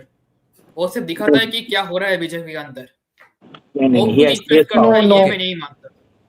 Some things are very uncanny. Sociologically, there is an important observation to make here as well. On the BJP side, you finally see some BBK looking guys. You can't just be BBK, you have to look like a BBK. And I know racism and caste is not the same, but it does translate to race to a certain degree. Which is mostly BBKs will be fair-skinned and have sharp features and stuff, and mostly Dravidian features will be not like that. But it's not all race is equal to caste, because after all, Mamata Banerjee is also a Brahmin. Yeah, I thought BBK is very chubby. Yes, because of post-1991 liberalization and the prosperity from evil capitalism. Otherwise, they would have been, let's say, six-pack abs, underfed pre-1991 Indians. Now, on the BJP side here, there are about 3 to 4 guys, young guys, who are dressed up nice. Show me what the traditional BBK looks like. I'm also curious. Punjabi and stuff, who don't look like gundas, and who are fair-skinned and have spectacles, glasses and stuff. And yeah, they will be the ones whose interview will now be taken. And that is a very, these are all Traditional BBKs, Bengali Anand. Bhadrlok, I'm giving you some examples. Who is this BBK? No, Look wait. at Satyajit. Look at Satyajit Ray. Wait. No Bengali Bhadralok right now is going to look at anybody from this Trinamool side here at least and feel some respect for him. But they will feel some respect for the at least 3 or 4 guys on the BJP side, which is pretty fascinating. Check out the traditional BBKs. Okay, they brought at least 4 guys like that. So this one, this is the reporter. Sorry. And their bites will be taken. Wait. So the reporters. পাল্টা কথা বলছে, পাল্টা অভিযোগ অস্বীকার করছে। এই মুহূর্তে কার্যত একটা নজিরবিহীন পুলিশের সঙ্গে মব যথেষ্ট কম, ফলে পরিস্থিতি নিয়ন্ত্রণ করতে কার্যত হিমশিম। Okay, this lady is kind of BBK. She might not be BBK, but she is basically a South Kolkata BBK-ish person. But even she gives almost a perfect bite as a mother. She, I think, brought her daughter as well, young daughter, toddler daughter, and she gave a very small bite, but a very focused bite. This was pretty good as well. Hear her, listen to her. চলছে দেখতে পাবে থানার gate পুলিশের তরফ থেকে কি হয়েছে Bengali, which is the problem. No, when you don't find street fighters and good language speakers at the same time. BJP managed to find a few here. দেখুন কি অবস্থা। I think BJP is playing a very clever game. দেয়াল লেখা, এটা আজকে ওদের চক্ষু শুল হয়ে গেছে সামনে একটা দেয়াল লেখা নিয়ে। রুকো। আমাদের দেয়াল আমরা লিখবো, সেইটা নিয়ে ওদের ঝামেলা। আপনারা বলছেন বিজেপির লেখা দেওয়াল, কিন্তু ওনারা বলছেন যে এটা দখল। ওনারা এই বঙ্গে কোন কথাটা সত্যি কথা বলেন, কোন কথাটা সত্যি কথা বলে আপনারা নিজেরা মিলিয়ে দেখে নিন না। প্রতিদিন তো বাইট নিচ্ছেন, সরকারটা চালাচ্ছে কোর্ট, আর প্রশাসনগুলো হয়ে গেছে তৃণমূলের পার্টি অফিস। আমি একটু ছবি দেখাতে বলবো। থানার ভেতরে sub inspector. I was saying. Oh no. BJP ने एक चालाकी बहुत अच्छे से की है कि उन्होंने बीबीके को बहुत अच्छा टारगेट किया। जो सीपीएम की प्रशंसा या सीपीएम का अपमान करना छोड़ा है ना उन्होंने बोला कि लोग अच्छे थे, नेता अच्छे थे, बीबीके को अपने पक्ष में लाना आरंभ किया है ना, वो बहुत समझदारी वाला काम किया। टीएमसी ने ये काम कभी किया ही नहीं। प्रॉपर बीबीके कभी भी प्रो टीएमसी नहीं था। आप देखेंगे प्रॉपर जो एरिस्टोक्रेटिक विथाई कल्चर और ऑल ऑफ दैट, वो कभी भी टीएमसी नहीं था। ये पूरा दिखता है। पर बीजेपी वो कर रहा है। अभय, और मुझे लगता है ये आरंभ हुआ अभिजीत गंगोपाध्याय से। Yes, Justice Abhijit Gangopadhyay. Abhijit Ganguly, yes. But that plan is actually Amit Shah's own plan. Maybe he got feedback from other people as well, because I can tell you about 1.5 years back, I met someone and he was not from Bengal. He is from Bengal now, kind of, but you will probably never know his name until he stands for some significant elections 10 years, 20 years down the line. But he will be one of the reasons that BJP, if BJP wins it, one of the reasons will be that guy. But I had asked him why, let's say, why shouldn't we focus all our attack on communists? Because if you break down the myth of communism and leftist ideas, then everything else will follow suit, and then maybe people will thinking of BJP in a different way or thinking differently in politics. They said, no, I understand your point, let's not do this right now. And then, lo and behold, a few months later, we see Shamik Bhattacharya is made the BJP state president, who from the day one goes on every podcast and interview says, yes, CPM, we had our disagreements with CPM, but at least they were not thieves, they had no personal corruption allegations against them, and we had a political disagreement with them. But right now what's going on in Bengal is not even politics. The assembly is there, but there's no politics. Everything other than politics is going on. We are going to bring back real politics and the political culture of Bengal. Even that has been destroyed by Mamata Banerjee. And this is now a recurring theme and motif of talking points, because that's the same thing that Taposh Roy even said. in my podcast. Dada, tell me Yeah, go one ahead. thing. This And young guy I'm you pretty talk- sure, this young Dada. guy- This young guy you talk about, The- is he Just connected to the BJP Okay, party? okay. Connected to party? Yes. I think I Dada. know who are talking about. I have a small point to this. Now you will suddenly see the leftist intelligentsia will start discussions on caste in Bengal. How Bengal is a casteist society. Once After BJP BJP comes starts to power. Yes. yeah, Yes. that is what I'm saying. Once Yeah. BJP appropriates BBK, they will suddenly talk about casteism in Bengal and how brutally casteist Bengal is. You will I notice don't it. think so, अभय वो ना उतना They- ज्यादा नहीं होगा that will क्योंकि happen. नहीं उतना ज्यादा नहीं होगा क्योंकि बीजेपी का और फिर बीबीओ का खुद का भी बीबीकेओ का खुद का भी एक फेदर इन द हैट है कि Bengal is above caste politics, Bengal is above casteism, तो वो से प्रमोट किया जाएगा. No, they will do Promote it. किया जाएगा. Leftists are very good at setting such narratives. No, They are no, very good at not the community. Abhay, that's Abhay. not- So not in the No, community Abhay, that's basically been embraced by them. They will never kill. They will never kill the golden goose. They will try Abhay, something else. ये मैं तुमको बोलता हूँ ये कब होगा, ये 5-10 साल बाद होगा जबकि Yes. बीजेपी का जो अभी उत्थान का जो टॉकिंग पॉइंट्स है वगैरह ये सब सैचुरेशन पॉइंट हिट कर ले उसके बाद करेंगे. उसके लिए थोड़ा बहुत आई थिंक फील्ड सेट करके मुझे रखेंगे. लगता मगर है ये सब 10 साल बाद करेंगे. ग्राउंड अभी से सेट करना शुरू कर देंगे वो लोग. थोड़ा थोड़ा छोटा मोटा पेपर्स लिखना, आर्टिकल्स लिखना, ये सब शुरू हो जाएगा. बट फिर 10 साल बाद क्या करना है वो अलग बात. या 10 साल बाद के लिए गेम सेट करेंगे ही क्योंकि उनको पता है कि 10 साल के बाद तो एंटी इनकम्बेंसी फिर से शुरू हो जाएगा. No, but they need तो for a group that is like you're saying if what you're saying is true that BBKs in Bengal have not traditionally seen as casteist, they can never convince them to join them by calling them casteist now. Not possible. No. You try Anand, something. if you look at it, if you just think about it, most of the people who talk about Brahmanwad, even Hindi belt, are people who are Brahmins by caste. Yeah. They are upper caste themselves.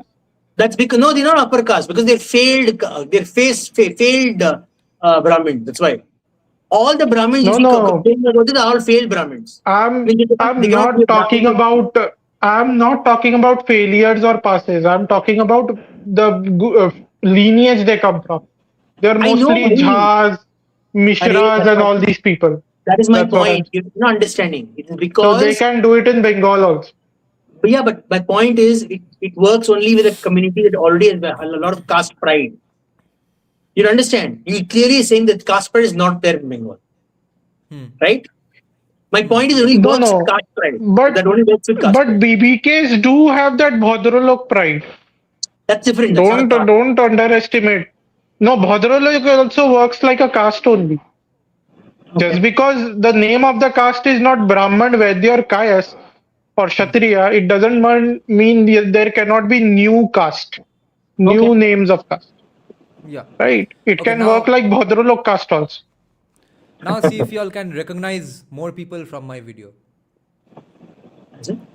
I can't সামনে recognize anyone. বৃষ্টি আক্রান্ত দেখুন টেনে নিয়ে গেছে হুড় করে লাঠি হাতে এই দাগটা ওই এত বড় মারলো তো এইটা হলো সব মাথায় মেরেছে টেনেছে হাতে দেখুন কি অবস্থা করেছে হাত পা কাঁপছে আমরা কিন্তু জমায়েত I recognize that hairstyle. The same lady. দাদা আপনি গিয়ে আপনার হাত পা দেখান একটু। জুতো মারছে এরা এই মহিলা ছিল কি? আমি ছবিটা দেখাতে বলবো। এখনো একই ছবি, থানার সামনে আরো পুলিশ কর্মী সেখানে তারা জড়ো হচ্ছেন পরিস্থিতি নিয়ন্ত্রণ করার জন্য, কিন্তু এখনো পরিস্থিতি স্বাভাবিক নয়, শান্ত নয়। আমরা রয়েছে বিজেপি কর্মী সমর্থকরা যারা রয়েছেন তাদের সঙ্গেও আমরা কথা বলবো। কি বলবেন পুলিশের ভূমিকাকে? Police Anand, BJP BBK for you. See, this guy does not look like a gunda, right? Because he has a nicely trimmed beard, has fair skin, and is wearing glasses, and is wearing actually a nice. This is considered BBK. Okay. These guys are considered the respectable young What fellows. was the one on the left side? The one, the mustache. Yeah, he also. Him. Oh, See, the three guys that you can see here, all those three generate some sort of awe in the BBK mind. The kind that Oh, Trinamool bought, they none of them are BBKs. Only the yellow sari could have passed off as BBK. She is actually BBK. She is V1, but the problem is the way she is shouting. That also turns off the BBK consumption pattern. Therefore, she just left her caste on camera. no, that is basically রীতিমতো দর্শকের ভূমিকা Karnataka, Malleshwaram. You go to Malleshwaram, you find people looking like this. Yeah. পালন করছে हाँ तो सेना dynasty तो आया है ना कर्नाटका से ही इसलिए পুলিশ আমরা আজকে এখানে আমি একটু কথা শোনাবো পুলিশের সঙ্গে। আমরা তো এমনি চলে যাব, আমরা মারামারি করতে এসেছি, ওদেরকে সরাতে হবে, নাহলে কিন্তু এখানে বিশাল কিছু হয়ে যাবে। প্রশাসন থেকে পরিষ্কার বলছি, ওদেরকে অ্যারেস্ট করতে হবে, ওদেরকে সরাতে হবে, তবেই আমরা এখান থেকে যাব। গ্রেপ্তার করতে হবে। আমাদের দুজন কর্মীকে ভীষণভাবে মেরেছে, আমাদের দেওয়াল, দীর্ঘদিনের দেওয়াল। আপনার গায়ে রক্তের দাগ কোথা থেকে এলো? আমাকেও ফেলে মেরেছে, এই পুলিশ টানাটানি করেছে, ওটা ঢিল মার। ছবি দেখাতে বলবো, গায়ে রক্তের দাগ, বিজেপি কর্মী থানার সামনে হচ্ছেন, রক্তের দাগ কোথা থেকে এলো? আমার কর্মী মেরেছে, আমার নিজের লেগেছে, আমার কর্মী মেরেছে, যোগেন্দ্রকে মেরে এখানে হাত ছাল ছিলিয়ে দিয়েছে, আমার কর্মীদেরকে মেরেছে, সকাল থেকে এগুলো করছে, হাতে রড। কেন এটা এই পরিস্থিতি হলো কেন? আমাদের দেওয়াল, যেখানে আমাদের দেওয়াল লিখন চলছিল, তৃণমূলের কিছু দুষ্কৃতী এসে সেখানে আমাদের কর্মীদের ধরে মারে, আহত করে, এবং তারপরেই আমরা এখানে থানাতে বিক্ষোভ করতে আসি। এসে দেখি তৃণমূলের সমস্ত গুন্ডারা এখানে দাঁড়িয়ে আছে হাতে রড নিয়ে। কিন্তু মাঝপথে দেখলাম বেশ। Okay, by the way, Anand, after the day went by, the next day at 6 p.m. they again did a protest march just to protest the events of the previous day. BJP did, okay, and they went into alleys and stuff. They mainly focused on the main roads, but they went to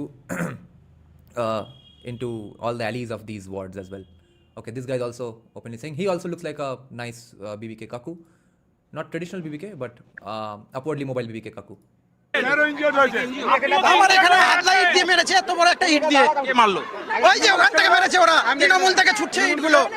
আমরা তো শান্তিপূর্ণ এখানে বিক্ষোভ দেখাচ্ছিলাম, আমরা তো ওদেরকে কিচ্ছু বলিনি, তাহলে ওরা কিসের ভয় পাচ্ছে এত? ওরা বিজেপিকে ভয় পাচ্ছে।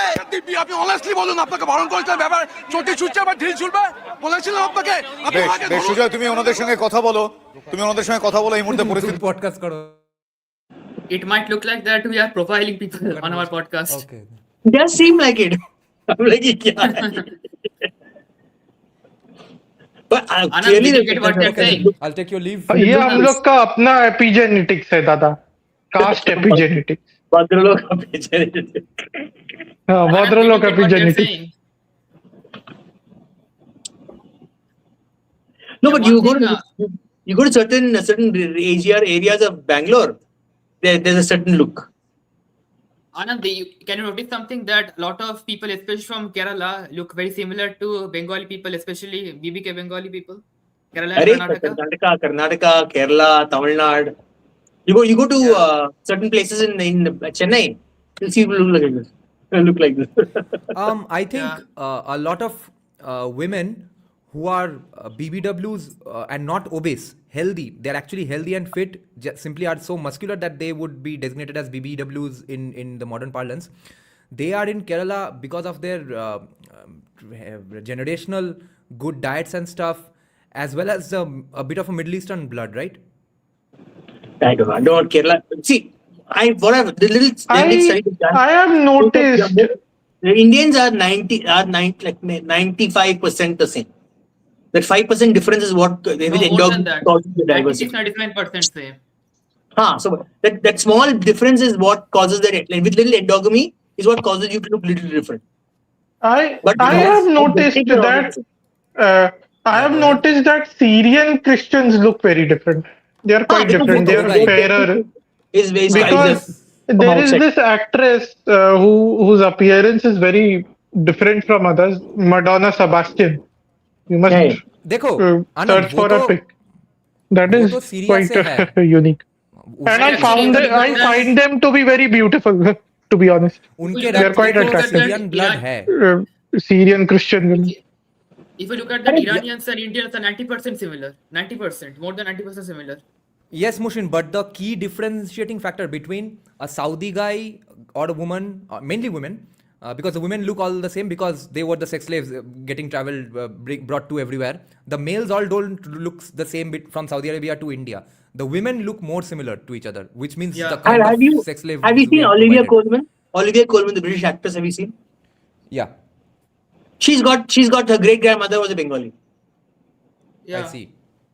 So the point is that the women may look similar from Iran, Saudi Arabia, Punjab, Haryana, Delhi, so definitely all the way to West Bengal.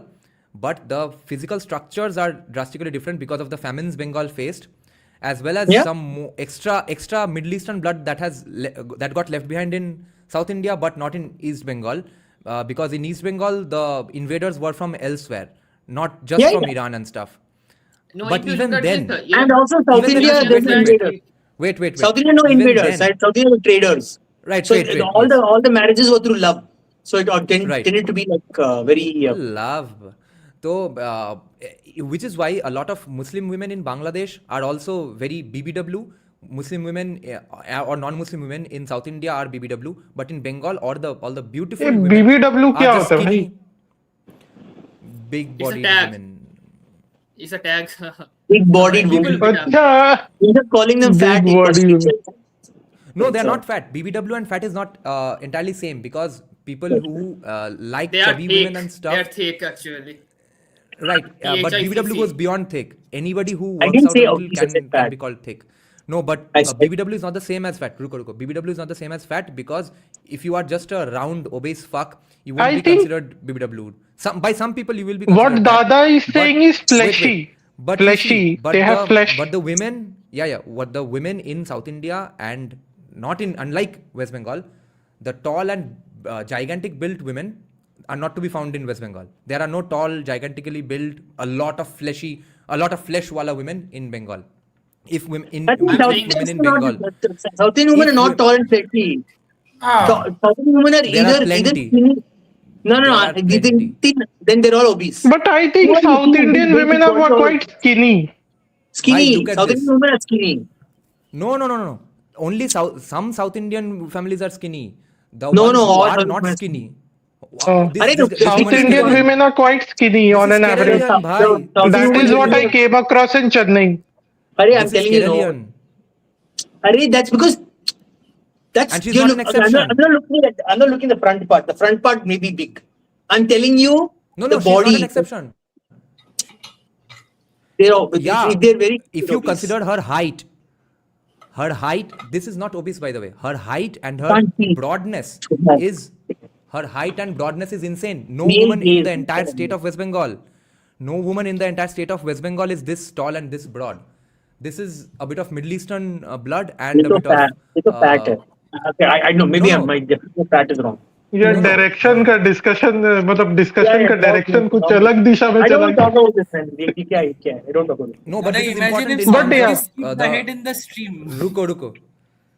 नहीं, I don't talk about This this. is important. Yeah. This is important. So stop interrupting me. Is South Indian- But I do believe that no topic should be a taboo.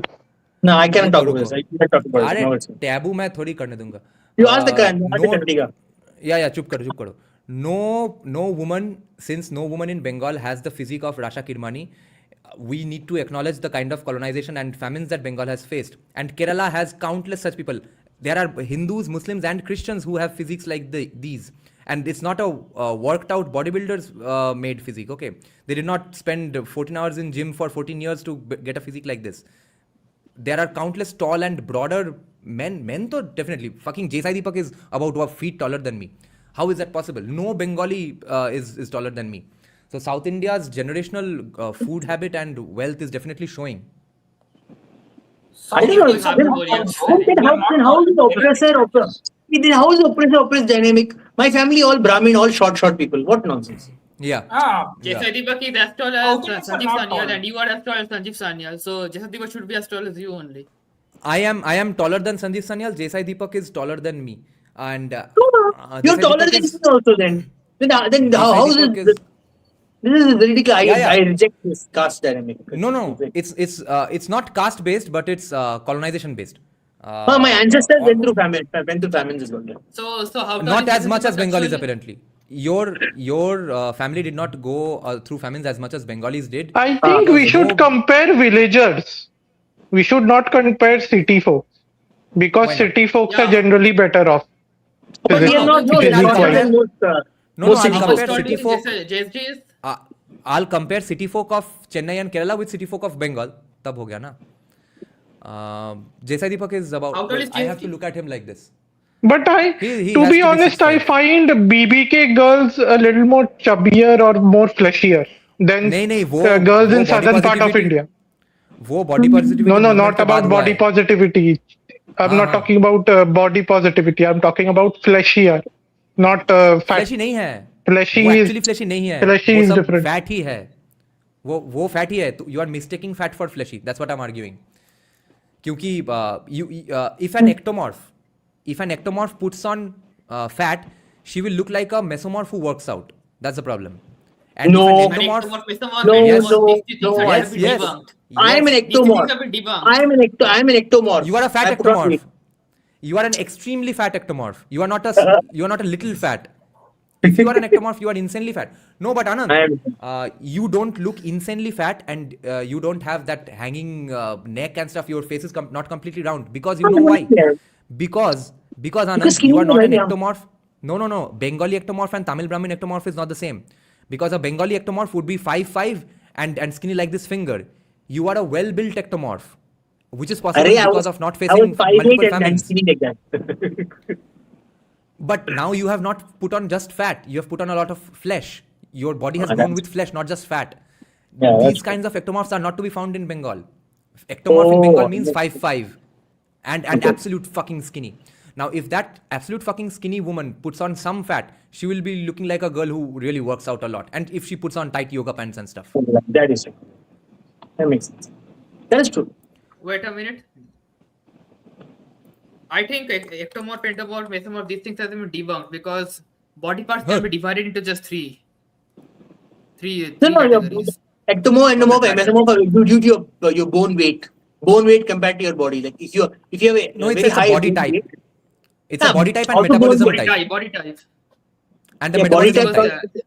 Your body type Because also people say that your skeletal structure also affects your body type. It's not just your. Because it Yeah. basically, if you are short, a little bit shorter, like in the middle 5 feet ranges, it is very easy for you to put on muscle.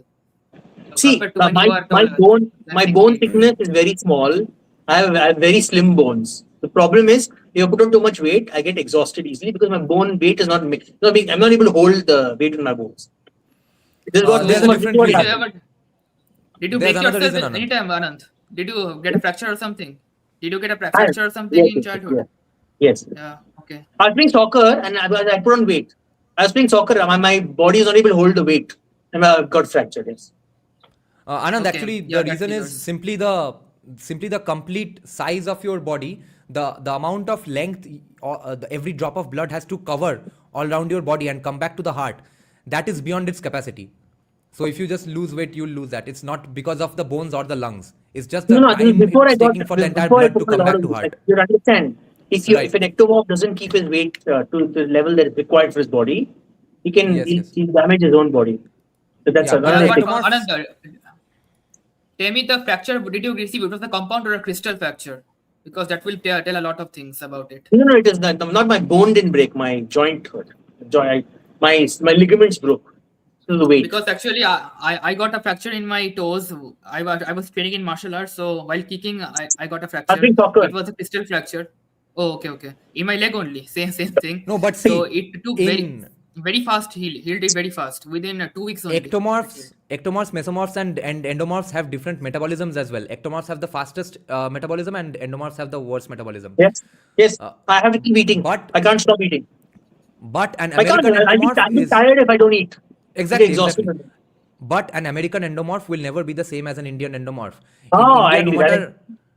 India, no matter how much you eat, no matter how obese you become, you're not going to become 150 pounds or 200 pounds, which is very common in Not USA. possible. Not possible. Which shows I've been to my different max. races have different body types. Therefore, That different is races true. have different body types because of generational wealth and famines and stuff. How much they No, have I faced. completely agree with that. I completely agree with Yeah. that. I am not disagreeing with you.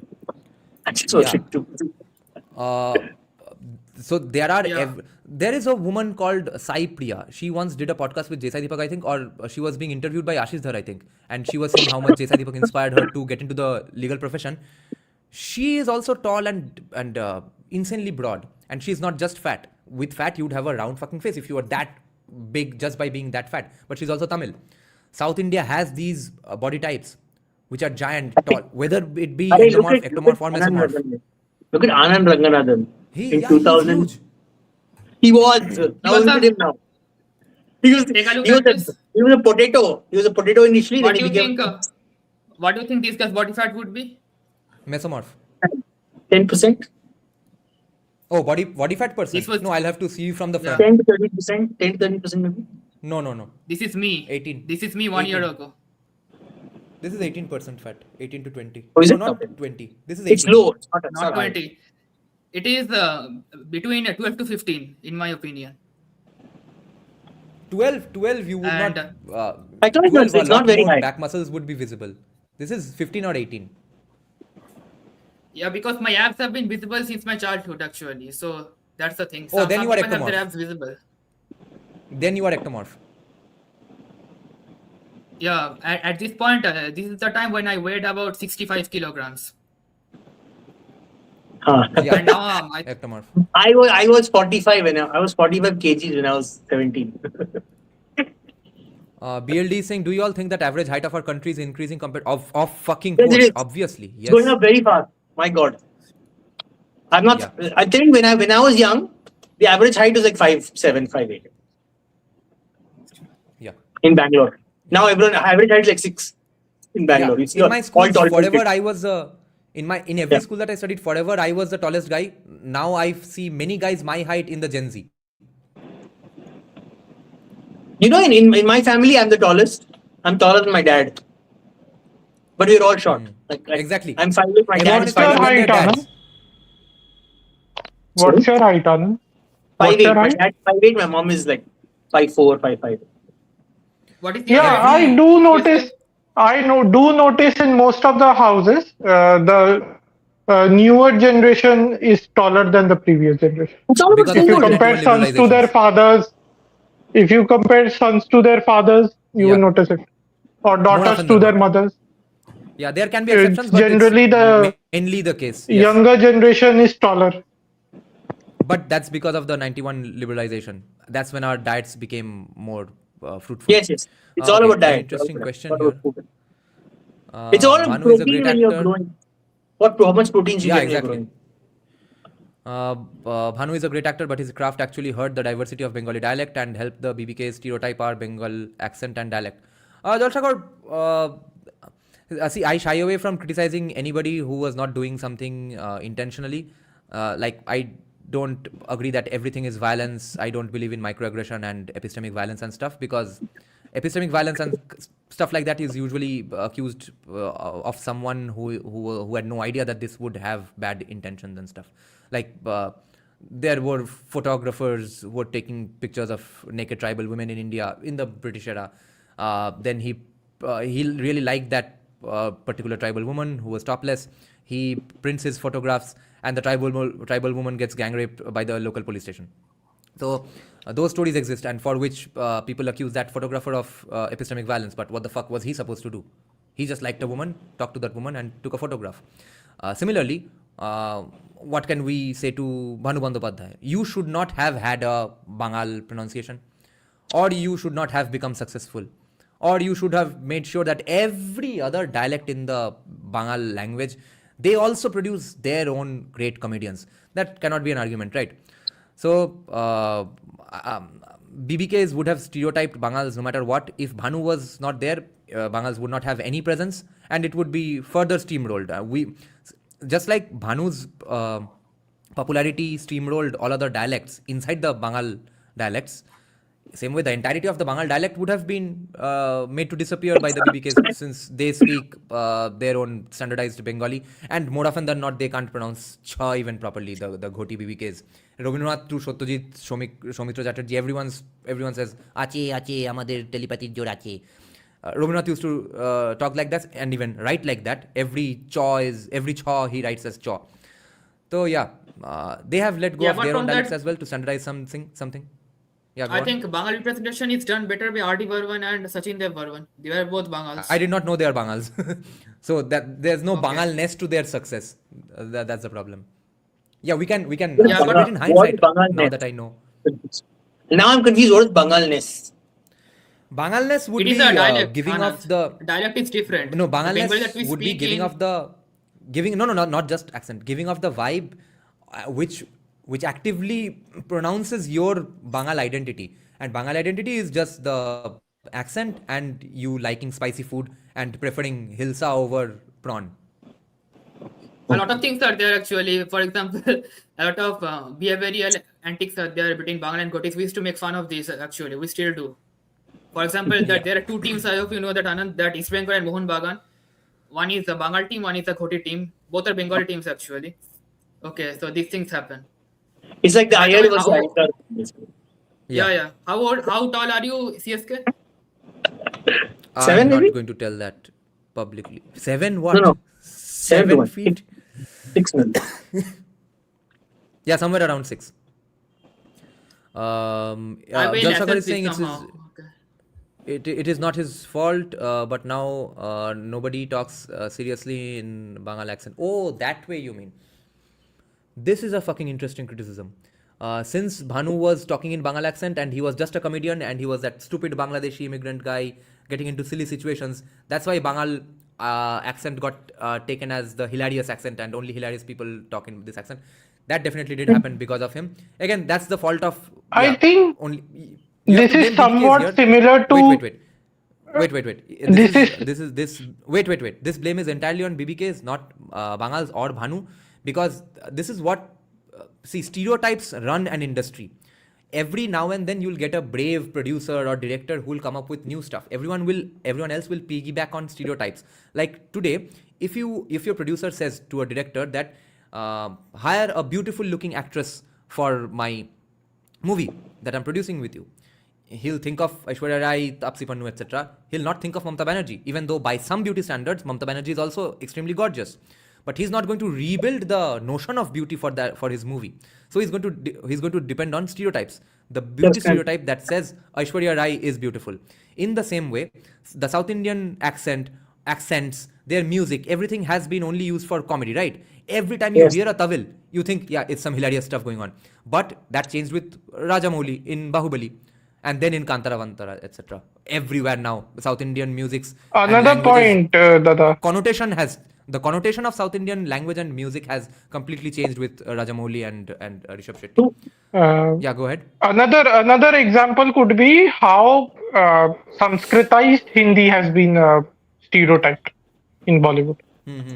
Hindu symbols have been stereotyped in Bollywood. Any symbol, भगवा, वस्त्र और तिलक, बहुत भयंकर रूप से stereotype किया गया उनको. Right. उसको हमेशा नकारात्मक या हास्यास्पद रूप में देखते हैं. कोई भी संस्कृतनिष्ठ हिंदी बोलेगा तो वो हास्यास्पद है. हाँ. इसीलिए आज के समय में संस्कृतनिष्ठ हिंदी बोलने वाले को दिखाते ही नहीं. हाँ, प्रॉपर उर्दू बोलो नहीं तो बढ़िया हीरो हो, प्रॉपर हिंदी बोलो तो घटिया आदमी हो. Yeah, what Alapon is saying here, same happened to Punjabis due to Bollywood, but they made you respect by themselves. So I think the onus is on Bengal. Ultimately, it's money. Punjabis are rich, therefore they are still admired. I mean, everyone fucking hates their music. At the same time, everyone respects Punjabis because they go to the army. They send their kids to the army as well as make cool music that creates prosperity for their community. Both are the stuff that's not done by Bangals or Bengalis for that matter. Hence, I only like Dalit Mehendi. More else. Because you are a lot older than us, Anand. Copyright. This is why India gets a bad representation in USA and other parts of the world. नाम भी तो उन लोगों से आया. Punjabis and also Tamilians as well. These two. Yeah. Yeah, Tamilian कहाँ से आ गए? The main reason for the Tamil... I can laugh my own community, okay? I have no problem. It's the Bengalis who can't laugh in their own community. It's you Bengalis who can't laugh at yourselves, okay? Oh, we can. One time I made a joke about a Bengali. She started an entire clubhouse room about how Bengalis are being insulted. I can tell you what's her caste and whom she votes for by that one sentence. The point is that. Oh wait, I forgot. Okay, no, I Yeah. should go to sleep. I'll have to send the questions to that person and meet him tomorrow morning. Yeah, you know. So thanks a lot for joining, guys. Thank you. I wish I had We need to questions for stream on the manifesto world debate. politics, man. Very important. Arey, Yes, some other day. The most sad thing happening in the world right now. Yes, Proper yes. World War III is happening. We Yeah, they are the talk about real World War III Dhurandhars. happening, man. Nothing is happening. It is going to be another Afghanistan moment for USA. No. World War III is Don't happening. get I into guarantee. now. Don't get into it now, bro. I'll One I get won't be able to sleep. Go sleep. Okay. घर में घुस के मार रहे हैं. That's Here to learn. This एकदम question is Dhurandhar ideal वाला. for Sanjeev Sanyal. This question is ideal for Sanjeev Sanyal, not for the person I'm going to interview. So I'm going to ignore this for now. And more importantly, I think World War III is going on, because just because it's World War does not mean each and every country in the world will take part in it. The number of countries that are involved, it's pretty World War III already. Also, let me be clear. World War II started very slowly. World War I also started very slowly. Until you suddenly reach, oh shit, we are in World War III. Ukraine war से शुरू हो गया है World War III. Ukraine war, then the attack on Israel, then Bangladesh fall. All of this is going to get included when people write books on World War III. So do you think we are going to get conscripted in the army to fight? I would sign up. I'm waiting for that. I would sign up as well. Now, I it's know, not gonna they- happen. One numbers. One fat 40-year-old person, but I'll still go front line. I don't. India won't need. What is your age, Anand? What is your age? 42. 42. What? Come again? 42. Tamil genes, Brahmin genes. Wait, What the what? fuck? I thought you were in your I personally thought it's 22, but Yeah. I thought it You're was literally 22. You're literally 20 years older than me. Huh? I assume that. No, but I thought I was talking to a 22-year-old. But Seriously? unfortunately. Yeah, seriously. Yeah. Oh god, I feel very weird now. I feel like I'm misrepresenting myself. I'm like, shit. Sharma गया आनंद. Yeah. Nahin. I'm scared. You're like now you'll treat me like uncle. Like You are an uncle. But the point is that it's a sign of hugely great health. I think health is measured by how early you stop being hot. You can right now pass off as a good-looking, unfit 34-year-old. Therefore, you are that in is insanely possible. good health. yeah, So that you is are in good health. Anand, do you do exercise okay then. every day? Work out every day? no. If I do exercise every day, I will burn fat like that. I don't do think anything. we must now ask the question: is Mushin planning to do voodoo on you? Because the kind of details he is asking, and he is noting them down. The only thing left for him is to make a doll looking like Let me Anand. lose weight. I'll be fine. I'm okay. अरे अब आप अलग stereotype थोप रहे हैं कि बंगाली है तो काला जादू करेगा. तो ये क्या है? अरे नहीं काला जादू साउथ इंडियन में करते हैं. No, don't worry. काला जादू हर जगह है. Actually, during the COVID, I got into this fitness addiction almost, and it is still continuing. So that's why. During COVID, I also got into it. I'm not joking. Okay, during COVID, I lost almost 20 kgs. Yeah. Then I used to every day I was jogging on top of my flat, and then the person on the top floor was like, I can hear the footsteps of the guy up there. So I make him stop. Then I lost all my motivation. I'm like, I feel so bad. Like, okay, it's just not good workout anymore. In COVID, I Okay, legit I'll go to gained a sleep lot of muscle. Actually, in COVID, I went from 50 kgs to 72 kgs, and then went back to Nice. 68 kgs. So Yeah, go was great for tell me. this to RFK Junior that because of COVID I gained a lot of muscles. So the lockdowns actually helped me. Actually, if I tell this, then I might get arrested because the lockdown I illegally worked out in the gym, in our Paras gym. Shantanu Mondal is asking where is the fucking interview. The interview is tomorrow. I'm just collecting questions from the members, of which I have collected 50 for a 35-minute interview. Okay then. Okay, when are See you you guys getting soon, it? guys. It's not in my hands. I have interviewed 4 other people which are still getting edited and stuff. बाद में आएगा. I think 2-3 हफ्ते तो लगी और जाएंगे. एक suggestion आनंद को, आनंद अपना YouTube का पिक्चर थोड़ा ठीक कर लो. थोड़ा सा ऐसा लग रहा है ड्रैकुला जैसा पिक्चर है. That's the point. Yeah, The that's point true. is that it's a The candy. point is Dracula. It's a candy that has Dracula fangs. You can literally stuck on it while the fangs are Oh, sitting there. that's Like Ludwig, I'm not doing the editing, so it's the not up to picture is me. me and my sister eating the candy, and they're doing that with camera. Okay then. See you all soon, guys. Bye. Bye bye. Thank you for joining. Yeah, bye-bye. Good night, guys. Good night. Bye bye. Good night. Jai Shri Ram. যদি সবাই ফিরে যায় ওরে ওরে ও ভাগা সবাই ফিরে যায় যদি গহন পথে যাওয়ার কালে কেউ ফিরে না যায় তবে পথের কাটা তুই রক্ত মাখা চরণ তলে একলা দলরে তুই রক্ত মাখা চরণ তলে একলা দলরে যদি তোর ডাক শুনে কেউ না আসে তবে একলা চলো রে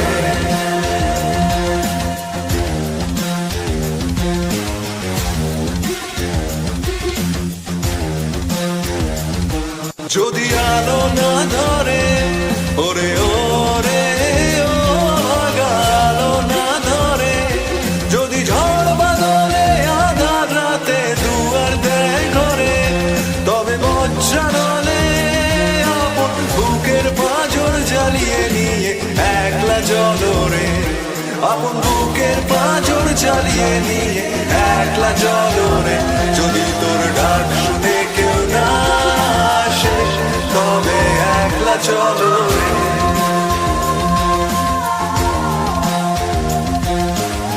একলা চলো একলা চলো একলা চলো একলা চলো